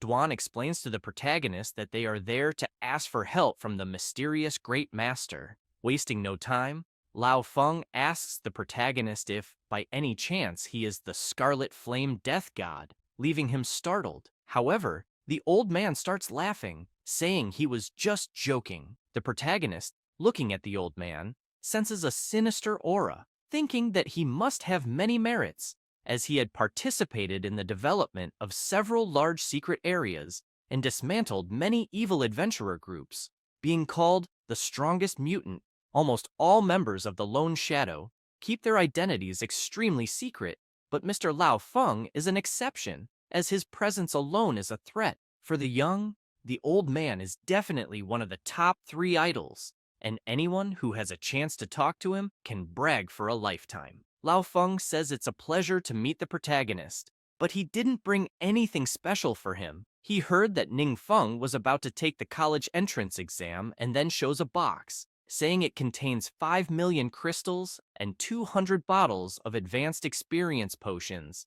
as an official gift for the protagonist, wishing him academic success. Feng can't believe the amount the old man just mentioned. However, the protagonist goes straight to the point, asking why they were there. Jing quickly explains that they were mainly there to ask the mysterious Great Master to watch a video, and since they were there, they could watch it together. She then activates the device, showing the video of what happened at the trial of the gods. where the deity was furious with this so-called malevolent god. Feng is shocked to be called a malevolent god. Surprised, he wonders how a common student like him could be a malevolent god, until the protagonist remembers his mission, telling him not to worry, as it was something small. He gets furious with his system, thinking that none of this was small at all, and considers that his system might be intentionally trying to deceive him. However, he tries to calm down, realizing he couldn't panic at all, as no one knew it was him who went to that place, so they would never be able to identify him. Feng, looking at both of them, says he understood and would send the video to the mysterious Great Master, and any news that came up, he would inform them immediately. Lao Feng thanks the protagonist and says they will head back and wait for updates, and that if they need anything, they shouldn't hesitate to contact Miss Jing. She hands her card to the protagonist, and as he takes it, he immediately realizes she was the woman from earlier in the transformation room, feeling frustrated, thinking it's no wonder he was discovered so quickly. After leaving Duan's house, the old man tells Jing that the protagonist is just as they said, a good, polite, and sensible person. He makes it clear that the official intention is to do whatever they can to bring the protagonist to their team if the opportunity arises. Jing, suspicious, asks her master if by chance he thinks Ning Feng and the mysterious Great Master could be the same person. He simply asks her if it would matter, then clarifies that Ning Feng wants them to believe he is a student. Thus, he is a student, and that's better for everyone. And giving 5 million crystals to a student, regardless of who they are, is an unquestionable gesture. After all, if the student becomes the mysterious Great Master, no one knows how they'll treat him in the future. Lao Feng also explains that the enemies are getting stronger, but since Shi Yu had mentioned in the meeting that everyone wanted the gift of the gods, but they weren't qualified to acquire it, the best thing everyone can do is wait for the mysterious Great Master to become their greatest support. Back at Duan's house, the protagonist is deep in thought, drinking his coffee, thinking that earlier, his system had detected damage in the tracking ability, possibly from some god investigating his whereabouts. He then remembers that this being was able to destroy his absolute defense with a single blow, indicating that this being had reached the level of forbidden magic, making them a very dangerous enemy. Feng becomes worried, thinking that his priority at that moment is to complete the 2 missions from his system. Repairing the system is obviously the priority, as he needs it to block the god's search. But the mission past the trial also can't be neglected. If he can't use the enemy's power, they could become a threat. Quickly, the protagonist asks Duan if by any chance Mr. Lao Feng had provided any more information. Duan replies that he had, and that he would quickly organize it for the protagonist. Showing the information from Old Feng, Duan explains to the protagonist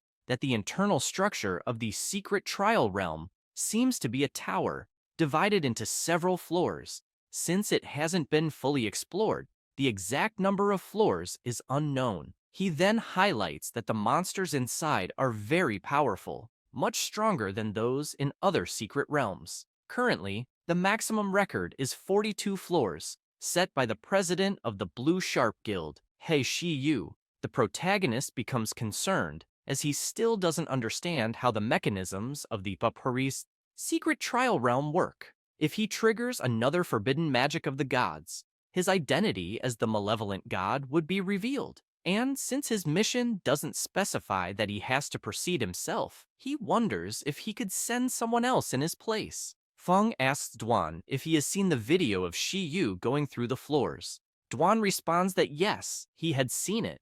The protagonist, with a serious look, asks Duan how many floors he could reach. Duan, intrigued, says he might be able to get through 35 floors. Feng isn't surprised, as he expected it. Shi Yu is close to the 5th transformation, and his power is greater than Duan's. However, since Duan is someone he trusts, he'll be happy to send him to participate in the trial, and he considers preparing special training for Duan. Some time passes, and Old Feng is shocked, not believing what he's hearing. He asks Jing if the mysterious Great Master really intends to send someone to the Blue Sharp Guild for the trial. She explains that was Dwan's answer, and he also requested to use the Lone Shadow's training room for a special training period. The old man is intrigued, asking Jing because as far as he remembers, Dwan hasn't reached the fifth transformation yet. She confirms this. He begins to laugh, saying this will be very interesting, leaving her confused.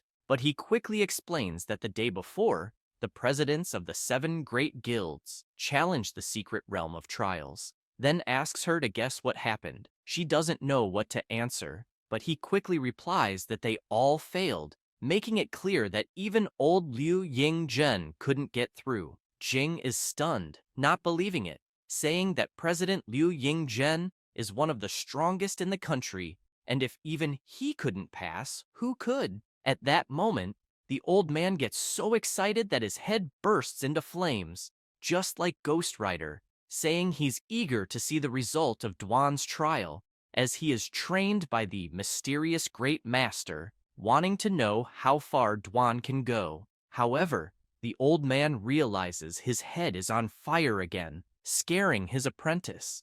And looking at her master, she thinks those flames are the price he pays, constantly burning away his life. Worried about him, she wonders if there's really no way to help him. Some time passes, and the protagonist and Dwan are gathered in the training room with Jing and old Lao Feng. At that moment, Captain Zhou is amazed at the scene he's witnessing, as he's never seen people from the 4th and 5th transformation. Meanwhile, Jing's assistant says she heard that President Liu from the Guild of Power also wanted to go, but was stopped by Mr. Lao Feng. Zhou starts to recall when he was angry seeing the protagonist for the first time, and begins to cry, relieved that he hadn't offended him back then, knowing he would have been doomed. Jing makes it clear to Dwan that as long as enough information is provided, the training room can simulate various combat environments, but only warriors of the 4th transformation or higher can use it.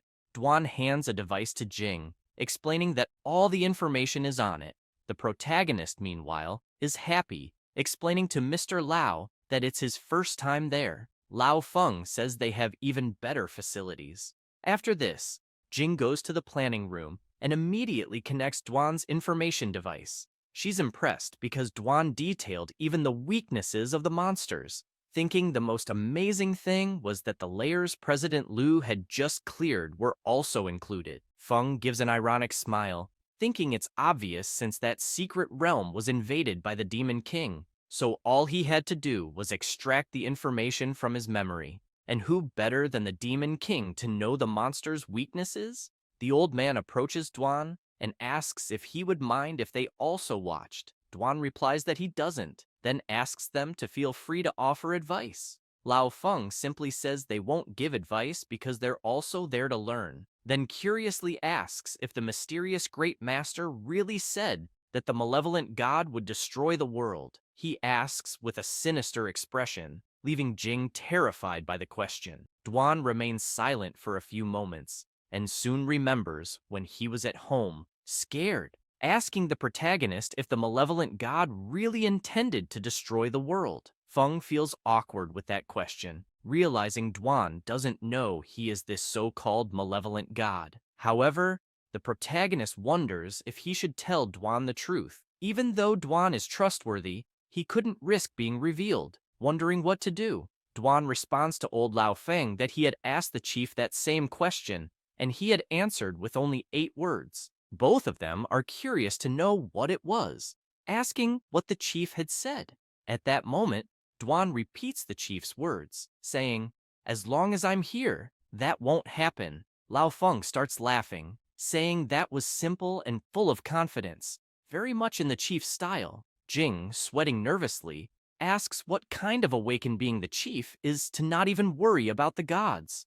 Meanwhile, the protagonist is quite pleased, thinking he had used the right words without leaving any hint of suspicion. The old man shakes Dwan's hand, thanking him, and telling him that from that moment on, the secret realm of trials depended on him. After that, Feng and the old man go to a room to watch Dwan's training. Some time passes in the training area, and at this moment, Dwan is forcefully thrown against the wall, surrounded by several monsters. He lifts his head and prepares again as the monsters advance toward him. Dwan shouts, gathering energy, and then finishes off the monsters, though he is left quite exhausted. The protagonist, noticing this, asks Dwan if he'd like to rest for a bit.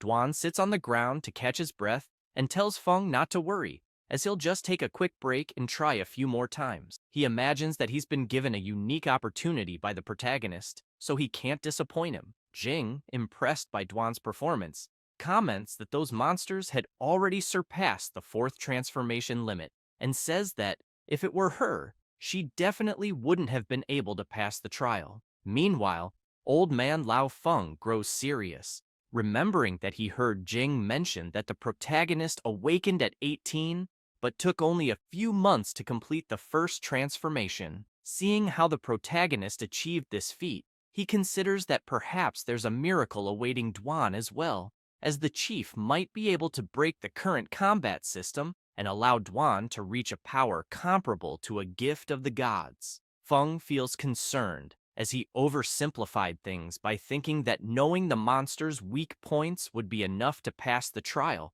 overlooking that humans have limits, just like equipment and skills. Even knowing the monster's weak points, if he can't reach them, it's all for naught. Looking at the exhausted Dwan, the protagonist considers that if Dwan fails the trial, he'll have to complete it himself. With little combat experience, the only thing he can rely on is forbidden magic, but that might pose a great risk of exposure. Then, he informs Mr. Lau and Jing that he'll be leaving, explaining that classes at his school will resume next week, and he needs to prepare. They respond that it's fine, and ask him to let them know if he needs anything. After leaving, Feng becomes thoughtful, imagining that before classes start, it's better to try to increase his level. It would be great to get some powerful skills or equipment to replace Dwan's. He goes to an alley and takes a scroll in his hand, thinking that to leave there without being tracked, his best option is still the flight scroll.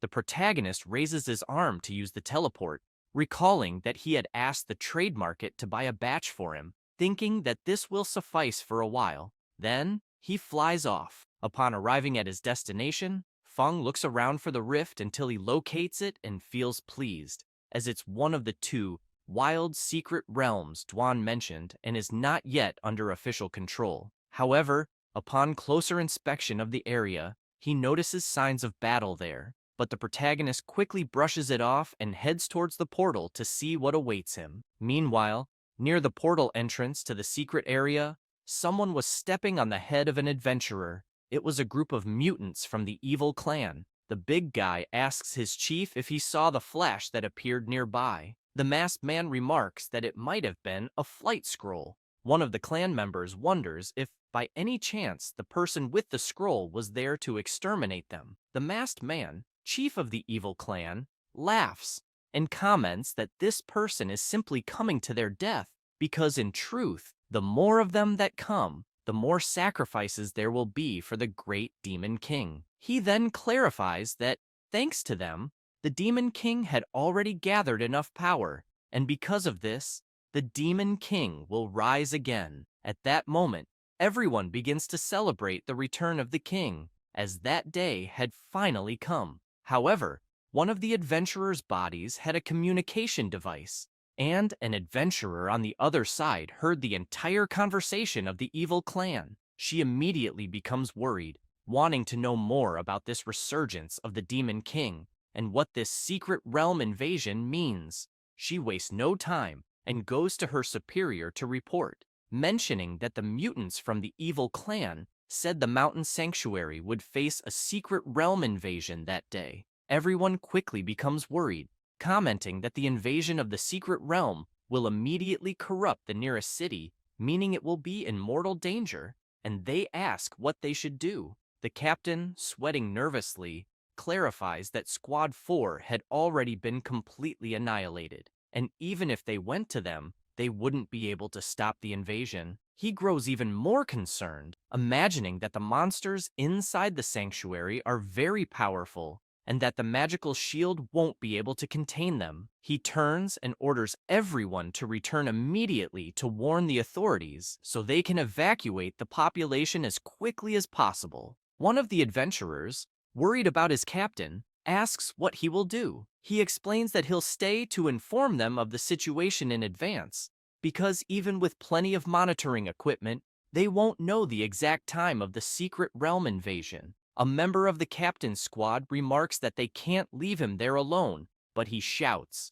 urging them not to waste time and to hurry to alert the authorities about evacuating the population. Following the captain's orders, they rush away, saddened by leaving their captain alone against the evil clan. He looks up, frustrated, wondering why the invasion had to happen on that day. He takes out his phone and calls his daughter, saying there might be an emergency drill later and that she shouldn't be afraid, asking her to listen to her mom. His daughter shouts, asking where he is, and he explains that he's working, very busy, and called just to inform her about the possible emergency drill. Then, he hangs up, feeling genuinely sad because something very bad was going to happen later. However, he notices his daughter calling back. He answers with a smile, asking what she wanted. She shouts, questioning why he hung up, as she still had something to say. He asks what she wanted to tell him. At that moment, a dark energy echoes nearby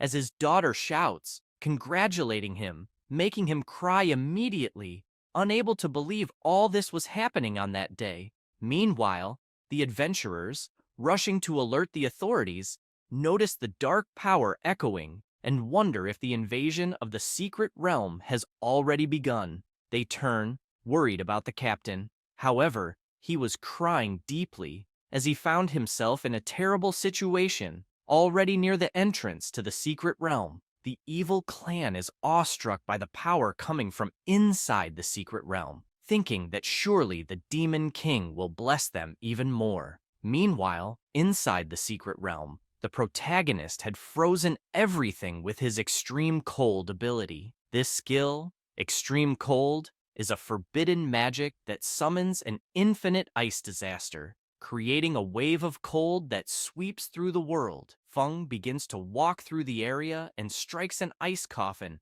laughing and commenting that the monsters here yield a lot of experience, and that, with this, he quickly leveled up to 37 and can now learn a new skill. However, the protagonist hadn't noticed that one of the monsters he had frozen with his ability was precisely the Demon King the evil clan was waiting for. He opens his system and observes the skills he could learn, making his decision shortly after. Some time passes, and something begins to emerge from the portal of the secret area. The entire evil clan kneels and salutes the great Demon King. A person begins walking out of the portal. It was the protagonist, with his carefree manner. However, both the protagonist and the evil clan stare at each other, and Feng quickly becomes startled, wanting to know what the hell was happening there. Meanwhile, the evil clan leader is even more frightened, asking where the Demon King was. Little did he know that the Demon King was already dead,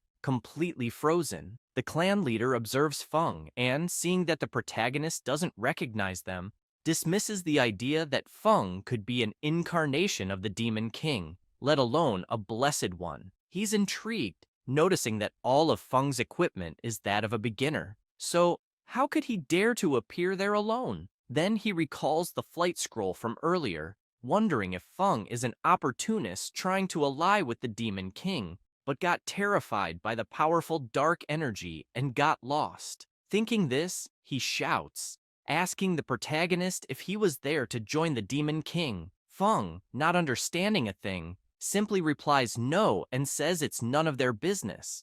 The evil clan leader becomes furious, asking if the protagonist knows who he is, and introduces himself as Gu Zhao, an A-level wanted criminal with over 100 lives in his hands.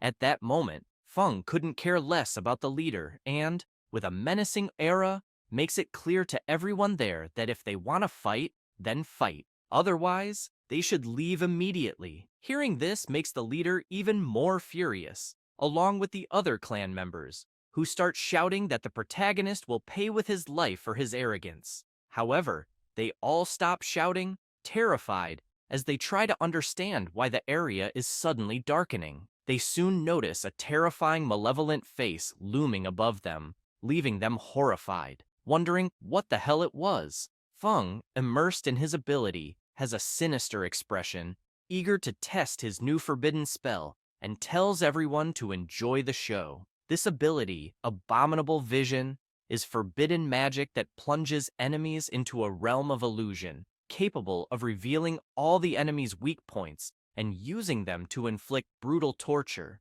With this, Feng analyzes the clan leader, noticing he has an injury on his shoulder caused by prolonged use of inappropriate skill equipment, which damaged his left shoulder, reducing his strength by 5%, agility by 5%, and the effect of his skills by 20%. Feng finds all this incredible, as the ability is extremely detailed, revealing weaknesses with precision. He concludes that with this ability, all enemies' weaknesses are exposed. He then decides to test it, striking Gu Zhao's shoulder, who screams in pain, horrified, unable to understand what's happening. The protagonist, seeing this, imagines that in the illusion world, he can repeatedly attack the weaknesses of trapped enemies, like a demon toying with a defenseless prey, concluding that his ability is called Abominable Vision. For this reason, he thinks that, even if the ability is very sadistic, he'll be able to exploit the enemy's weaknesses effectively. After the battle, some time passes. The captain is talking on his cell phone, mentioning that some time had passed and there were still no signs of the secret realm invasion on the mountain, adding that he'll go there to check. He clarifies that it's no problem because, if something goes wrong, he can try to escape, and whether he dies at the foot of the mountain or at the top makes no difference. Saying this, he runs toward the mountain base. Upon arrival, he's incredulous, wanting to know what happened there, noting that Gu Zhao, the Blade of Silence, an A-level wanted criminal, and his henchmen were completely eliminated. After the captain informs his squad members, the girl is surprised, as 4 teams of adventurers had sacrificed themselves to hunt Gu Zhao, and now he was dead. Another adventurer asks the captain about the situation inside the secret realm. Inside the secret realm, the captain is even more surprised, reporting that it seemed a massive ice storm had frozen everything, leaving no monster alive. The adventurer, concerned, quickly shouts, asking about the secret realm's boss, but hears the captain say that the Demon King had been destroyed, even surprising the girl. The captain explains that when he saw the boss frozen, he wanted to check if he was truly dead, and as he approached, the ice coffin where the Demon King was frozen suddenly fell. The adventurer, still concerned about the situation, asks if the Demon King was truly dead or not. The captain explains that no item had dropped, and he didn't receive any experience, concluding that the boss was already dead. The adventurer, still confused, asks if, by chance, the secret realm invasion might still happen. The captain kneels next to the Demon King's body, observing it, and thinking that, given the current situation, it's out of the question. He reflects on this, while the Demon King remains silent, terrified by the protagonist's power. After that, the protagonist returns to Duan's house and, noticing he wasn't there, immediately calls him, asking if he was still in the training room and telling him to come back and rest a bit. After Duan returns, he is frustrated, telling the protagonist he's stuck at level 45, explaining that his abilities aren't enough and that he feels he's disappointed him. Feng smiles and tells Duan not to worry, asking him to rest for a few days, explaining that the primary objective was for him to understand the situation in the Sanctuary of Trials. He adds that next week he'll arrange a grueling training session for him. Duan feels relieved, seeing that the protagonist hasn't given up on him, and excitedly asks what the protagonist would like for dinner, offering to prepare it immediately. But before the protagonist can respond, Duan runs off, thrilled by the upcoming intense training. Feng just watches his friend's enthusiasm. Afterward, he sits down, feeling cheerful, as he plans to take advantage of the break to play a bit. While gaming, he notices a message from Old Man Lao Feng. In the message, Lao asks if they could level up together, requesting an invite to the game, mentioning that he's great as a tank. Feng can't believe it, wondering if someone hacked the old man's account. But then another message arrives, This time, an audio where Lao Feng confirms it's really him. The protagonist is delighted to know it's indeed the old man, never imagining he enjoyed games. After playing together and winning the match, Feng tells Lao that he played very well and was skilled. Lao Feng explains via audio that he usually plays with his grandson, though now he doesn't play much since his grandson is busy with university entrance exams, adding that the protagonist and his grandson are the same age. Feng sends an audio message to Lao Feng, suggesting they play as a trio when they get the chance. The old man agrees, saying it's a deal.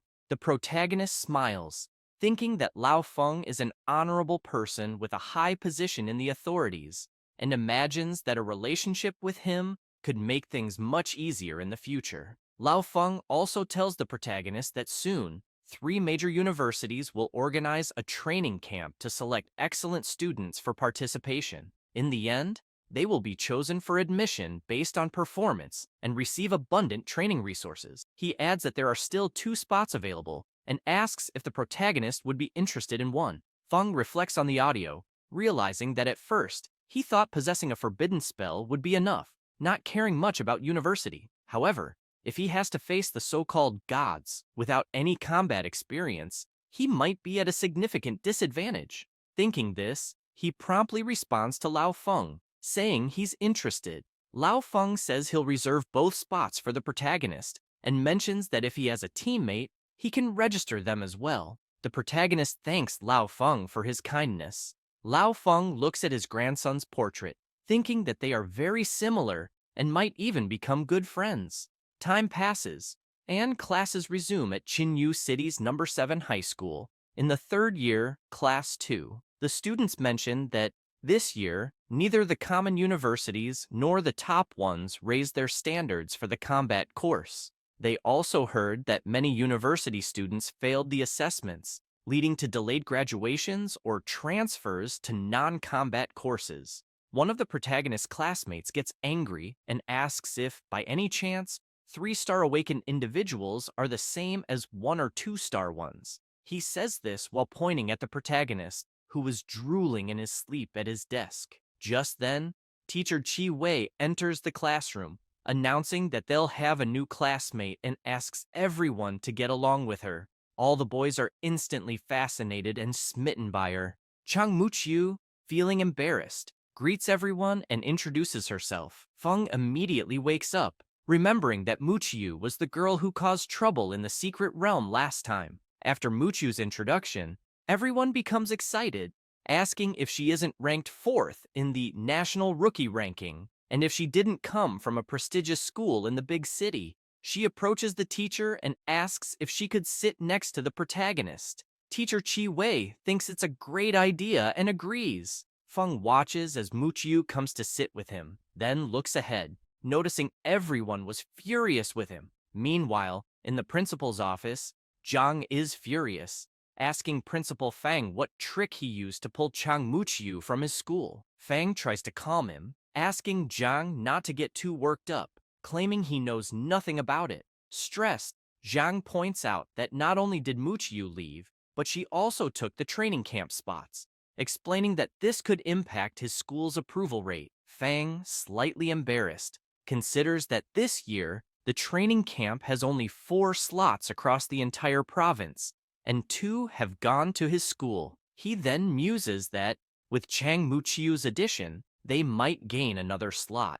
Quickly shifting his expression, he realizes it's no wonder Principal Zhang rushed over to complain he's in serious trouble. However, they hear someone knocking at the door. Director Fang calls for his assistant, who opens the door, announcing that someone wanted to see him, as they couldn't reach him by phone. The principal asks who it is, but clarifies that he's in the middle of an important discussion with Principal Zhang, which is why the person couldn't reach him, as his phone was on silent. Jin Jing informs them that the visitor is from the Adventurer Management Department, Mr. Lao Feng. Both principals are stunned to hear who it is. The old man enters the room, greets Principal Fang, and introduces himself. Both principals are still in disbelief at the visitor's presence, thinking that Lao Feng is a significant figure they'd only seen on TV. Lao Feng turns and introduces his grandson, saying his name is Feng Rui, who steps forward and greets everyone. Fang, sweating profusely,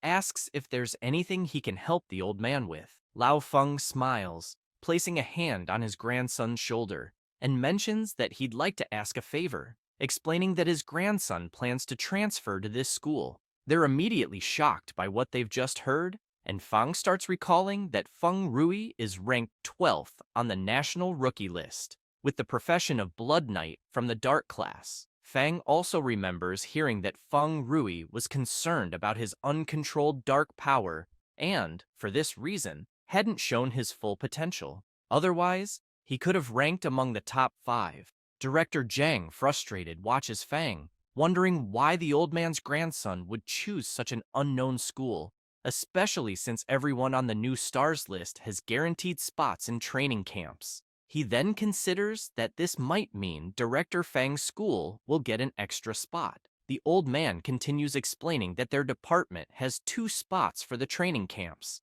which they intend to assign to outstanding students. Director Fang is pleased to hear this, but Director Zhang is left open-mouthed, unbelieving what he just heard. In disbelief, he thinks that in a province like theirs, which is falling behind others, there are only 3 or 4 spots in total. Fang turns to Director Zhang and mocks him, apologizing that he won't be able to accommodate him anymore as he's busy, which leaves Director Zhang furious. However, Fang wastes no time and asks his assistant to escort Director Zhang out. The old man and his grandson sit on the couch, and Director Fang cuts to the chase, asking if it's really true that the 2 spots are for Ning Feng from 3rd year class 2, since, if he's not mistaken, the Prota has only recently awakened. He then asks if Ning Feng can really go to the training camp. Lao Feng merely replies that it's up to the department, and the director needn't question anything. Fang is slightly embarrassed and makes it clear they'll cooperate fully. However, he's intrigued, imagining that the Adventurers Management Department is responsible for overseeing adventurers independently of the 7 great guilds, with immense power. And, with Lao Feng's influence, whoever gets his support will have a bright future. Next, he wants to know how the Prota managed to connect with the old man. Meanwhile, in the Prota's classroom, he is confused, as even his friends from the Sovereign Lion Guild have been transferred to his school, and he immediately asks them why on earth they were transferred there. The cleric, as cheerful as ever, mentions they just wanted to be closer to him. She explains that she heard the school tried to contact Zhao Cheng too, but he turned down the spot. She adds that's why the spot was given to her, and that the big boss also gave a spot to her brother. At this point, Wang Yue and Mu Qiu exchange intense glances. The berserker is excited to meet Lao Feng's grandson, and Rui smiles, saying the pleasure is his, and that he hopes to have the support of the Prote and everyone. Mu Qiu, feeling concerned, realizes she's not the only one drawn to the Prota, and thinks she needs to try even harder not to be overlooked by him, recalling she had prepared a gift for him, but needs the right moment to give it. At that moment, the other students observe the Prota's group with indignation, wanting to know what kind of relationship Ning Feng had with these people, because even without the Prota, this group was impressive for any high school in the country, and everyone really wanted to be talking with them. The protagonist feels pleased, thinking things suddenly got a lot more exciting, but he soon grows curious, wondering why Zhao Cheng turned down the spot and why no one seems to care about his disappearance. Meanwhile, at Zhao Cheng's house, his father sits pensively, and one of his guards reports there's still no news of the young master, asking if they really shouldn't contact the police. He takes a deep breath and says he's already contacted an experienced investigator to help with the case, and that they should have news soon, requesting they wait a bit longer. When asked about the situation at the school, the guard explains that he managed to secure an extended leave for the young master, stating he would be attending a special training. The director thought it would be a waste to give up the spot at the training camp, but didn't ask many questions.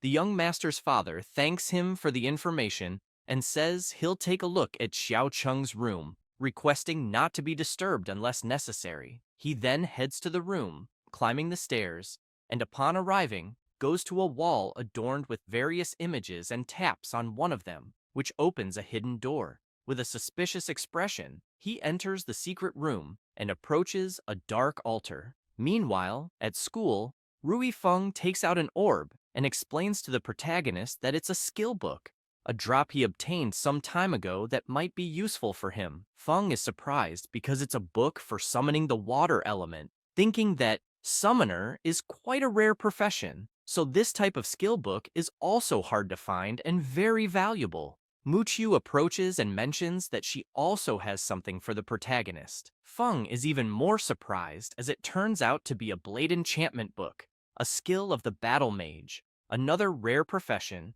Realizing that these skill books are challenging to come by, he then thinks that both skill books are excellent, but he still can't learn them. As before classes started, he went to the secondary secret realm to level up. When he tried to enter, the system barred him, notifying that the realm required a group of at least 5 people. Due to a lack of information at the time, he ended up wasting the trip and couldn't unlock a new skill bar. On the other hand, he considers that both books he just received are more appealing than school, since he also needs to form more alliances as future information sources. Feng smiles and thanks them both for their kindness, mentioning he doesn't have much to give in return. He then takes out some experience vials, explaining that there are 40 advanced experience potions, half for each of them. Muqiu comments that she heard it's an exclusive treasure of the Blue Guild, and that only carefully trained internal members have priority access. Rui Feng imagines that item fetches a high price at auction and is quite hard to find, yet the protagonist is casually handing out 40 vials. Both the old man Lao's grandson and Muqiu are shocked, concluding that such support should be kept close. Yue calls the protagonist and says she also has a gift for him. He turns around and asks her to tell him what it is right away, as he doesn't like delays. She laughs and says that it's actually a new potion, Shu Wei refined, and asks her to deliver to the protagonist. She shows him the shining potion, and Feng is surprised by it. After that, the protagonist arrives at Duan's house, and he quickly asks Ning Feng why he arrived early. Delighted, the protagonist explains that all students attending the training camp can organize their free time, and since there was nothing important at school, he returned early. Duan, intrigued, remembers that the protagonist had said he'd put him through hellish training that week, but hasn't mentioned it again, wondering if his master has forgotten. Feng takes out an item and informs Duan that the potion is for him, explaining that it's a new potion Shu Wei just prepared, called the Nourishing Potion, which can heal internal injuries accumulated over time. He then asks Duan to drink a vial as they are about to begin hellish training. At that moment, Duan is excited, thanking the protagonist and promising to give it his all. He says this and promptly drinks the potion. Feng asks Duan how he feels. He replies that he feels his body warming up and that the areas that used to bother him feel much lighter. The protagonist is pleased, thinking it's truly a great potion, as the last time he was hit by a curse, he was left with some internal injuries, and after drinking a vial, he was almost completely healed. He then informs Duan that it's time for hell training, urging him not to get nervous and just follow his instructions. Duan, excited, shouts that he understands and can't wait to start. Feng asks him to let him know immediately if, at any moment, he feels he can't go on. The protagonist begins observing Duan, making him nervous, and then Feng uses his skill Abominable Vision. He can see all of Duan's weak points, noticing that his lung injury is in recovery, and wonders if it's the effect of the nutrient potion. He also notes that after Duan used the skill Energy Overload, he accumulated internal injuries, resulting in lung damage, a 2% loss in strength and stamina, and an 11% reduction in skill effectiveness. Feng makes it clear to Duan that he will first show him his weak points and then conduct specific training to address them. Duan, listening attentively to the protagonist, thanks him for the guidance. Feng explains that the energy overload skill isn't suitable for him as it causes lung damage. He further explains that the combination of skills was incorrect. Star Capture and Star Charge don't connect well, even though Duan usually relies on this combination. Duan is incredulous, realizing that his master truly has a sharp eye, having identified his issues so quickly. After that, the protagonist shouts, announcing the start of hell training, and Duan quickly prepares himself. Without wasting time, Feng strikes with his skill but changes direction just above Duan, who is startled. He quickly understands the protagonist's intentions, but it's too late. As he takes a direct hit, Duan kneels, hearing Feng ask how he's doing, and he promptly responds that he's fine and can still continue the training. Intrigued, the protagonist recalls that, thanks to those test subjects, he was able to familiarize himself with using his skill without impairing Duan's consciousness, bearing in mind that pain cannot be avoided. Duan stands up, feeling some pain, and thinks that his boss is likely the only person in this world who can make him stronger, and that he certainly won't waste such an opportunity. Then he gets ready and asks the protagonist to continue. After training for a while, Duan finds himself back in the training field. At that moment, a demon is furious with him, and he just stands, waiting for an opening. The demon attacks. He dodges effortlessly, leaping onto the demon, spinning in the air while concentrating energy in his dagger. Then, he drives the dagger into the demon's back, which roars in pain. With this, Duan easily finishes the demon, and brimming with excitement, smiles and asks for the next stage. The old man and Jing are surprised, and she comments that there are no more stages, as all the monster information he had provided was used up. At that moment, Duan takes a deep breath and falls to the ground. Overwhelmed with happiness, he begins to cry, commenting that thanks to his master's training, he was able to finish the monsters in the training field. Lao Feng can't believe it, remarking that in just half a month, he was able to elevate a fourth transformation warrior to such a high level, calling it simply a miracle, and noting that the agency will definitely need to maintain a good relationship with the great, mysterious boss. Saying this, his head starts to feel hot, and Jing, noticing, quickly calls his attention. He starts laughing, asking her not to worry, explaining that reaching his age as a transformer is already a blessing. Jing, intrigued, imagines that Mr. Feng sent his grandson to study in the city of Qinyu with the intent of passing the torch. Still worried about the old man, she asks if perhaps the great boss has a way to ease the price of the dark power.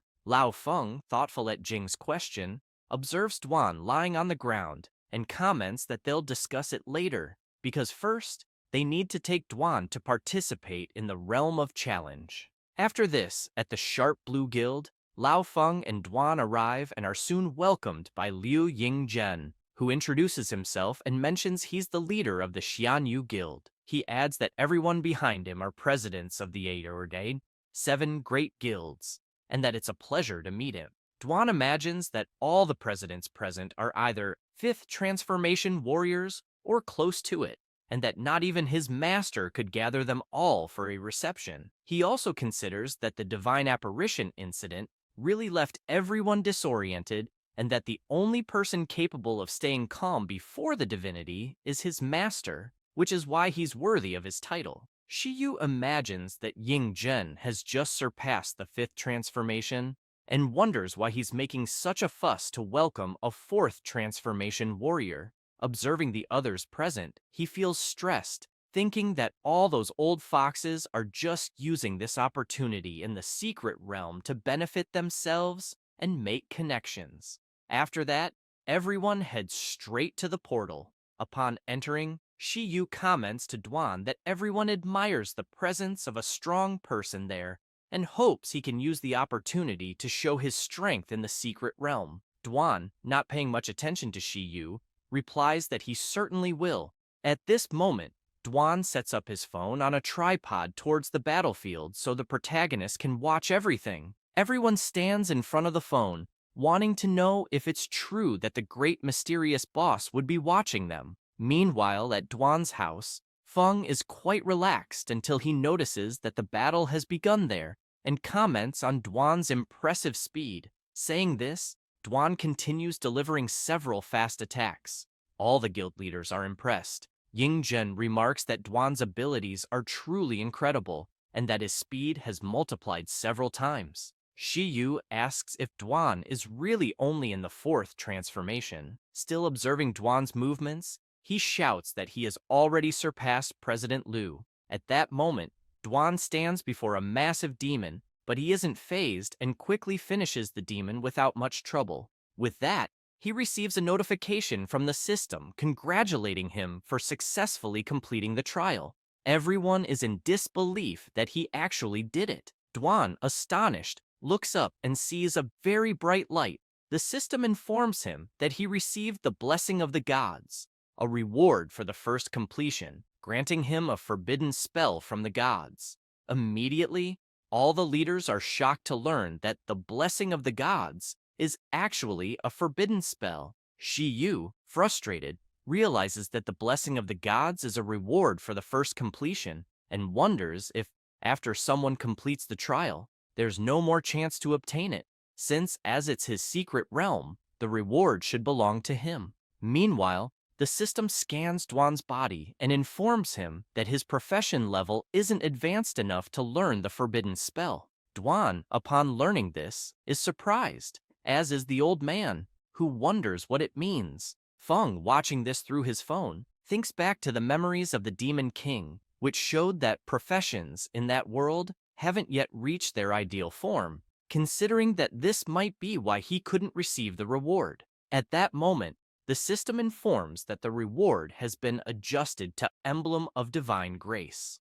Duan is confused by this notice, wanting to know the reason for the sudden change. After this, the system informs Duan that he has 3 different paths for his profession's progression, and that his profession belongs to the Strength category, blessed by the primordial Holy Spirit of the 12 gods. He wastes no time and selects the sword path symbol, and with that, the system presents 3 options. The first is the professional path, Spiritual Sword Master, where the master controls the sword with life energy, being decisive and deadly, capable of unleashing uncommon force against powerful enemies.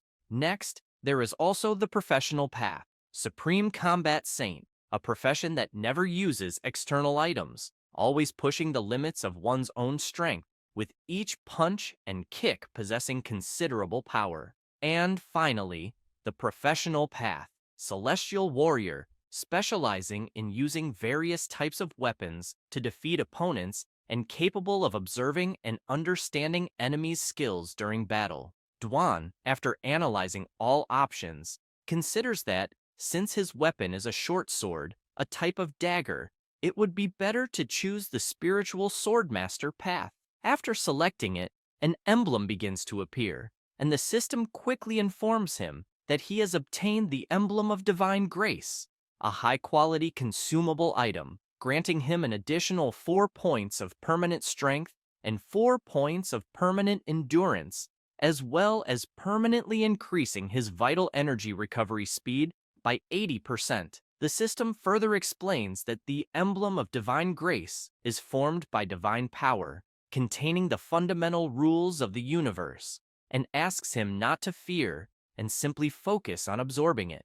Duan immediately concentrates and begins to absorb the emblem. Meanwhile, Yan Chuan, alarmed, asks everyone to look up, as something was appearing in the sky. At that moment, a system message appears in the sky, stating that the God's Trial, Ruins of Laurel City, has been completed with a world-class difficulty level and a Divine Grace emblem drop rate between 0 and 1%. To make matters worse, the message wasn't only shown at the trial site, but to the entire world. People are shocked and quickly grab their phones to record it, eager to understand the meaning of those words that suddenly appeared. Feng goes to the window and notices that the system is notifying him about the God's Trial, asking him to complete the secret realm and use its power to his advantage. Meanwhile, at the trial site, the leaders are in a panic upon learning of the trial's world level, and Leader Arca mentions that people from other places have also seen the message, speculating it might have been a global announcement.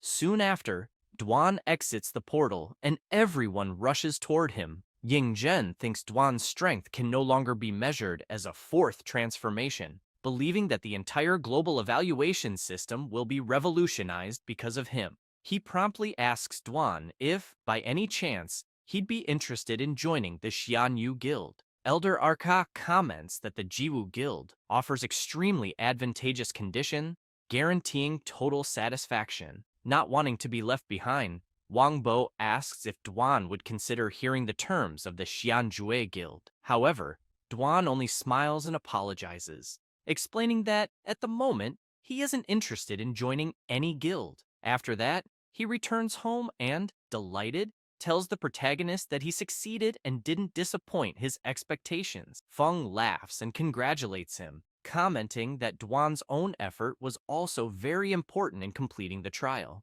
After chatting for a while, they sit at a table, and Feng begins to sketch the emblem, mentioning that he couldn't see it clearly on his phone. Once he finishes the drawing, he shows it to Duan, then asks if the emblem of divine grace he mentioned resembles the sketch. Duan replies that it does, except for the design itself, but the shape is the same. Surprised, he immediately asks Feng if he also knows something about the emblems. Feng smiles and replies yes, explaining that he once obtained one after completing a mission and later gave it to his friend Wang Yue. Hearing this, Duan can hardly believe it, imagining that the protagonist can give away divine items as if they were nothing, realizing that his own efforts still seem far from enough. Feng, on the other hand, is intrigued, reflecting on what Duan mentioned about the emblem of divine grace being formed by the power of the gods. He wonders if, since he also possesses divine power,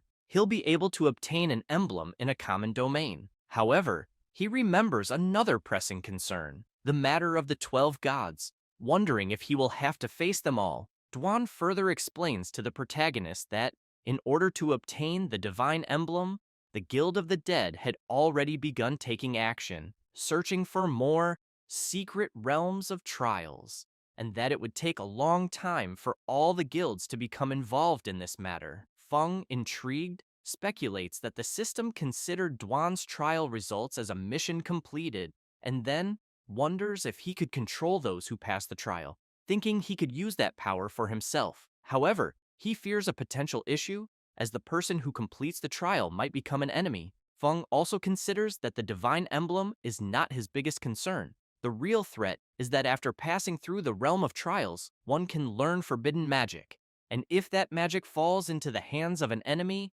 it would certainly pose a danger to him. Exposing his existence to the gods would only lead to more problems. Feng takes a deep breath, reflecting on the numerous challenges he's faced lately, and wonders if there could be a way to ensure that all who pass the trial are part of his group, even though it seems difficult to achieve. At that moment, Duan catches the protagonist's attention, saying that he has something else to share but is unsure if he did the right thing. Feng, curious, asks what it is. Duan reveals that while he was at the Sharp Blue Guild, something happened. Shi Yu mentioned that it was somewhat embarrassing to say, explaining that according to their contract, the rewards Duan obtained in the Realm of Trials were to be handed over to the Sharp Blue Guild. Following this, Duan handed over the drops to Shu Yi, commenting that he couldn't hand over the divine emblem because it had already been absorbed. Upon hearing this, Shu Yi was furious, shouting for Duan to leave the divine emblem behind. Otherwise, he would not be allowed to leave. However, he quickly calmed down, realizing he only had the courage to say that in his mind. Soon after, all the leaders were astonished by the rarity and high levels of the items. Shu Yi, thrilled with the forgetfulness potion formula in his hands, realizes that it can remove a specific skill, leaving the skill slot empty again. As leveling up is difficult, skill slots are highly valuable, and one's skill choices can determine their future. Shu Yi concludes that with the potion, it's like having several new opportunities for choice. He then considers that, just like the high-level experience potion, this is another potion that could change the world. If they monopolize it, the Sharp Blue Guild will certainly attract more powerful people to join and soon surpass the official guilds. However, he's concerned about ensuring Duan keeps quiet and does not divulge the formula. With this in mind, he firmly tells Duan that, according to their contract, the potion formula must be kept in absolute secrecy and cannot be revealed to anyone. But before Shi Yu can finish speaking, Duan interrupts, and says that he had already seen that formula before, attributed to the great mysterious boss, clarifying that it was the exact same formula, because even if he doesn't reveal it, the boss could also produce it. Everyone is surprised, unable to believe what Dwan has just said. Frustrated, Shiyu insists they conducted an investigation beforehand, confirming that the rewards for the first completion of the Realm of Trials are unique and had never been recorded before. He then asks if Dwan was implying that the great mysterious boss already knew the formula and if, by any chance, he had any proof of it. Dwan lowers his head, deep in thought. Meanwhile, Shiyu feels triumphant, thinking he has caught Dwan in a lie, warning him not to use the great mysterious boss to intimidate him, as nothing that belongs to him can be taken away. Dwan takes a deep breath and replies that he doesn't need to prove anything to the boss. He then adds that, in fact, the high-level experience potion they had in their possession was also known to the boss, who had already produced it long before. Hearing this, Shiyu is left stunned. Desperate, he insists that it's absolutely impossible for the great mysterious boss to know anything about the Realm of Trials. All the guild leaders are perplexed, wondering if Dwan's incredible power comes from using those potions. At this moment, Ying-jun notices the elderly Lao Feng smiling openly and shouts, asking why he was smiling so broadly. Lao Feng casually replies that he remembered something that made him very happy. Ying-jun, curious, immediately asks what brought him such joy, but Lao Feng simply responds that it's none of his business. Frustrated, Ying-jun retorts that Lao Feng is being immature. However, the old man is intrigued, recalling how his grandson had mentioned that Ning Feng could easily get 40 vials of the experience potion from the great mysterious boss, because he didn't care about it. Lao Feng also reflects that his decision to transfer his grandson was indeed a great choice.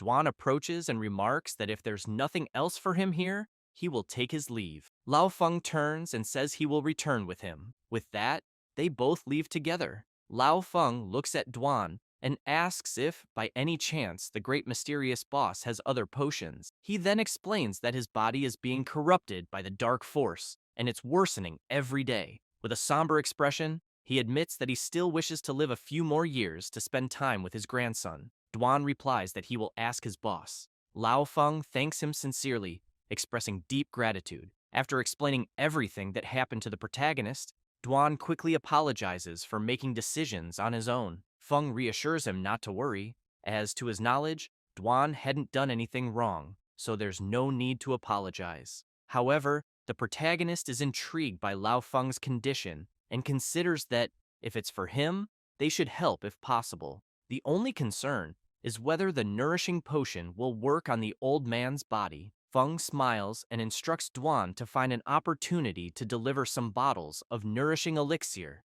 to Lao Feng for him to try. Dwan agrees, saying he will gladly do it. After that, Dwan heads to Lao Feng's company, and upon arriving, asks Jing if the old man is there. She informs him that there was an important meeting, so he had to go to the main office. Dwan mentions he has some elixirs to deliver to the old man. Jing suggests leaving them with her, assuring that she will hand them over once Lao Feng returns later. Afterward, Jing heads to a room and rings the bell, puzzled as to whether Rui Feng is inside. Given that he had just arrived in Qinyu City and knew nothing and no one, she decides she might as well come back the next day. At that moment, a dark aura begins to seep from under Rui Feng's door. Inside, he is kneeling on the floor, trembling as the ominous aura surrounds him. Sweating profusely, Rui Feng starts hearing a sinister voice asking if he wishes to save his grandfather's life because it can help him, provided that Rui is willing to submit to it.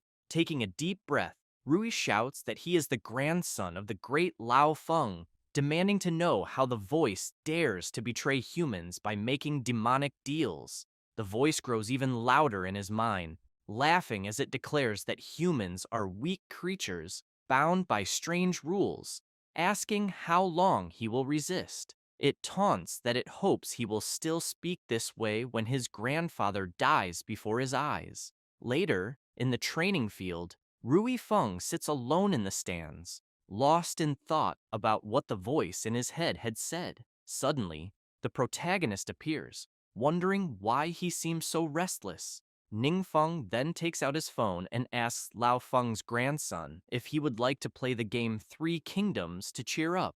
Embarrassed, Rui Feng apologizes to the protagonist, explaining that his grandfather doesn't allow him to play games at school. Feng smiles, reassuring him that it's fine and that they can play together when his grandfather returns. He also comments on how impressive Lao Feng's skills are. Rui then explains that his grandfather learned to play the game because of him. The protagonist, confused, asks, "What do you mean?" Rui Feng explains that when he was a child, his parents died on a mission, leaving him deeply shaken. He became withdrawn, spending all day locked in his room, becoming somewhat antisocial. Because of this, his grandfather, Lao Feng, didn't know how to console him until he remembered that Rui used to enjoy battle games. Lao Feng secretly learned how to play them. In Rui's darkest moments, it was his grandfather who stayed by his side, helping him emerge from his shadows, which is why Rui is deeply grateful to him. Then,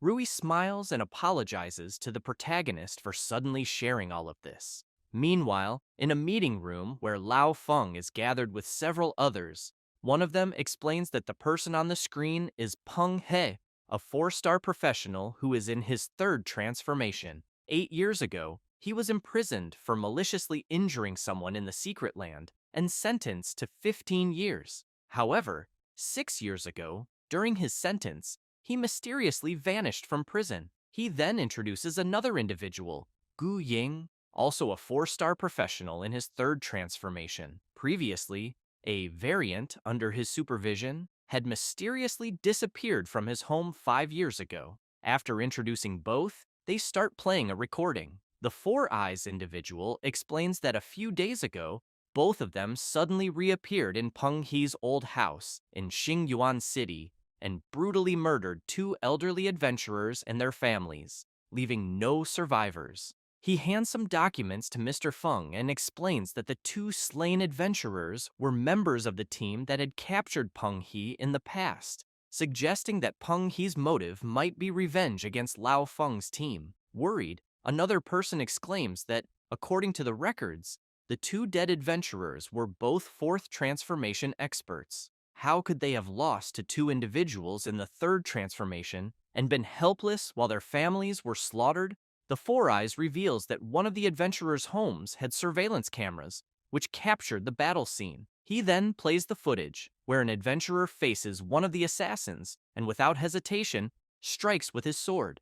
However, Ying effortlessly dodges and with a dagger in one hand, stabs the adventurer. Witnessing this leaves everyone there concerned and incredulous. To make matters worse, Ying delivers several additional blows, piercing the adventurer's entire body, giving him no chance to counterattack. Nervously sweating, the person next to the old man comments that it's clear Ying has already surpassed the power of the fifth transformation. Lao Feng, seeing this, is also apprehensive, remarking that in a direct confrontation, he would probably not be a match for Ying. After all, this person had disappeared for years while still in the third transformation, making him wonder what Ying had done and endured to reach such a level of power. Meanwhile, at the Chung household, Mr. Cheng is restless. The door suddenly opens, and Ying and Peng He enter. Cold sweat dripping, Chung comments that they've worked hard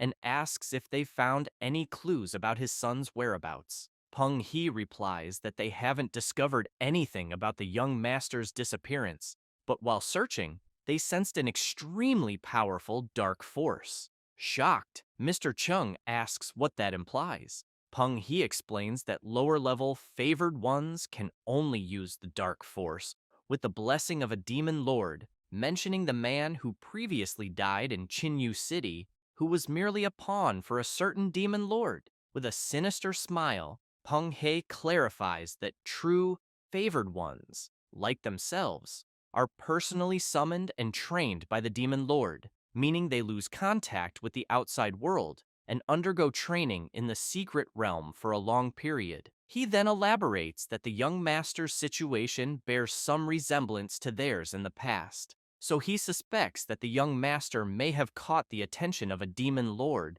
and was given the opportunity to train in the secret realm. In shock, Mr. Chung remarks that he only knows his son is performing some kind of ritual and wants to understand what Peng He is saying about it. Peng He replies that he's not entirely sure, but he inspected the dark room where the young master conducts his rituals and confirmed that the setup was correct. As long as his son continues with the sacrifices, given his potential, he should be able to attract the attention of a demon lord. Hearing this makes Mr. Chung excited, thinking he knew it would be like this, and that soon the Wang group will no longer be able to compete with him. Peng He hands a paper to Mr. Chung and asks if, after dinner, he could arrange a car to take them to a certain location. Chung, after seeing what the paper was about, asks if Peng He is looking for someone at that marked location. Peng He confirms this, and, along with Ying, with a sinister expression,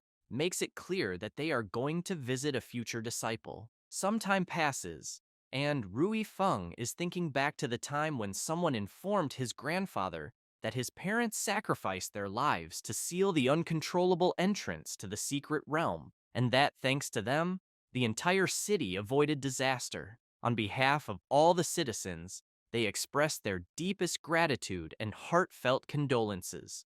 After recalling this, Rui goes to the window and gazes at the stars until he hears someone knocking on the door. He approaches and asks who it is. Upon opening it, he sees two sinister-looking men and immediately asks who they are looking for. Peng He, with a wicked smile, asks if he is Feng Rui. The boy confirms, and Peng He asks to come in, saying they have some matters to discuss. Rui Feng turns serious and asks again who they are, thinking that these two seem quite strange and that there is a dangerous aura around them. Peng He, calling the boy Master, explains that they are there to check on him and makes it clear that from now on, he should call them elder brothers. Rui Feng is confused and asks what they mean by master. They mention that Rui Feng had met their master the previous night. Upon hearing this, he is shocked and, looking at them, notices a dark aura. It's the same aura that had spoken to him the night before. Without wasting any time, he equips his armor and prepares to strike them. However, he barely has time to react as his head is forcefully grabbed, and he is thrown against a wall, which shatters easily under Peng He's strength. Furious, the blonde one asks Rui how he dares attack his elder brother. The boy, equally enraged, struggles to remove Peng He's hand from his head, but he is soon struck hard in the stomach. Feeling intense pain and coughing up a lot of blood, Peng He lifts the boy's body and comments that the master had said he was being irrational and asked them to speak with him, explaining that their master holds him in high regard and is willing to grant him great power, which could even save his grandfather's life. Peng He tells him that if Rui agrees, he could become a great expert.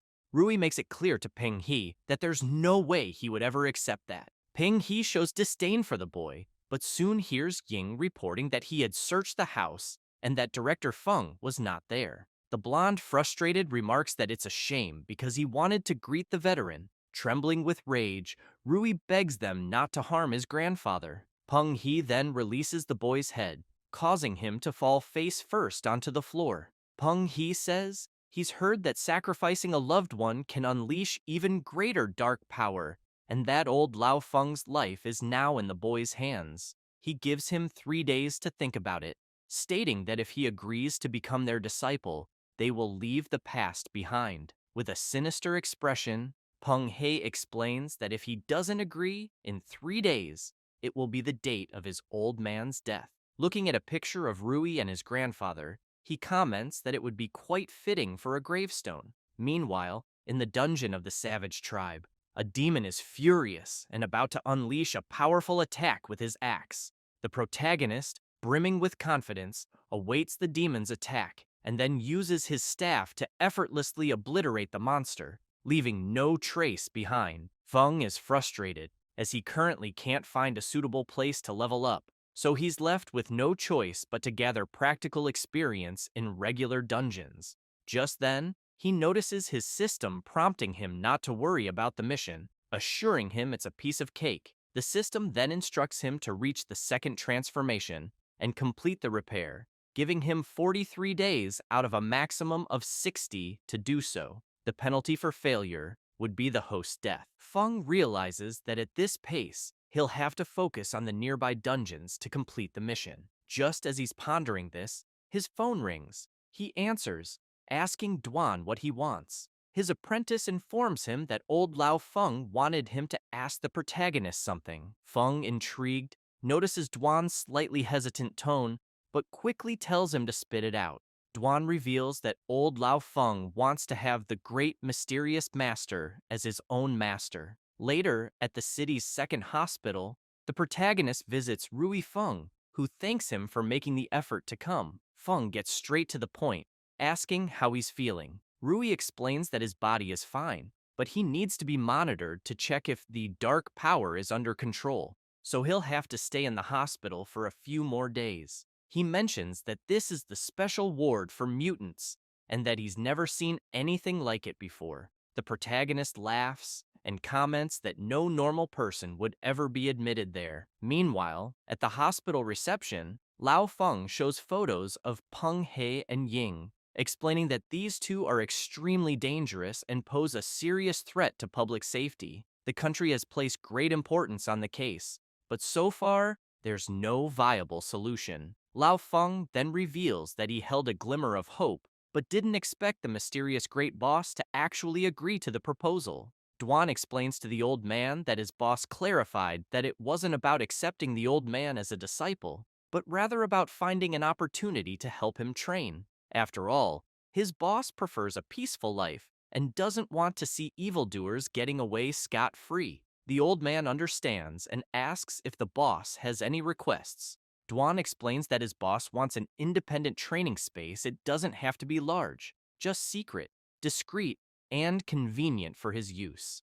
Additionally, he mentioned that the old man could also undergo special training there. Lao Feng agrees and promises to give the mysterious boss a satisfactory answer as soon as possible. However, just then, they hear a noise, and Lao Feng turns around startled, immediately rushing towards his grandson's room. Meanwhile, Rui is fuming at Peng He and Ying. The blonde, holding a basket of fruit, smiles apologetically, saying it was all his fault for being rude that day and for putting Rui in the hospital, so he felt guilty and came to check on him. At that moment, the old man bursts in and immediately recognizes the two intruders, his fury igniting like Ghost Rider. Peng He, suspicious, asks if the old man is thinking of attacking him. Lao Feng stands there silently, saying nothing. Peng He smirks and tells the old man that if he's not going to make a move, then they should say their goodbyes. He reminds Rui Feng that he only has 2 days left to think over their proposal. With that, they walk past the old man, who remains silent. As they approach Duan, Ying spitefully spits on him. After that, they leave as if nothing happened, while Duan simply watches them go. The old man calms down and apologizes to Duan for the embarrassing incident, but Duan reassures him to stay calm, saying it wasn't his fault and there's no need to apologize. Meanwhile, the protagonist is excited about the basket of fruit Peng He left behind and quickly asks Rui Feng if he'd like some, noting that they look fresh and shouldn't go to waste. After that, on the same day, Peng He, Ying, and Zhao Qing's father are enjoying themselves, drinking with a few women. The blonde man comments that he heard Miss Wang Yue from the wine group is quite interesting. Mr. Chung laughs and says that his son originally planned to use her as a sacrifice, then makes it clear to Peng He that if he wanted her, he was welcome to take her. Peng He starts laughing, but at the same time, the wall behind him suddenly shatters. Amid all the dust, 2 shadows could be seen. It was Ningfeng and Duan. Mr. Chung, furious, immediately asks who was there. Duan orders everyone to leave immediately, except for Peng He and Gu Ying. The blonde man looks at his friend and smiles, commenting that finally they had come for them. Ying wastes no time and leaps toward Duan with his lightning sword, striking immediately. However, Duan also acts quickly, drawing his dagger and effortlessly blocking Ying's attack. leaving him puzzled. Duan realizes that Ying has surpassed the 5th level, and thinks that, without the special training from his master and the blessing of the gods, he would have been defeated instantly by Ying. Peng He's friend is shocked, wondering how Duan managed to block his attack so easily, but he quickly considers that Duan only needed to block for a moment, giving the protagonist behind him the opportunity to strike. However, when he turns, Ying notices Ningfeng calmly sitting,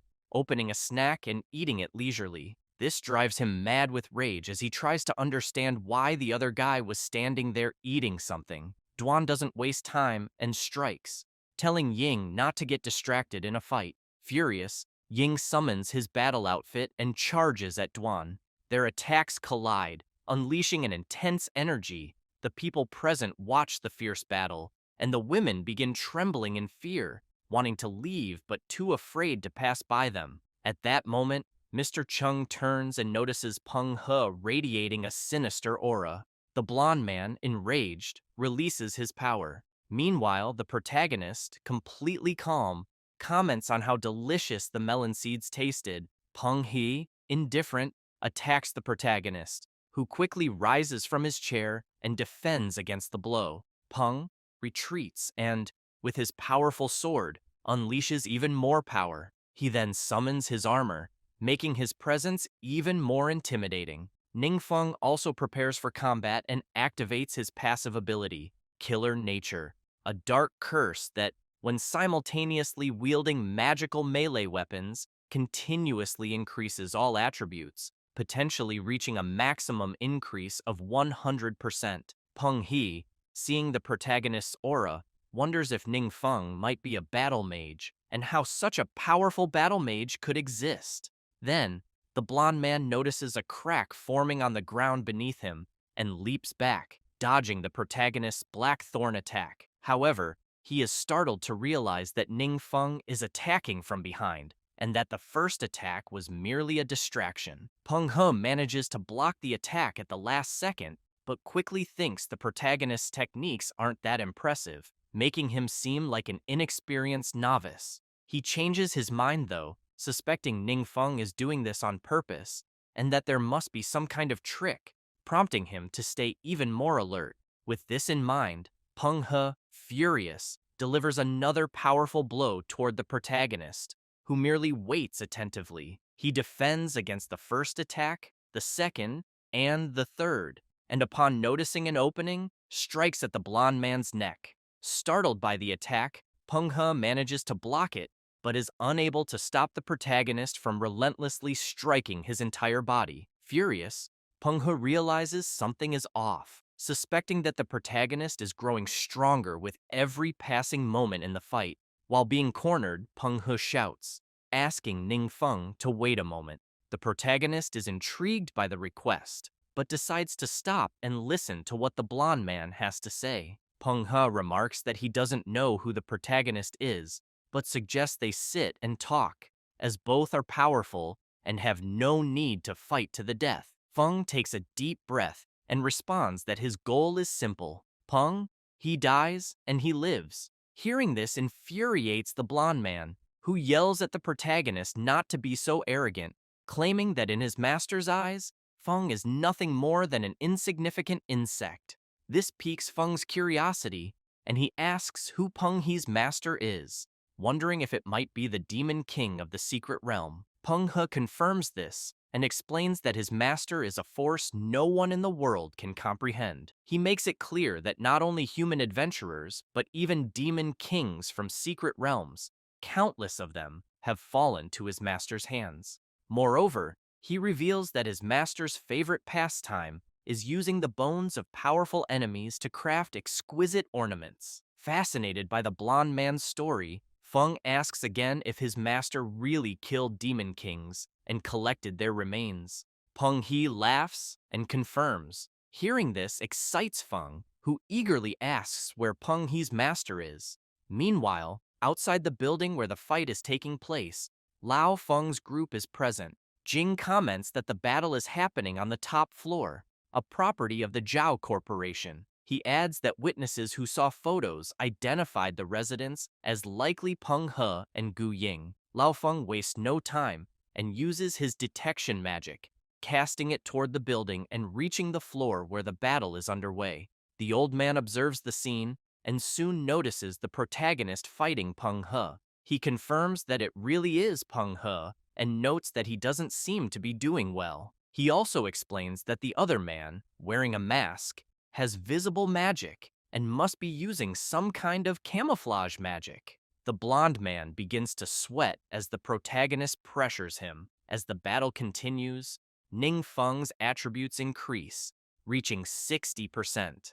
The old man, observing the fight, is impressed, thinking the protagonist's techniques are simple and direct, yet he manages to dominate his opponent with sheer attributes alone. He wonders where such a powerful warrior could have come from. When all of the protagonist's attributes reach 80%, he suddenly faces a massive demonic mouth that swallows him whole. Peng, he has transformed into a terrifyingly colossal monster, and, in his mind, reflects that he never imagined anyone could force him to use this technique. However, he is aware that this technique comes with a certain cost. The old man, witnessing the scene, is astonished, unable to believe the intensity of the battle. Meanwhile, Duan continues fighting furiously against Ying, who asks if he isn't worried about his partner being devoured. Duan calmly replies that Ying doesn't need to concern himself with his master because he isn't qualified to do so.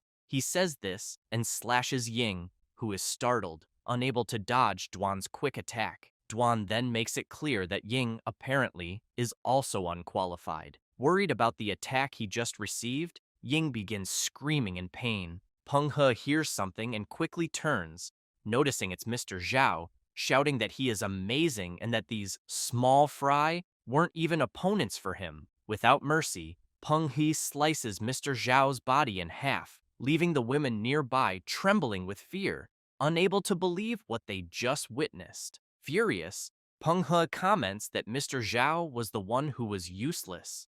Releasing even more power, he declares that since he had transformed, he might as well devour some stronger enemies. He says this while looking at Lao Feng's observation orb, which terrifies the old man upon realizing he's been discovered. Peng, he smiles, but moments later an explosion occurs.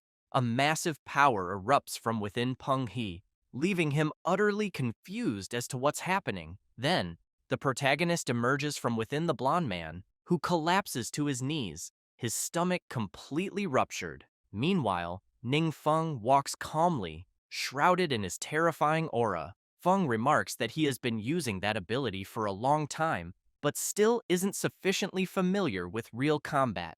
Seeing his partner's broken body on the ground, Ying screams in concern, but fails to notice Duan preparing to strike. Duan then delivers a blow that pierces Ying's body, causing blood to gush out from the devastating attack. Taking advantage of the opportunity, the women flee in desperation. Feng approaches Ying and tells him not to die just yet, as there is something he wants to know. Time passes, and in the secret realm of the Blood Mist Valley, a servant reports to his master that intruders have been sighted at the entrance to the secret realm. The Demon King orders him to inform everyone to stay away from the enemy, as he suspects they have come specifically for him. Confused, the servant asks for clarification. The Demon King extends his hand, revealing a shattered gem, and explains that the soul artifacts of Peng He and Gu Ying have been destroyed, meaning both are dead. However, before Gu Ying died, he activated his soul artifact. Because of this,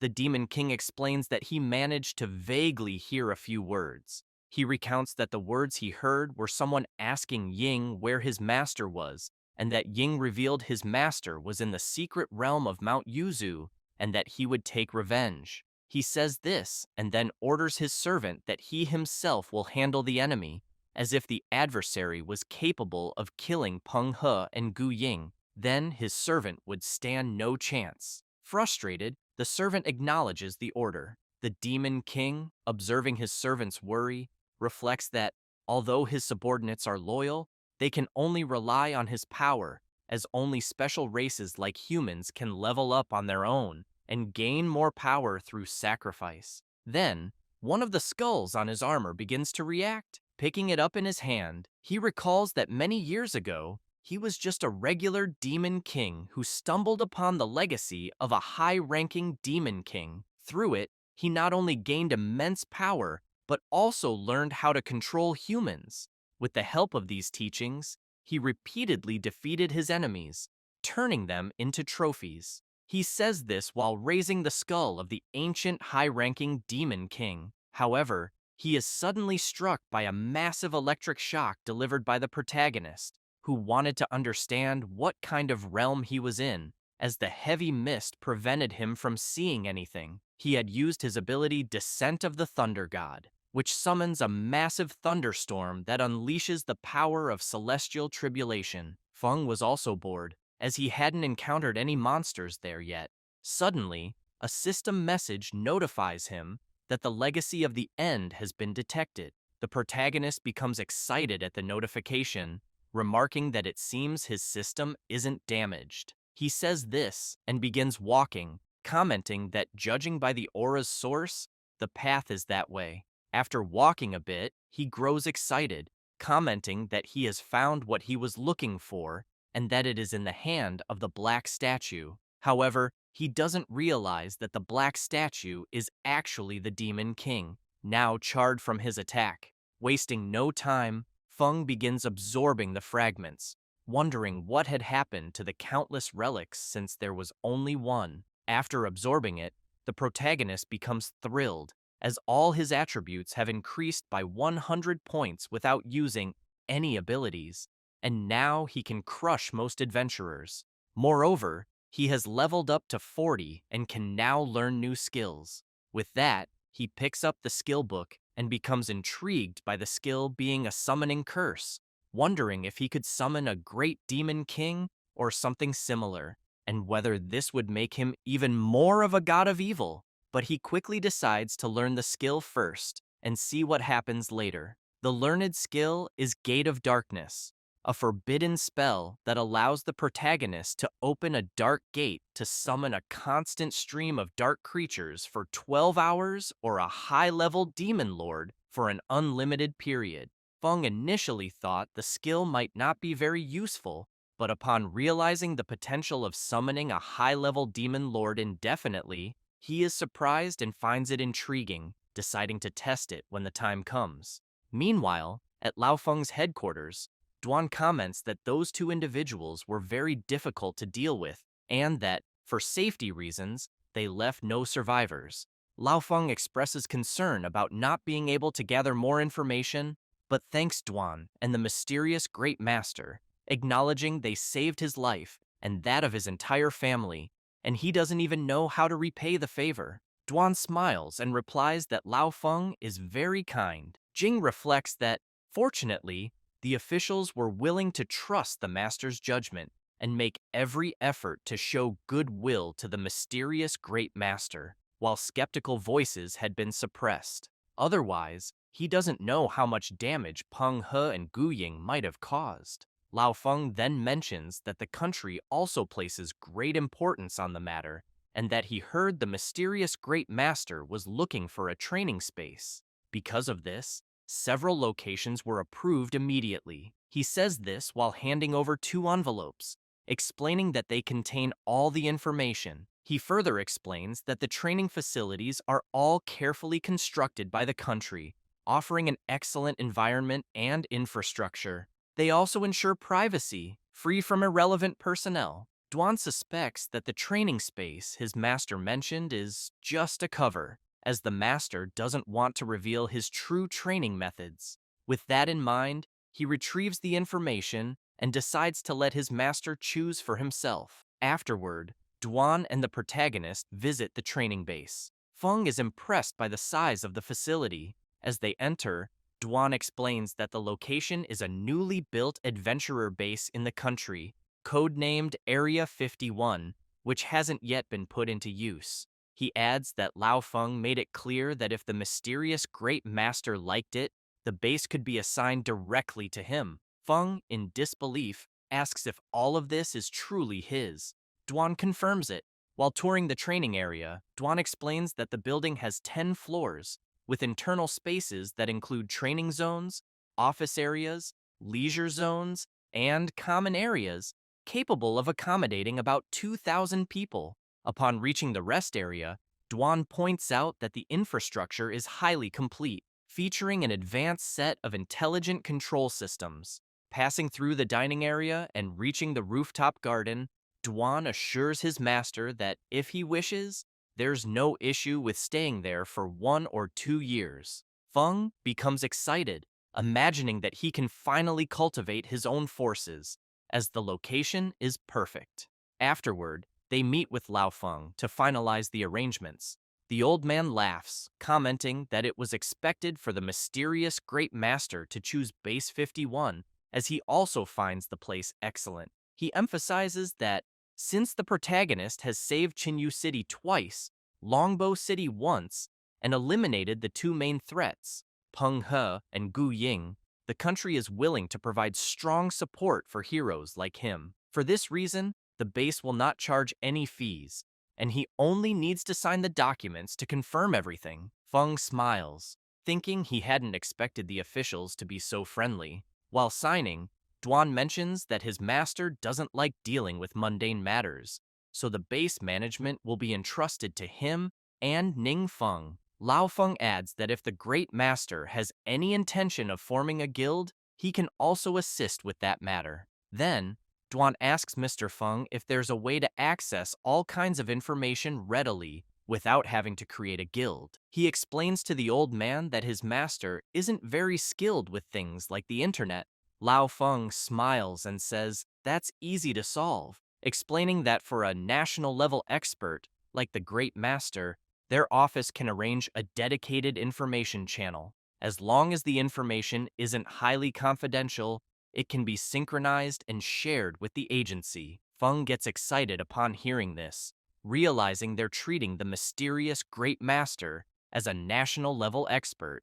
Compared to him and Duan painstakingly gathering information, the agency's information channel will indeed be much more efficient. However, he keeps in mind that he won't rely on a single source of information, knowing he'll need to develop multiple channels in the future. Regarding the establishment of a guild, Feng feels there's too much to manage. Instead, he believes it would be better to transform the base into another model, especially with no shortage of high-quality resources. After finishing their preparations, they start walking, and Duan tells Lao Feng that the Great Master has organized his special training for the following week, promising to notify him in advance. The old man is pleased, thanks Duan, and also asks him to express gratitude to the master for his efforts.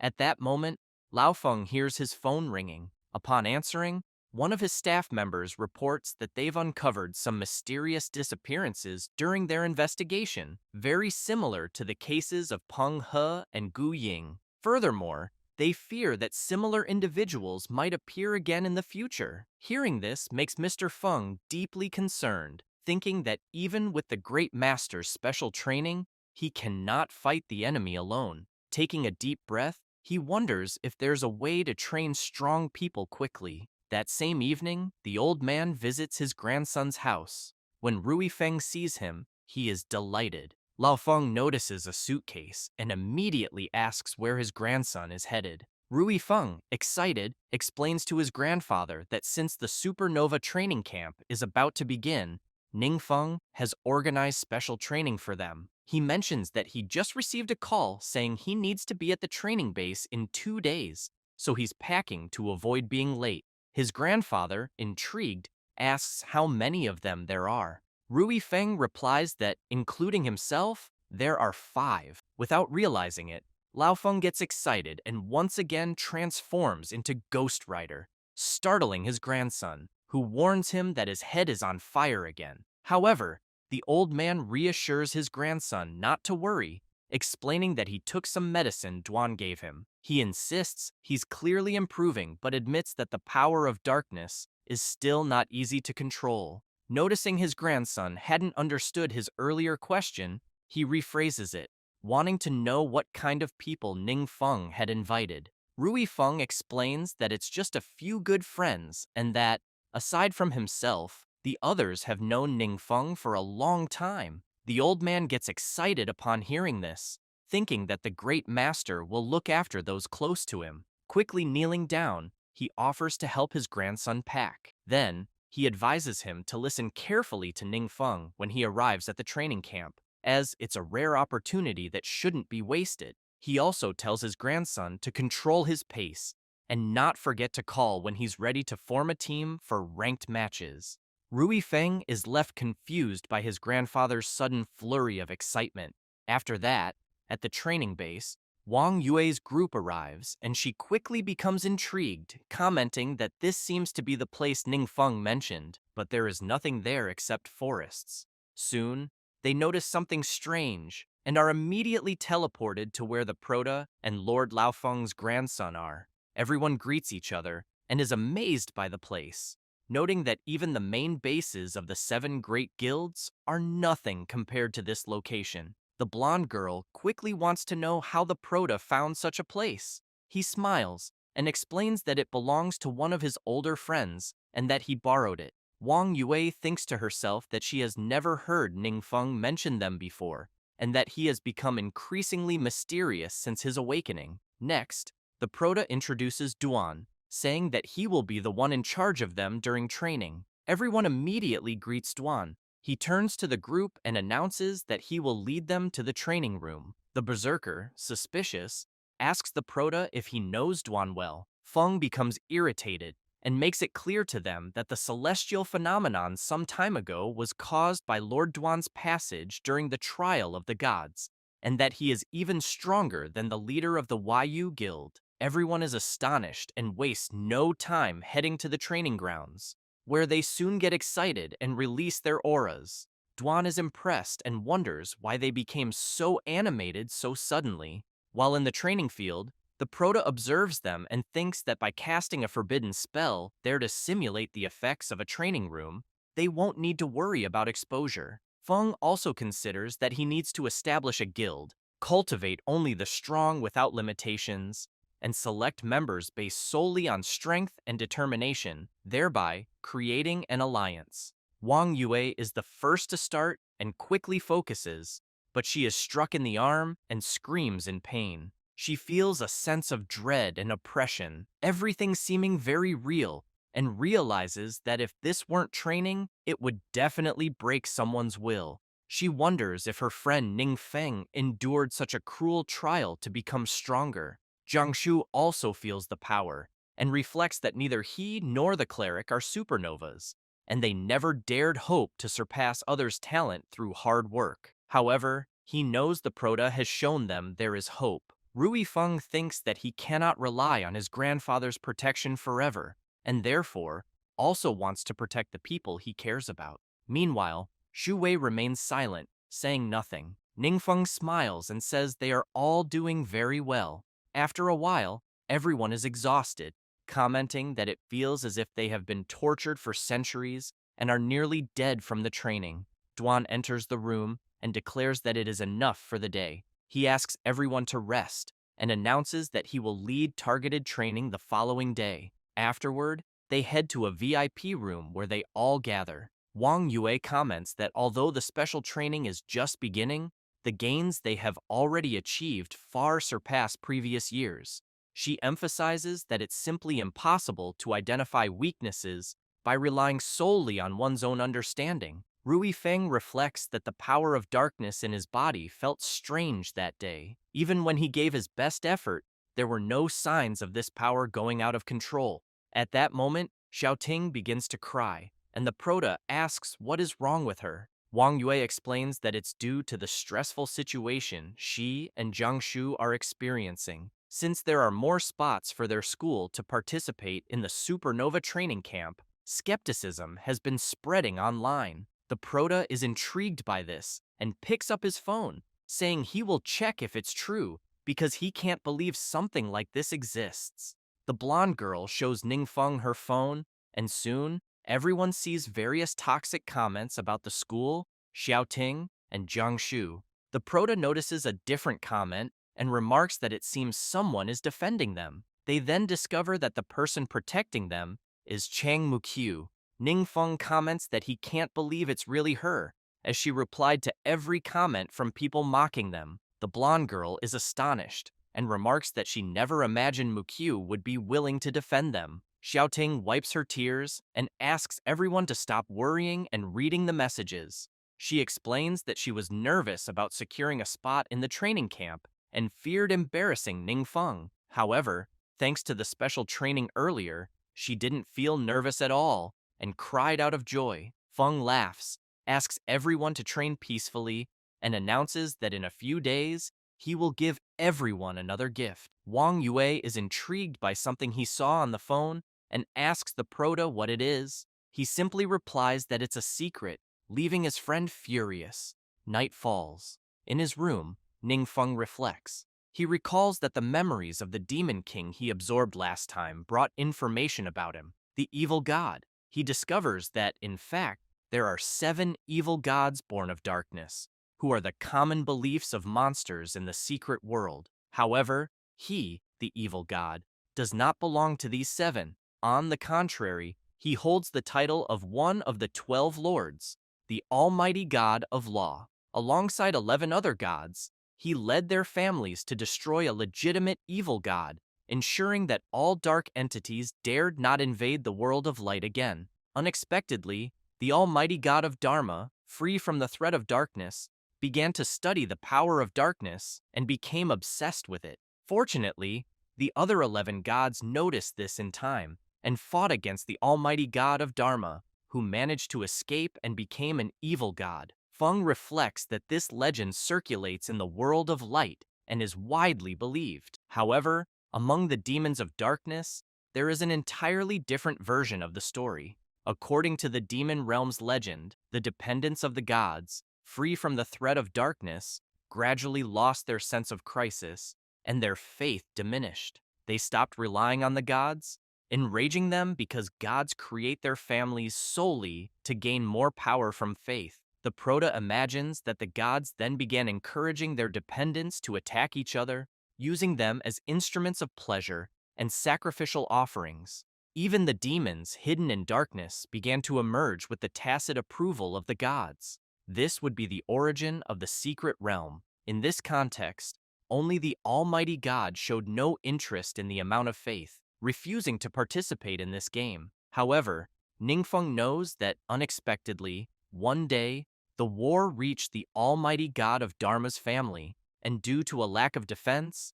nearly the entire family was massacred. Furious, the god of Dharma demanded that the other gods stop this senseless farce, but he was insulted and ridiculed by them. Feng explains that the conflict between the two sides escalated until it culminated in a great battle. The Almighty God of Dharma, who had always been indifferent to the rest of the world, became involved in a fierce battle. It took 2 deaths and 6 injuries among the 11 main gods to force the god of Dharma to retreat. After that, no one knows exactly where the Almighty God went. Rumors suggest he entered an unknown dimension, neither of light nor darkness, and disappeared there. Fearing retaliation, the gods did everything they could to tarnish the image of the Almighty God while searching for his whereabouts. Ningfeng reflects that this god is truly on another level, as he fought against 11 gods at once, killed 2 of them, and still managed to escape unscathed. He understands why the system told him not to worry, considering that this confrontation seems small by comparison. The proto speculates that the title of evil god might be entirely fabricated. However, he regrets that his memories end at that point, and that he still doesn't know the final fate of the Almighty God. Even so, he thinks all of this might just be a legend, making it difficult to discern the truth. He concludes that his priority should be leveling up since risking his life isn't his style. He quickly prepares and flies off. Arriving in front of a portal, he imagines that the Adventurers Guild's access to information across the country is very convenient. After all, there, one can find many unknown secret realms. As soon as the proto enters a dungeon to train, several monsters rush at him. He grabs his staff and, with just one strike, easily defeats them all, gaining several experience points. While navigating his system, Ningfeng comments that the experience points from these monsters aren't bad, especially since the boss seems likely to drop something valuable. Before long, the Secret Realm's boss appears. Excited, Ningfeng leaps and strikes the armored bull's forehead with his sword. Due to the monster's tough armor, his sword breaks. Observing the destroyed weapon, he reflects that his real level isn't very high and that the weapons he can use aren't as good as those wielded by 4th or 5th level adventurers.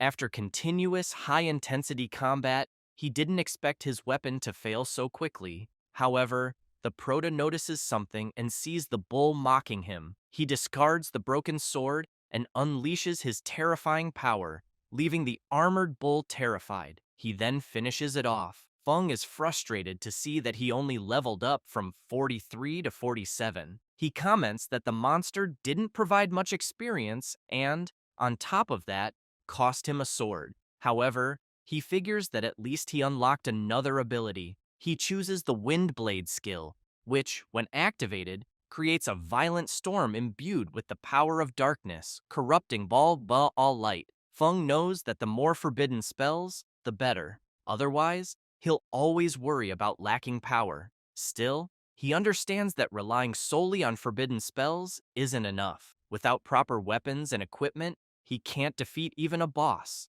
let alone a god. Turning around, he wonders where to find the next secret realm. He decides to head to the nearest city to buy some new weapons, just in case. Upon arriving, he visits a shop. A saleswoman quickly approaches him and informs him that all the legendary quality long swords in the shop are there. Ningfeng asks if there are only 7, but says it doesn't matter. He orders all of them and asks for their price. The saleswoman is stunned, trying to figure out who he could be. After all, he's so young, yet not only does he possess the shop's supreme black card, but he's also buying 7 legendary quality long swords at once. She also notes that Heaven's Vault, with the highest stats, is among them, but he looks at them as if they were a pile of common, low-level equipment. At that moment, someone knocks on the door, and the saleswoman asks them to come in. Another saleswoman enters, asking for her colleague's help, but she responds that she's attending to an important guest and that everything else can wait.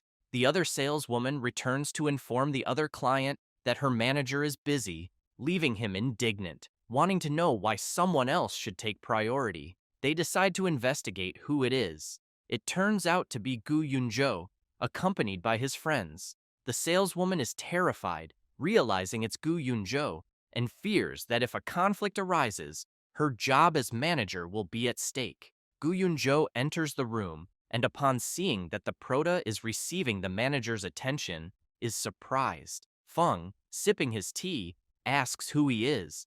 Internally, Yunzhou is furious, as the Proto had once stolen all his equipment and doesn't even seem to remember. Yet, he introduces himself politely. Without much interest, the Proto remarks that he remembers him. Yunzhou smiles, calling it a great coincidence. However, he reflects that he once sent someone to investigate Ningfeng's background, but always encountered inexplicable resistance, as if someone were deliberately interfering. The information available online is all confusing. Some say Ningfeng is 18 years old and has just awakened his profession. Others claim he's the reincarnation of a god. Yunzhou thinks every comment is more exaggerated than the last, making it impossible to believe any of them. Feng looks at the swords and asks Yunzhou if there's one he likes.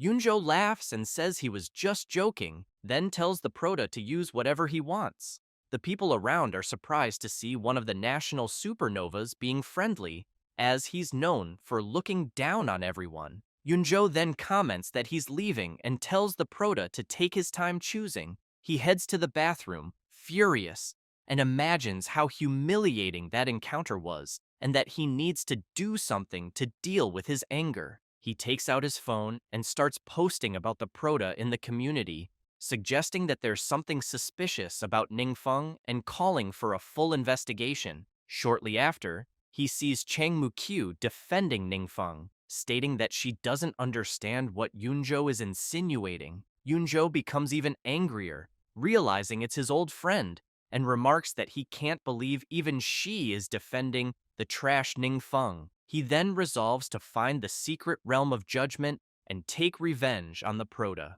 After Ningfeng finishes his purchases, the saleswomen thank him. He leaves, takes a deep breath, and heads to a secret realm. There, he easily defeats the boss. From realm to realm, he continues defeating bosses until he reaches level 60. Exhausted, he comments that he's finally reached level 60 and can now transfer his class. He reflects that he didn't expect leveling up without using forbidden spells to take so long. While walking through the dungeon, he finds an altar and reflects on how these monsters once worshipped various evil gods, all of whom were eventually destroyed by the 12 main gods. However, monsters are now constantly invading the human world with the goal of reviving the 7 true evil gods.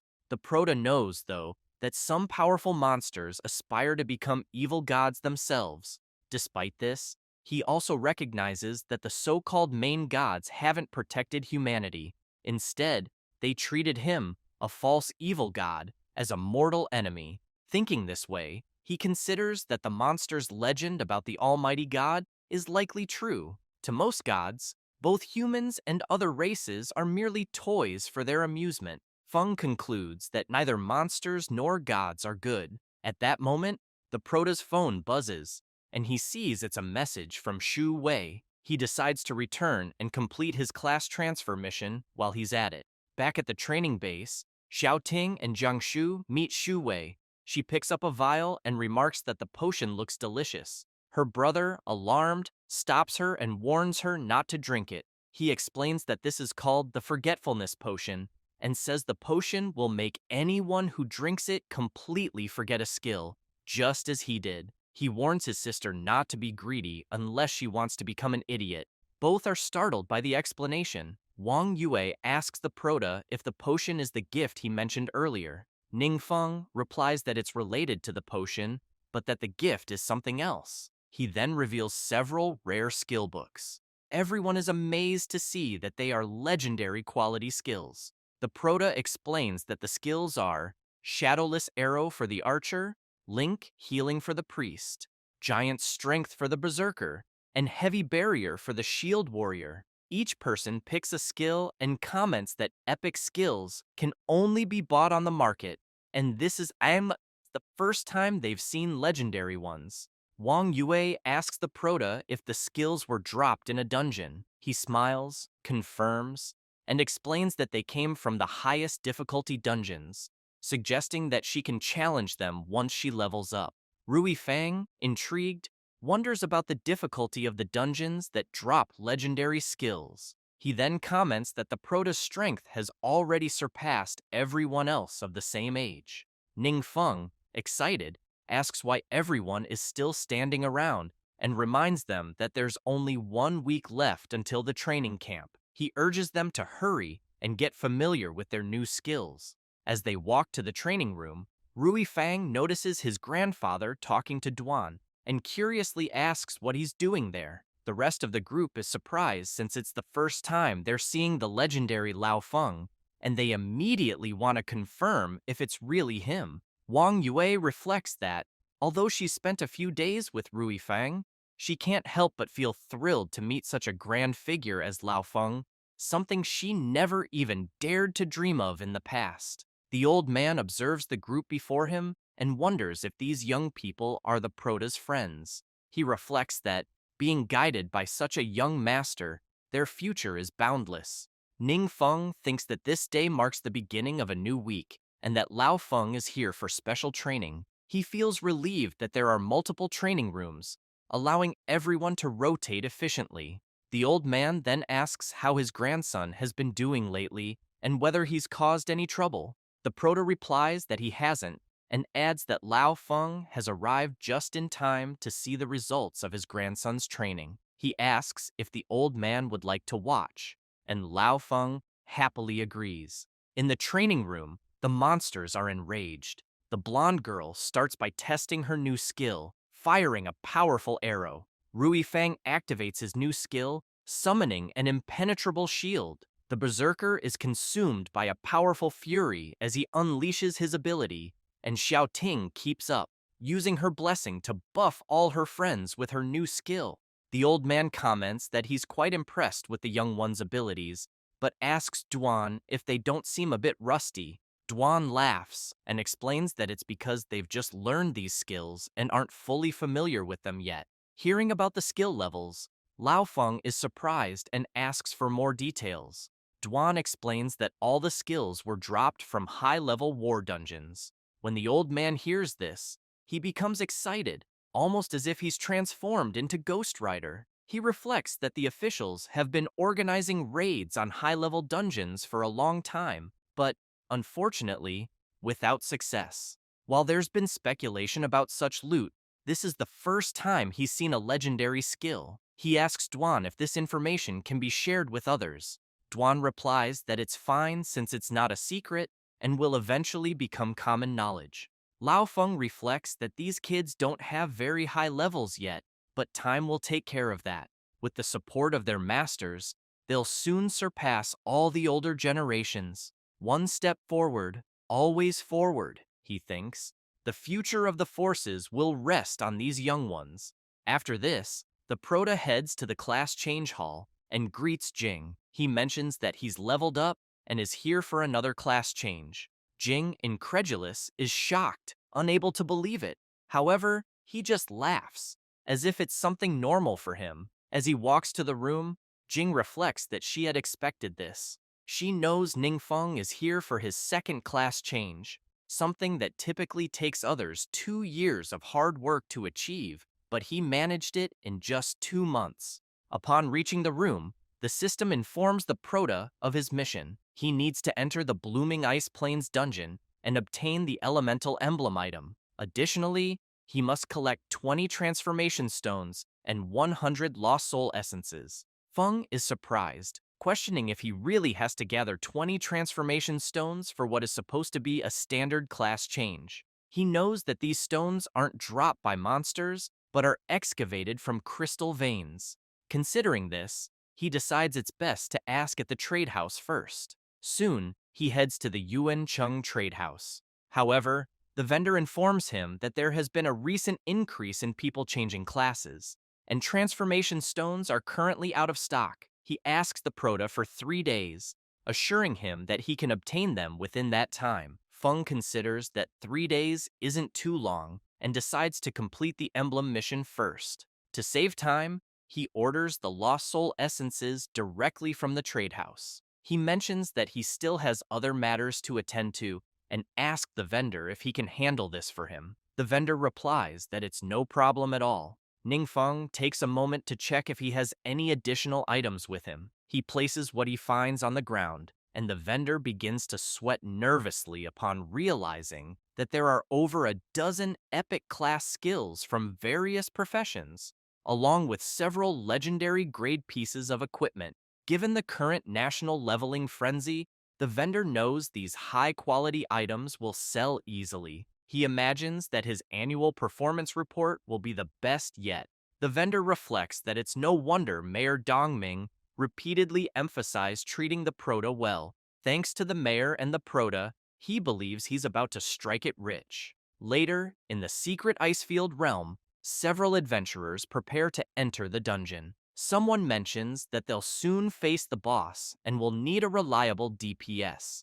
The Prota appears, and one person apologizes to him, explaining that they need to consult their superiors before allowing him to enter. Feng responds that it's fine. The adventurer calls their captain, explaining that a young man wants to enter the secret realm alone. The captain becomes furious, asking if this is some kind of joke. He scolds the subordinate, reminding him that the government recently issued a regulation stating that entry into the secret realm must be conducted in teams led by official guilds, with a minimum of 5 members. Individual entries are strictly prohibited. The soldier replies that he understands, but informs the captain that the Prota possesses a special license issued by the administration, authorizing him to challenge the secret realm alone. The captain, shocked, takes the license to verify its authenticity. He then approaches the Prota, thanks him for his cooperation, and confirms that he is authorized to proceed. Feng begins walking toward the portal entrance,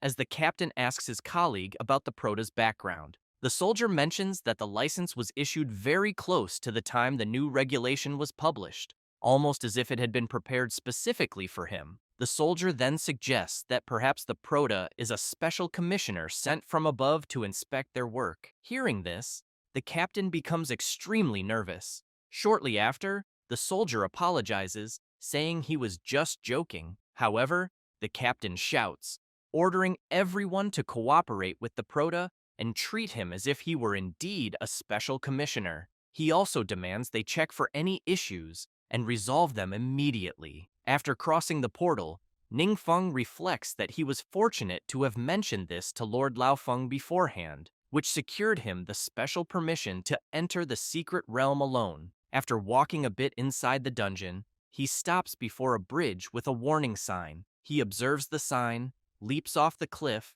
and uses his skill to create several black spikes, allowing him to descend safely. Upon reaching the ground, Ningfeng looks up and remarks that the height seems even greater from below than he imagined. However, something soon catches his attention. He sees an ice demon approaching him. Excited, he wonders if this could already be the dungeon's hidden boss. Without hesitation, he unleashes his power and challenges the monster, urging it to begin quickly so he can finish as soon as possible. But the demon recognizes him and asks if he truly is who he appears to be. Ningfeng is confused. The boss explains that, though blind, it can still feel the prota's overwhelming presence. It reveals that even if Ningfeng doesn't recognize it, it is one of his faithful followers. Intrigued, Ningfeng begins to reflect on what the boss is saying, wondering if it has mistaken him for someone else.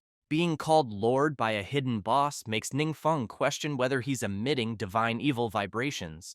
Curious, he asks the boss how he ended up in that state.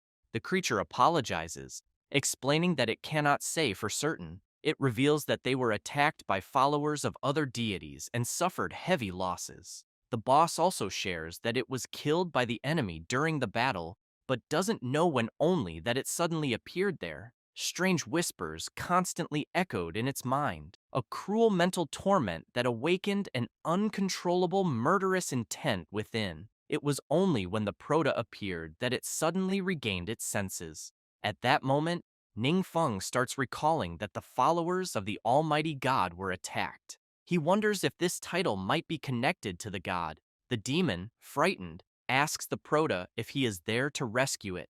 Ningfeng, unsure how to respond, observes the boss and notices that it has suddenly become dejected. The prota says he's sorry and explains that he may not be the lord the boss speaks of, as he is merely a student who accepted the mission to kill it. The ice demon listens to this, becomes awestruck, and quickly asks if the prota has come to help it end the suffering it is enduring. Ningfeng smiles awkwardly and comments that he doesn't know. The ice boss addresses the prota as Sir and says he doesn't know what happened to him, as it seems he too has lost some memories. He assures that he won't mistake him for anyone else, even if the prota isn't the Divine Lord. Then, the boss shouts to the prota that he must be someone very close to the esteemed Almighty God.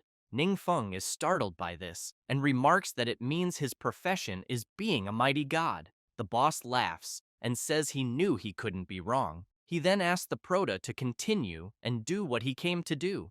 Ningfeng explains that he needs to obtain an elemental emblem and wants to know if there's any other way to get it without eliminating him. The ice boss apologizes and says he doesn't know, but makes it clear that if the prota is worried about eliminating him, he shouldn't be. For him, death might be a form of relief. The prota reflects on this but asks the boss if there's anything he would like him to do. The ice boss responds affirmatively, saying it has been a long time since he last saw him. If the prota could talk with him for a bit, he would die without regrets. Ningfeng agrees, and the two sit down. The prota soon asks the boss to share more about what happened before. The boss recounts that, back then, the prota often transformed into a human and visited the mortal realm to play with them. They knew he was the Divine Lord, but everyone pretended not to and endured the pain of withholding the knowledge. Feng comments that it doesn't sound like something a god would do. The ice boss laughs and says the Prota is carefree and straightforward. In fact, they were very happy to be with him, and now there is no pressure. Then, the demon asks the Prota to share about his current situation. Ningfeng says there's nothing special, just that he has to go to school, level up, and play games in his free time. The Prota invites the boss to come closer, saying he will teach him how to play some games. However, the ice demon stands up and comments that it's almost time and that it was a tremendous pleasure talking to him. They look at each other, and the Prota promises that if there's a chance in the future, he will take him to play games. The ice demon agrees and says he'll be waiting for that. Then he disappears. Ningfeng stays silent, not saying a word as he looks at the items the ice demon left behind. Meanwhile, there's a meeting with guild leaders. Zheng Yanchuan comments that the mutant secret realm indeed seems to contain high-level abilities. However, with everyone's current strength, they haven't been able to conquer it. Arca asks if, in this case, it's possible to hire the mysterious expert to lead everyone in conquering the secret realm. Lao Fang clarifies that he already asked, and the expert has no intention of cooperating. Arca is intrigued and questions if, at such a time, the expert shouldn't stand with everyone, pointing out that he seems to act entirely in his own interest, without any restrictions. He then asks Lao Fang if he thinks that's acceptable. The old Fang firmly states that it is, and makes it clear to Arca that he will soon resign, allowing Arca to become the director. As for how to manage the mysterious expert, that will be entirely up to him. Arca feels embarrassed and tells the old Lao Fang that wasn't what he meant. However, Lao Fang becomes furious and says that when Peng He and Gu Ying appeared and threatened his family, everyone claimed there was nothing they could do. He was ready to die, but in the end, it was the mysterious expert and Duan who stepped in and helped him. So now, when it concerns his own interests, some people cannot remain still. Lao Fang makes it clear that the mysterious expert owes nothing to anyone there. Liu Yingzhen thinks that only old Lao Fang could say this, as everyone knows his character, and he would never have selfish motives. Otherwise, the room would be in chaos. Yingzhen asks Lao Fang if he's planning to face a high-level dungeon in a few days. The old man replies affirmatively. Yingzhen quickly gets serious and asks Lao Fang to save him a spot on the team. At the same time, Yu Linghua makes it clear that if they need a healer, she'll be ready. Zheng Yanchuan raises his hand and tells old Fang that if he needs anything or anyone, he's available. Lao Fang recalls that the expert's training is truly grueling and that his old body had to rest for 2 entire days before recovering. However, he knows that the progress is evident and that he's now a completely different person. Yingzhen, seeing how his friend reacted, thinks it's just as he said. The old man has no selfish motives, and even if he had a fleeting thought, it would be reflected in his fiery demeanor. Later, in the class change room, the Prota completes the mission for his second transformation and acquires the passive skill Mystic Barrier, granting immunity to all detection abilities. He ponders that the memories he gained from the remnants of the end were mostly correct. After all, the Almighty God isn't an evil deity at all. He just wants to live life on his own terms, much like the Prota. Ningfeng also remembers being told that his aura is exactly the same as the Almighty God's. He wonders if this could be due to the system, and, if so, what exactly the connection is between the system and the Almighty God. Additionally, why did someone who had already passed away become a hidden boss in the secret realm? He then picks up the pendant he received, seeing that it's a legendary quality accessory. It grants plus 12 spirit, plus 15% casting speed, and 5% spell critical rate. It also has additional effects such as solid ice wall and ice thorn explosion. The Supernova Training Cap exam is divided into high school and university sections, bringing together nearly all the most outstanding young adventurers in the country. Among them, the high school section includes a total of 180 participants. comprising 32 five-star professionals ranked in this year's supernova list and 148 four-star professionals selected from various regions. People comment that not only are the directors of the three top universities present, but also representatives of the 7 major guilds and the Adventurer Management Bureau. It's an event of truly unprecedented scale. They also remark that those who perform well might be directly recruited by high-profile individuals and enjoy resources made available at the signing party. The individual could also join the organization of the influential figure after graduation, starting at least as a captain. Others say they'd like to at least greet these big names to leave an impression. Otherwise, with so many people present, the influential figures won't remember them. Someone notices a person heading over to talk to the big names and points it out to the group. Another person asks if they dare compare themselves to the one going to greet the big names, as that person is Shixiang, ranked first on this year's supernova list. His brother is Shiyu, the leader of the Blue Sharp Claw Guild. The boy laughs and says he was just joking. He mentions that ever since Shixiang awakened, he hasn't leveled up alongside his peers, as everyone accompanying him has been elite members of his family's guild. The girl comments that comparing people can cause envy and notes that everyone there knows the god's judgment secret realm was conquered some time ago. Looking at Shixiang, the boy comments that the one who completed the conquest has the martial artist profession, the same as the blonde boy. He adds that it's said Shixiang received guidance from that strong individual, enabling significant progress. Furthermore, he had access to the high-level experience potion exclusive to the Blue Sharp Claw Guild, and his strength is probably beyond everyone's imagination. At that moment, a bus arrives, and someone shouts that the team representing Chinyu School has arrived. The boy immediately wants to know if they are the ones everyone is speculating about online. Ningfeng descends alongside his director, and finally, his team. The students are impressed with the Chinyu School team, commenting that their auras are very strong and that they look like an experienced group.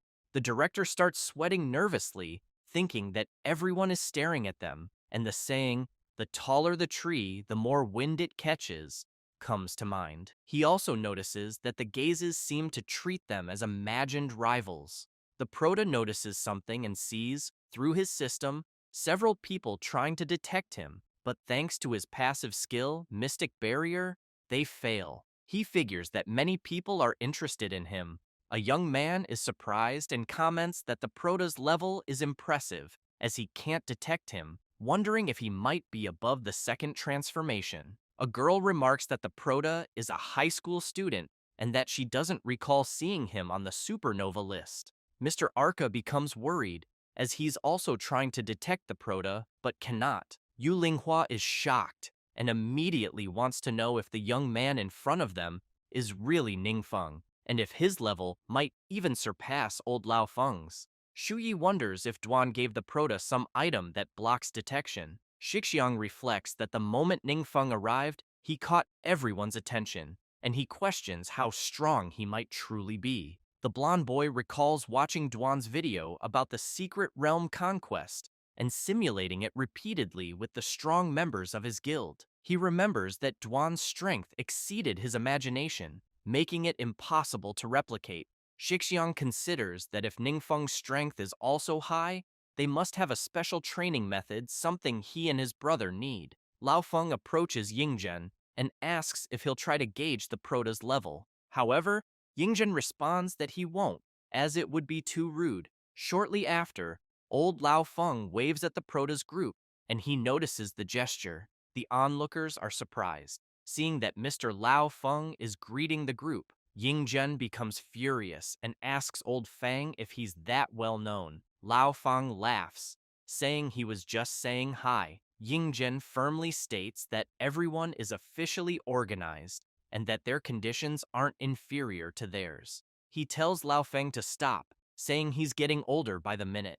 In the exam organization room, one of the organizers asks team leaders to bring their team members forward to register in order. While the Prota fills out the document, the organizer shouts, instructing team leaders and students to head to the designated location after completing their registration and wait for a unified introduction to the training camp preparations. Later, in the auditorium, someone announces, "As you all know, secret realms have undergone unprecedented changes in recent years. To adapt to these changes as quickly as possible and find new directions for human development, we must cultivate and select more elites." The speaker emphasizes that the training camp has drawn widespread attention from all quarters. Director Zhang asks Director Fang if Ningfeng is the school's secret weapon and why he's being so secretive, not allowing others to verify the prota's level. Director Fang laughs and comments that it's classified. He also reflects that ever since Chang Mukyu transferred from their school to Qinyu, Director Zhang has constantly been asking about updates. However, thanks to his rigorous defense, Zhang hasn't been able to get any information. Fang thinks Zhang doesn't sympathize with him and speaks sarcastically, but decides not to argue since he considers himself magnanimous. Zhang laughs and comments that many directors present today are eager to witness firsthand the quality of education at Qinyu 7 High. After all, it's a prestigious school that attracts supernovas. At that moment, all the directors look at Director Fang, urging him not to disappoint them. Fang, however, recalls that some time ago, Wang Yue and the others underwent special training, but unfortunately, he doesn't know the results of that training. Even so, he imagines that Wang Yue, Rui Fang, and Chang Mukyu don't need to worry they are, after all, the top-ranked students on the supernova list. Looking at Ningfeng, however, he's uncertain whether he and the others can survive such a rigorous test. A woman explains that the training camp adopts a free team formation format with a standard team size of 5 members. In the end, everyone's results will be evaluated based on a combination of individual and team points. The top 10 students in the high school division's point rankings will train in the university division. She also highlights that before the official start of the training camp, all participants will be assessed through a secret realm. The condition for entering this realm is being below the third transformation. Next, a special team demonstration will be conducted for everyone. The audience becomes excited as Shixiang's team appears on the big screen. People quickly remark that it's no surprise, as only they could deliver a demonstration at such a grand event. All of them have led the supernova list over the past 5 years, being considered elites among elites. The temporary peak team then heads to the secret realm entrance. The white-haired young man comments that they should go easy on the others later and avoid putting too much pressure on the juniors. His friend, confused, asks what he means. He clarifies that many important people have come to the training camp and that this is a once-in-a-lifetime opportunity for everyone there. Though they're only united temporarily, if someone drags them down, they shouldn't blame him for turning his back. He then urges everyone to move forward. As soon as the temporary peak team enters the secret realm, the tension rises. The white-haired young man notices the strong miasma in the area. The blonde girl steps forward, saying she'll handle it. She uses her ability, but everyone quickly notices several spiders descending from above. The arachnids waste no time and charge at the adventurers, who, in turn, react swiftly and begin moving with impressive speed. As participants observe the temporary peak team in action, they're amazed by their quick movements. Looking at Shixiang, they note that he isn't lagging behind the others, making it impossible to claim he's just a high school student. Gu Yunzhou, watching Shixiang, grudgingly admits that he's no longer at their level. Lao Fang comments that he's heard the 5 youths on the temporary peak team have been training together recently and, if nurtured well, could soon begin conquering high-level secret realms. Yingzhen agrees, noting that they seem poised to reach elite status, advancing steadily with little rest. Soon, Yingzhen observes that they've reached the boss quickly. Shixiang smiles as his entire team charges at the boss. It doesn't take long for them to defeat it. The screen displays the information that the temporary peak team completed the conquest in 48 minutes and 18 seconds, setting a new record.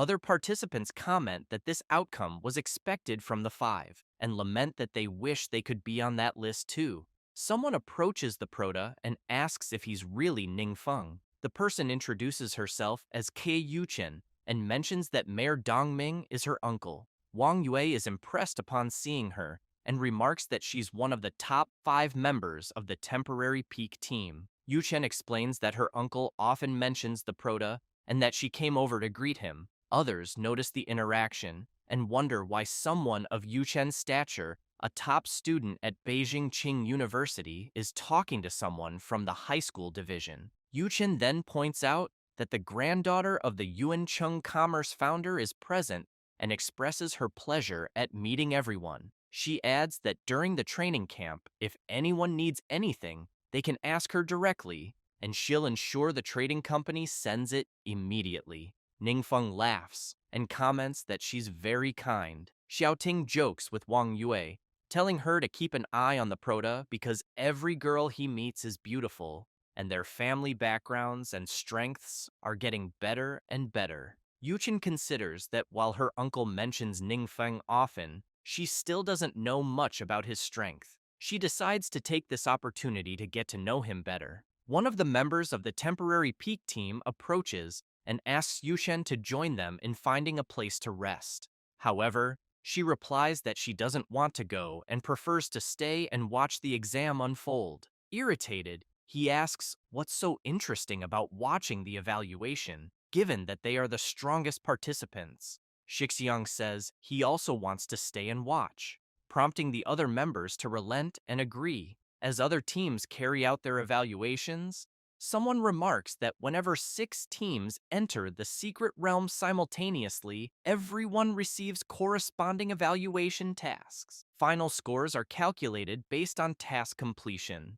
At this point, it's clear that the teams are struggling with the evaluation. Director Fang shouts that the secret realm is too difficult for high school students and fears that, at this rate, there won't be a single team in the high school division able to pass. He adds that since Shixiang, no team has made it onto the leaderboard. They can't even reach the boss and are already struggling with the small fry. How can they even dream of making it to the leaderboard? Fang reflects that student morale is dropping and many are clearly underperforming. This cannot continue. One of the temporary peak team members yawns and comments to his friend that he already said there's nothing interesting to watch because everyone is too weak. The Prota's team approaches. He greets the instructor and says they're up next and are here to receive their evaluation task. After entering the secret realm, Iron Jaw Swamp, they open the system to check their objectives. Ningfeng quickly comments that teams are generally divided into 4 categories based on their functions. Assault teams, the main combat force, responsible for conquering new secret realms or acting as the vanguard against powerful enemies. Research teams conduct studies in secret realms, uncovering knowledge that benefits humanity. Guard teams protect controlled secret realms or provide cover for non-combatants in emergencies. Support teams enhance battlefield strength, applying buffs and offering emergency healing to sustain combat and reduce casualties. Ningfeng mentions that each type of team has 10 specific tasks, plus a main task. Wang Yue asks the Prota which type of task he wants to choose. Ningfeng replies that they'll go with research. She responds that it was expected from the top student in the theoretical class. Ningfeng reflects that his primary reason is that there are still many things he doesn't understand, such as gods, families, and world levels. Choosing research is the best way to combine practical training with gaining knowledge. Xianting becomes excited and says everyone should pick research, adding that it's fine since they have a big shot leading the team. Rui and Jiangshu agree, saying they have no objections. The blonde girl asks everyone to wait and comments that at the end of Research Task 1, there are 2 live captures. If they have to handle the specimens while fighting the boss, it could become very troublesome. The system informs them that Research Tasks 1 through 10 are worth 10 points and require capturing a terrifying crab from the deep swamp alive and meeting research criteria. Ningfeng smiles and says it's fine since they can simply fight the boss first. Meanwhile, the directors, initially disheartened, are suddenly alerted when someone shouts for everyone to look at the screen. They're astonished by the speed of one team's progress. Students comment that it seems to be the group from Chinyu 7th High School and wonder how that's even possible. The members of the temporary peak team are surprised, commenting that the Protoss team's advancement speed is simply absurd and obviously several times faster than theirs. Yukin thinks this must be why her uncle Dongming speaks so highly of Ningfeng. Yingzhen, amazed as he watches the Protoss team in action, asks old Laofeng if the skills they're displaying are legendary level. Laofeng confirms, and Yingzhen, alarmed, asks if legendary skills are truly that powerful. Laofeng explains that it's not just about the skills. The kids themselves are exceptionally strong. Yingzhen remarks that the combination of abilities, timing of movements, and team coordination are all top-notch. Sweating nervously, he observes Ningfeng and notes that he doesn't seem to be using any high-level skills. Yet even with a simple attack, he completely incapacitates his enemies, demonstrating incredible strength. Director Zhang tries to talk to Director Yang, but Yang tells him to be quiet, saying there's no time for chatter since the Protoss team has already reached the elite monsters. They attack swiftly, and as soon as they defeat them, they advance to the next stage. Before long, the team regroups and reaches the final boss. Without hesitation, Wang Yue and Jiang Shu leap forward. The blonde girl prepares her powerful arrow, while the berserker wields his mighty axe. They attack the final boss and easily defeat it. The screen announces that the Protoss team has broken the temporary peak team's record, completing the task in 8 minutes and 14 seconds. The crowd is astonished by the result. Ningfeng asks everyone if they completed their missions. They all smile and shout that they did. The Proto then calls for everyone to leave and report back.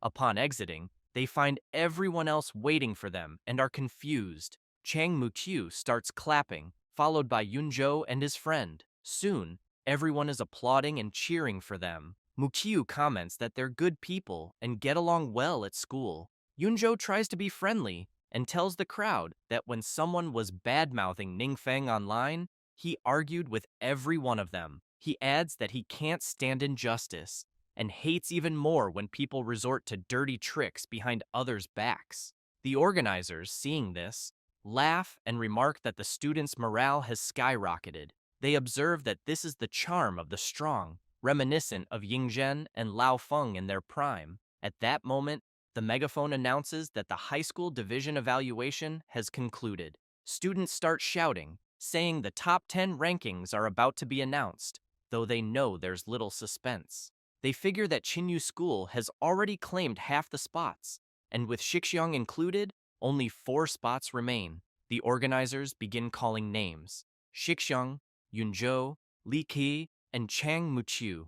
The crowd is confused not to hear Ningfeng's name. Yunzhou asks the teacher if Ningfeng and the others weren't selected. The teacher explains that they don't take up the regular student slots. He reveals that the organizing committee decided to grant them the status of teaching assistants. After this, the Protoss team follows one of the organizers, who asks Ningfeng if they're really the Sovereign Lion team, as he's there to escort them. He explains that the professor responsible for the research group will be absent for a few days, so he'll arrange for them to stay at a specific location. He adds that it's a lodge designated for teachers, offering an excellent environment, meaning they won't need to return to the student dormitory. When they arrive at room 604, everyone enters and starts settling in. At that moment, someone knocks on the door. It's old Laofeng. The blonde boy is shocked and wonders why a big shot like him is there. Then he sees President Yingzhen, followed by the other guild leaders, and starts losing his mind. Wang Bo thanks the blonde boy, who says it's no problem at all, but keeps wondering if he's dreaming, as he's seeing all the country's top figures gathered in one place. Deng Yuanhu grabs everyone's attention and introduces himself as the director of Beijing University. He then asks the Prota if he's interested in studying at his university. Tongxi follows, introducing herself as the director of Western Union University, explaining that her university has the best research team in the country and inviting the Prota to join them. Next, Wu Chen introduces himself as the director of Chongwu University, mentioning that Qinyu, the Prota's city, is closest to his university. Ningfeng is shocked, thinking he's terrible at handling situations like this.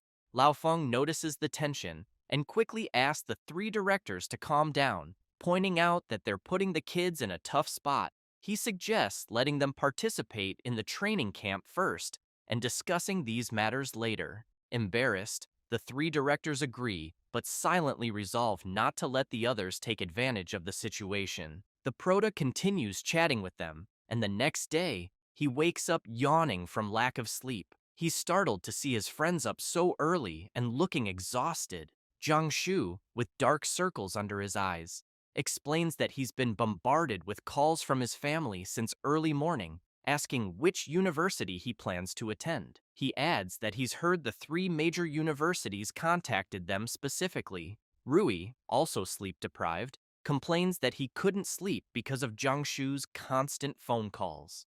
Ningfeng turns to the girls and asks if they had any issues.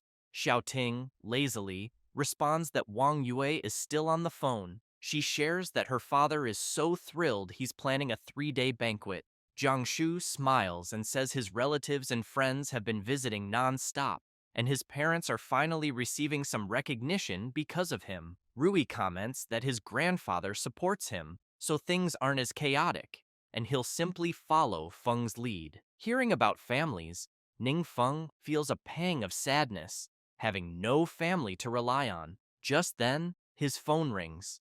Answering it, he realizes it's Professor Qi Wei. She asks how he's doing in the training camp and whether he's adapting well. Qi Wei mentions that 3 major universities contacted her to inquire about Ningfeng's university plans. He laughs, commenting that she's the one who's been taking the calls.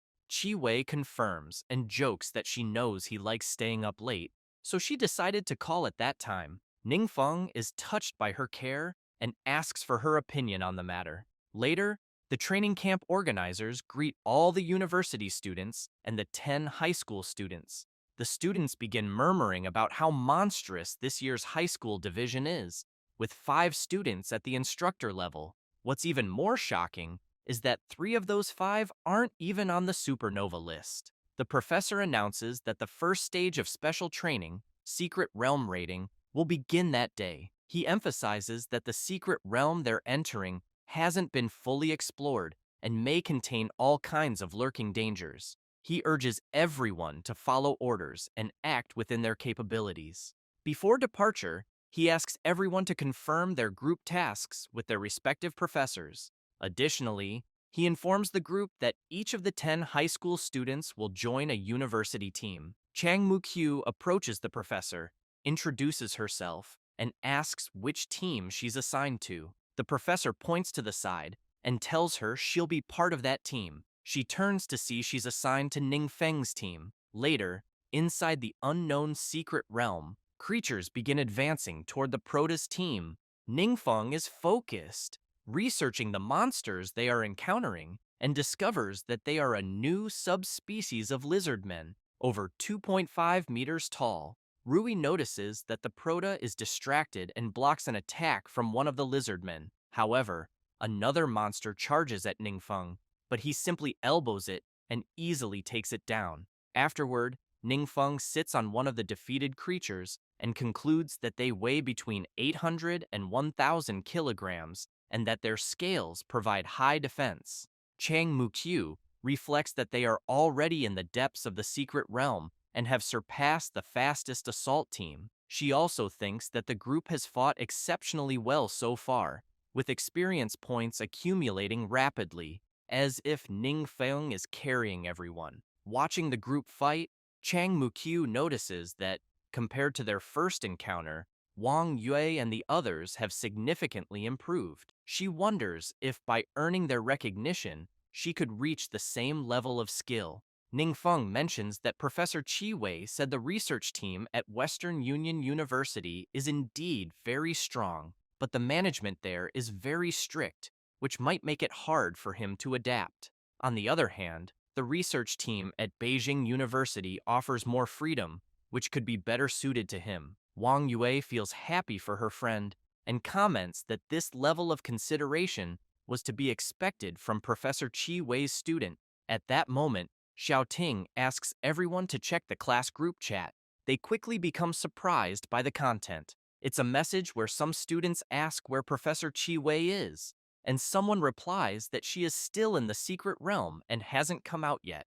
The proto notices an audio message and clicks to listen. A student screams desperately, saying the entrance is also changing and pleading for someone to quickly rescue the people in the secret realm. Meanwhile, chaos breaks out in the city. An adventurer reports through the communicator that the training secret realm has suddenly changed. The monsters' levels have drastically increased, and almost 100 people are still trapped inside. He also mentions that the magical fluctuations at the entrance are highly chaotic, making entry impossible. At that moment, several students appear, running in panic. The adventurer gets startled and tells one of the students not to run there. The boy points toward the realm and screams, saying his teacher is still trapped in the secret realm and pleading with the captain to save her quickly. The adventurer hesitates and shouts back, saying there's no way to save her. He asks the boy if he has seen how the secret realm has become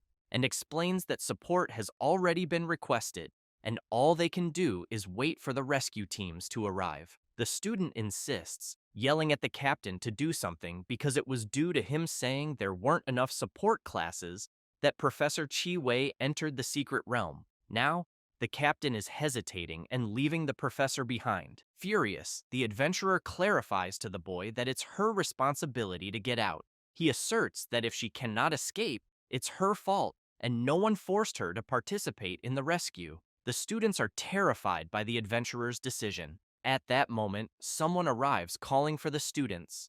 They soon realize it's Ningfeng. The proto wants to know where his professor is. Zhang Luo comments that she is still trapped in the secret realm and that the school organized everyone to train there. But the secret realm suddenly changed. Zhou Nana starts crying and says many people are still trapped inside, adding that Professor Chi Wei barely managed to protect them to escape. She also mentions that the guard team said there weren't enough people and they needed to recruit volunteers to help with the rescue. The adventurer becomes even more furious and shouts, telling the girl not to talk, as if her teacher had been killed because of him. He keeps complaining. Furious, the proto wastes no time and smashes the adventurer's head to the ground. One of the guards sees this and immediately gets ready, asking Ningfeng what he is doing. However, a hand rests on the guard's shoulder, asking him not to move. It's Jiang Shu, who gives the guard a serious look. Ningfeng drags the adventurer's body. Another adventurer sees this and starts sweating nervously, wondering who will stop the proto from acting further. At this moment, Ningfeng notices a man standing in front of him. Two adventurers appear. The proto realizes it's the vice president of the ERA Guild and immediately wonders why he is there and if he came to help with support. If so, that would be great because someone has finally arrived to assist. The adventurer reports to Ningfeng that the students have been accommodated and fled. Then he asks how the situation is.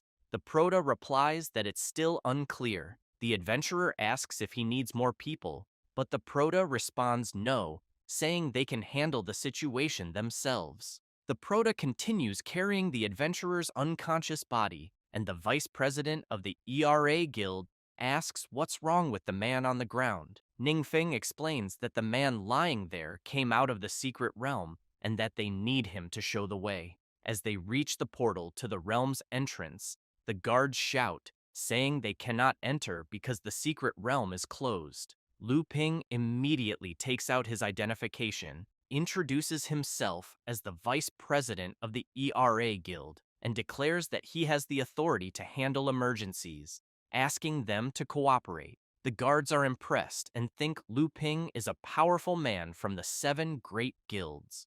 The vice president quickly requests entry, and Ning Feng thinks that Lu Ping seems to be a highly respected person. So they head straight into the secret realm. Upon entering, they immediately receive notifications that their attributes have been reduced.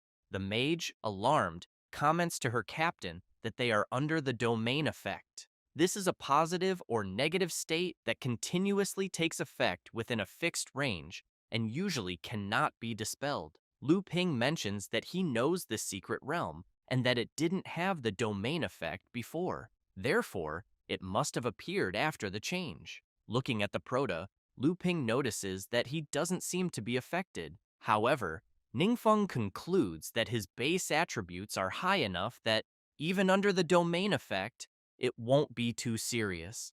Nevertheless, he knows the others probably won't last long and hopes Professor Chiwei is safe. The Proto throws the man he was carrying onto the ground, and Lu Ping asks his partner to wake him so he can show them the way. The mage quickly uses her skill on the adventurer, who wakes up in a panic, screaming that the place where the others separated from him is far from the entrance, and that the path is filled with fierce monsters, making it impossible to cross. Ningfeng firmly tells the adventurer that his bad luck was running into him. He then orders him to lead the way to his professor, warning that otherwise he won't let him leave. Meanwhile, elsewhere in the secret realm, someone is inside a cave, looking at several paths and wondering which to take. Along one of these paths, several monsters begin to appear. One of the adventurers notices this and becomes frightened. Alongside him are several others, injured and exhausted. Professor Chi Wei is trying to heal some of them with her skill. One severely injured adventurer pleads with her to rest a bit, as she's been using her abilities for too long. She responds that she's fine and will rest later, as his wound cannot wait.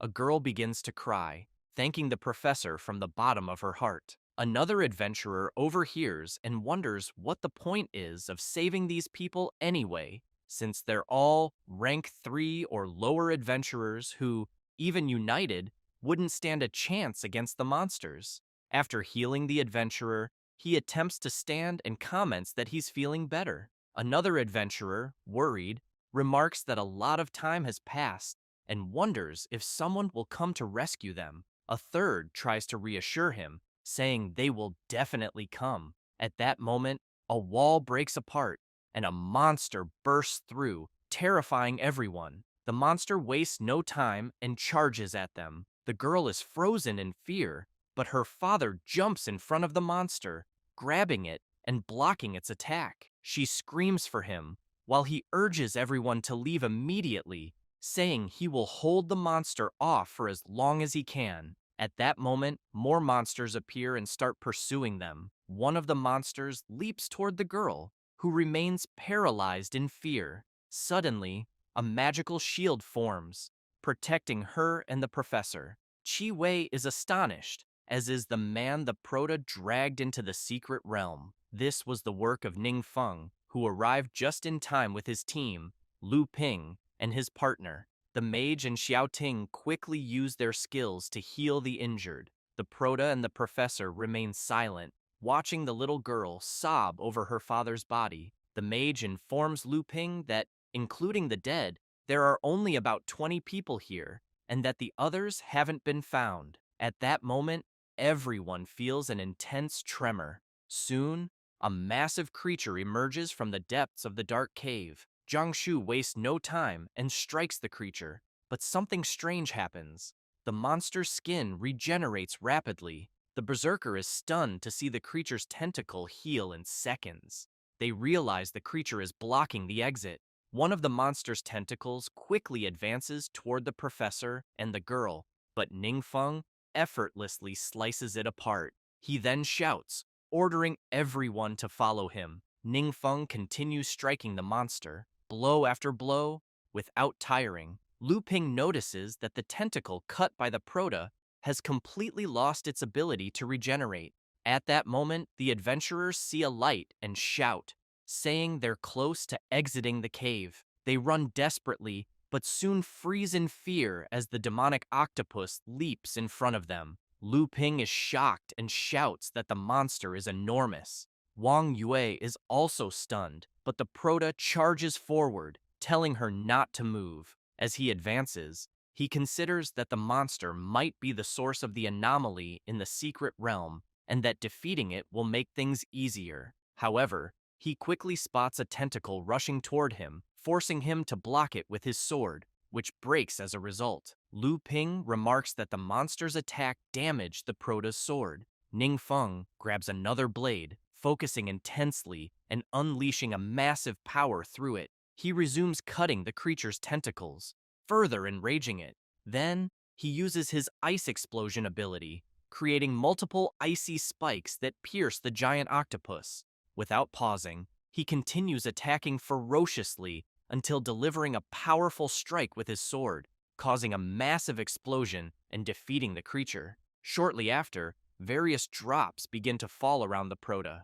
Outside the secret realm, several troops are already mobilized, waiting for them. Support teams comfort the adventurers emerging from the dungeon, reassuring them that the worst is over. Others weep as they see their fallen comrades. Lu Ping comments to the Proto that, thanks to him, the secret realm is back under control. Otherwise, the disaster would have been much worse. At that moment, Ningfeng notices something and sees his professor looking somber. He picks up one of the drops and offers it to her, asking her to accept it. It's a healing emblem, a legendary consumable item that permanently increases physical and mental attributes by 5 each, and boosts healing effects by 50%. Both she and Lu Ping are astounded by the item. The vice president of the ERA Guild shouts, asking if it's the legendary divine mark. Ning Feng explains that the monster dropped it. Lu Ping reflects that this is the first time he's seen anyone obtain the divine mark since the test realm was breached. He wonders if Ning Feng might truly be blessed. Chi Wei, overwhelmed, tells the Proto that she can't accept such a precious item because she's only a 3-star professional and it would be a complete waste for her to use it. Ning Feng laughs and asks what she means, urging her to accept it. The professor then absorbs the item. The Proto thinks to himself that he'll need to arrange a special training session for the professor soon so she can develop more self-defense skills. However, he also knows that the training field strictly prohibits licenses and that it'll take over 2 months to complete the program. He then asks Professor Lu Ping if he can take an afternoon off during the weekend. The professor quickly agrees, adding that if the Proto wants to rest, he can take a few extra days off as well. Ningfeng chuckles, saying that won't be necessary, but notes that despite everyone calling Professor Lu Ping a smiling tiger and irrational, he's not so hard to talk to. The professor turns and says there are just a few more details to wrap up before they can leave. At that moment, a crowd approaches, eager to know which one of them defeated the giant monster. Lu Ping smiles and points to the Proto, saying it was him. Ningfeng is startled as numerous microphones are thrust in his face, with reporters demanding a statement about the dungeon. They ask if he's a student, given how young he is, and if he can share everything that happened inside the secret realm. The Proto panics and freezes. Rui Fang, noticing his friend's state, remarks that he seems quite nervous. Wang Yue smiles and explains that Ningfeng is not good at speaking in formal situations, especially during interviews. She adds that, as a child, the Proto always avoided school interviews whenever he could. Watching him now, all embarrassed, she feels confident he will get used to such situations in time. Later, in the teacher's apartment as Horin at the training camp, the Proto lies down, still flustered by the unexpected interview earlier. Suddenly, he remembers something important. He retrieves his skill book, which he recently acquired, and discovers the skill Soul Guardian, allowing the user to block a fatal attack. However, the skill has a very long cooldown. Ningfeng is thrilled with the skill, knowing it could save lives, but he wonders what kind of forbidden spell it could evolve into. He then absorbs another skill,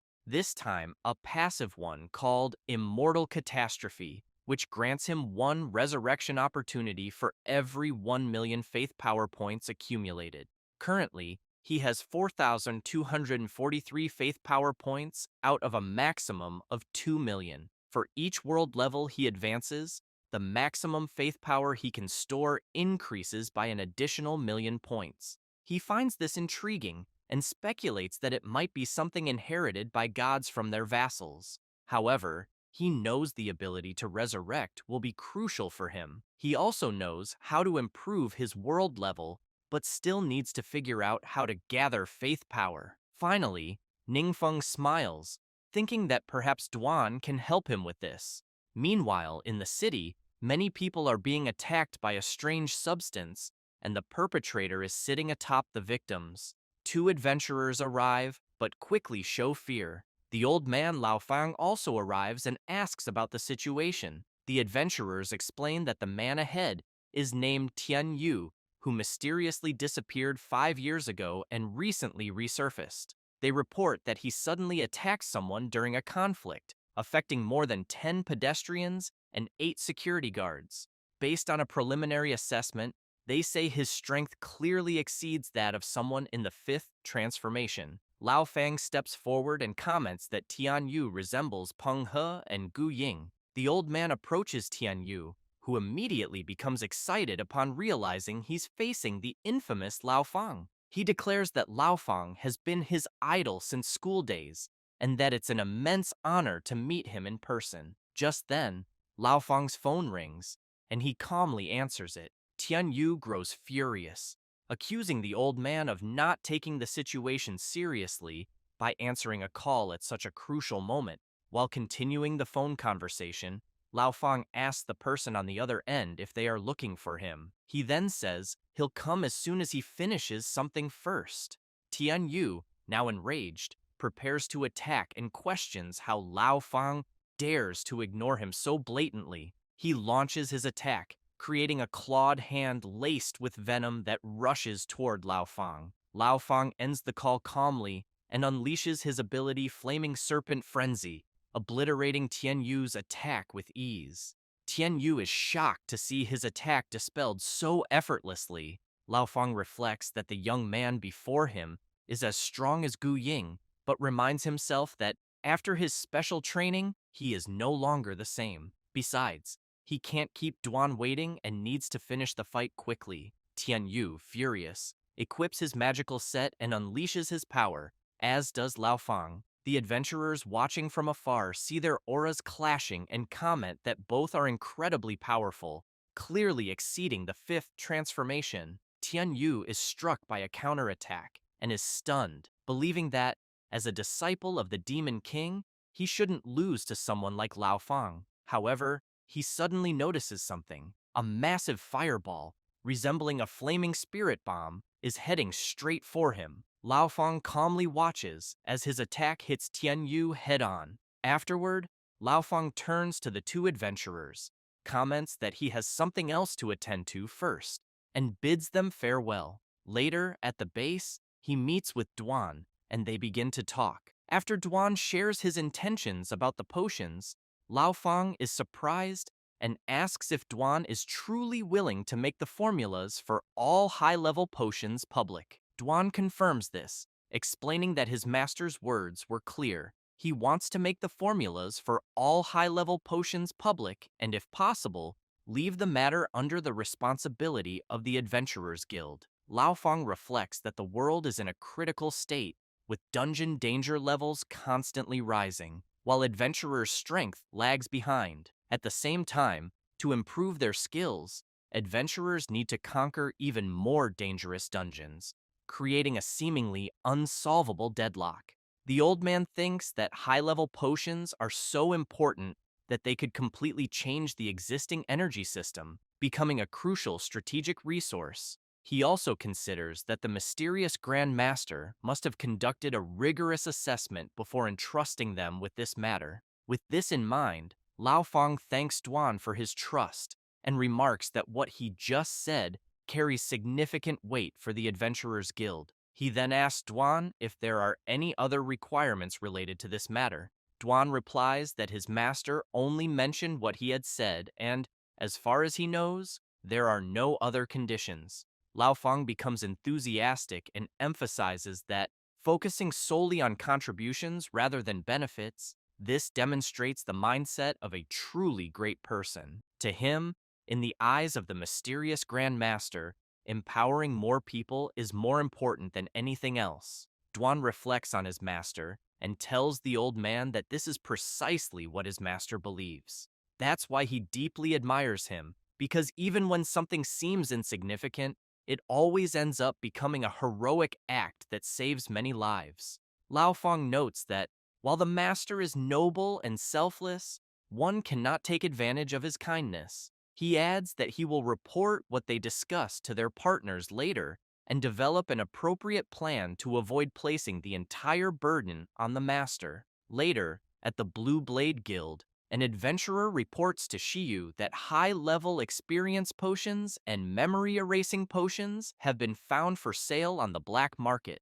Although the packaging is different from those produced by their guild, the effects are identical. Shiyu's advisor clarifies that all high-level potions in the Blue Blade Guild are personally produced by him and supervised by the guild master. He points out that the use of these potions is also strictly limited within the guild, making leaks nearly impossible. Shiyu grows serious and comments that, worldwide, besides himself, the only person who knows how to refine high-level potions is the so-called mysterious Grand Chief. He wonders whether the potions were leaked by him to the black market. He then instructs the adventurer to send someone immediately to investigate. The adventurer, intrigued, asks if they will actually investigate the Grand Chief. Shiyu becomes irritated and yells no, clarifying that they are only to investigate the black market. Meanwhile, in the teacher's dormitory, Ningfeng and Wang Yue are walking. She teases the Proto, asking if he wants to watch the video of the interview he gave.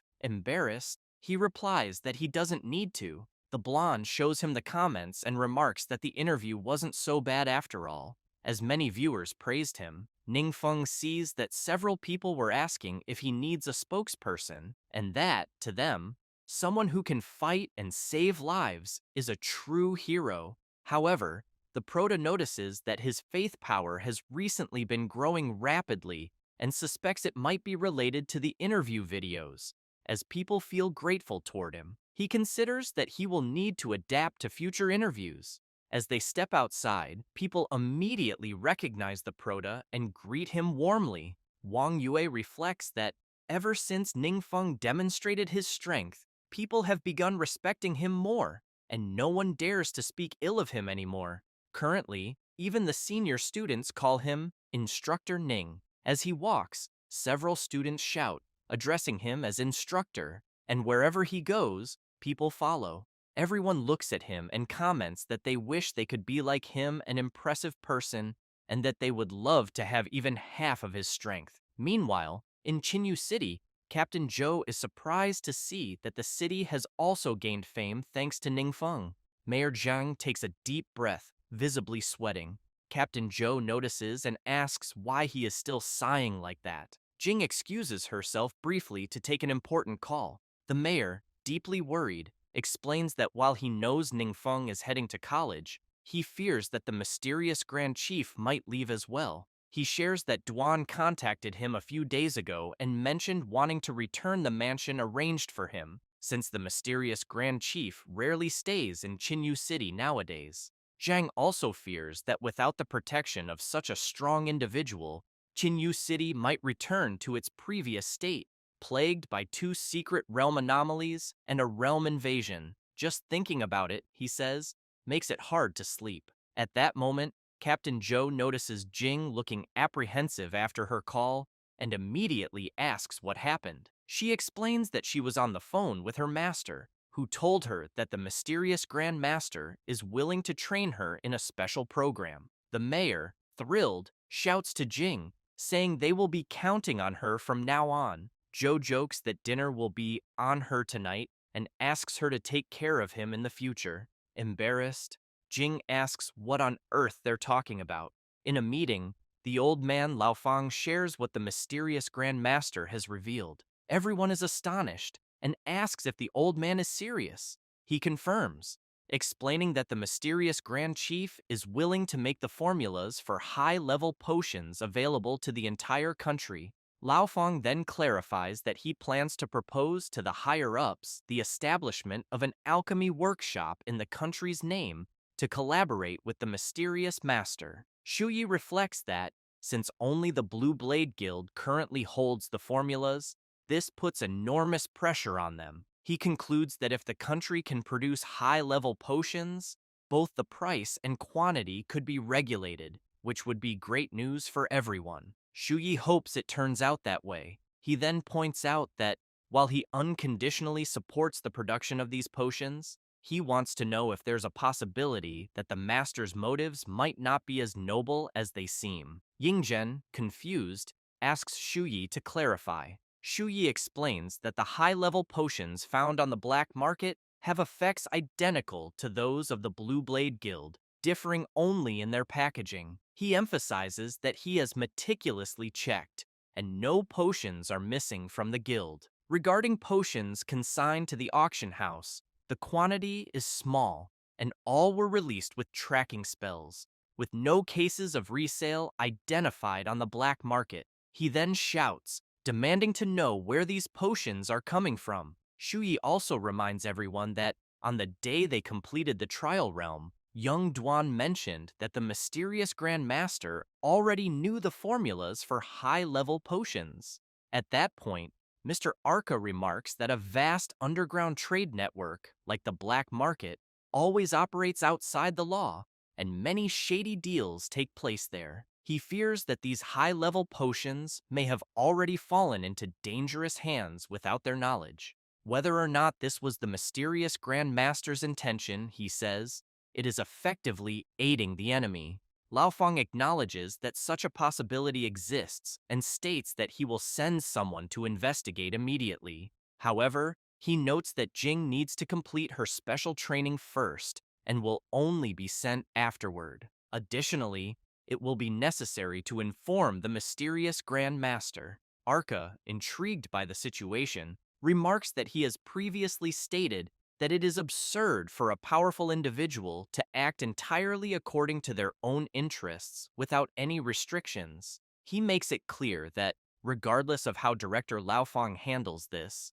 the Endless Guild will also send people to cooperate with the Blue Blade Guild in the investigation. He emphasizes that if it is discovered that these high-level potions are indeed connected to the mysterious Grand Chief, he expects Director Lao Feng to handle the matter impartially and refrain from saying things like, "I'll do whatever I want." Lao Feng assures Arca not to worry and declares that if it is confirmed that the case is related to the mysterious Grand Chief, he will take full responsibility. Meanwhile, within a certain secret realm, the Prota's team is gathered. Xiaotian comments that his brother is extremely strict about potion management and that all received and dispatched potions are meticulously recorded. He asserts that no anomalies or leaks have been detected. Rui Fang adds that the potions from his family are managed by him and his grandfather, and they frequently review everything together to prevent mistakes. Ning Feng, concerned, reflects that he never gave much importance to potions and didn't expect everyone else to value them so highly. However, he acknowledges that thanks to such diligence, it's possible to confirm the whereabouts of the potions. Ning Feng then remarks to the group that since the potions neither belong to them nor to the Blue Blade Guild, he wants to understand how they ended up on the black market. He wonders aloud whether there might be other people who know the formulas for these potions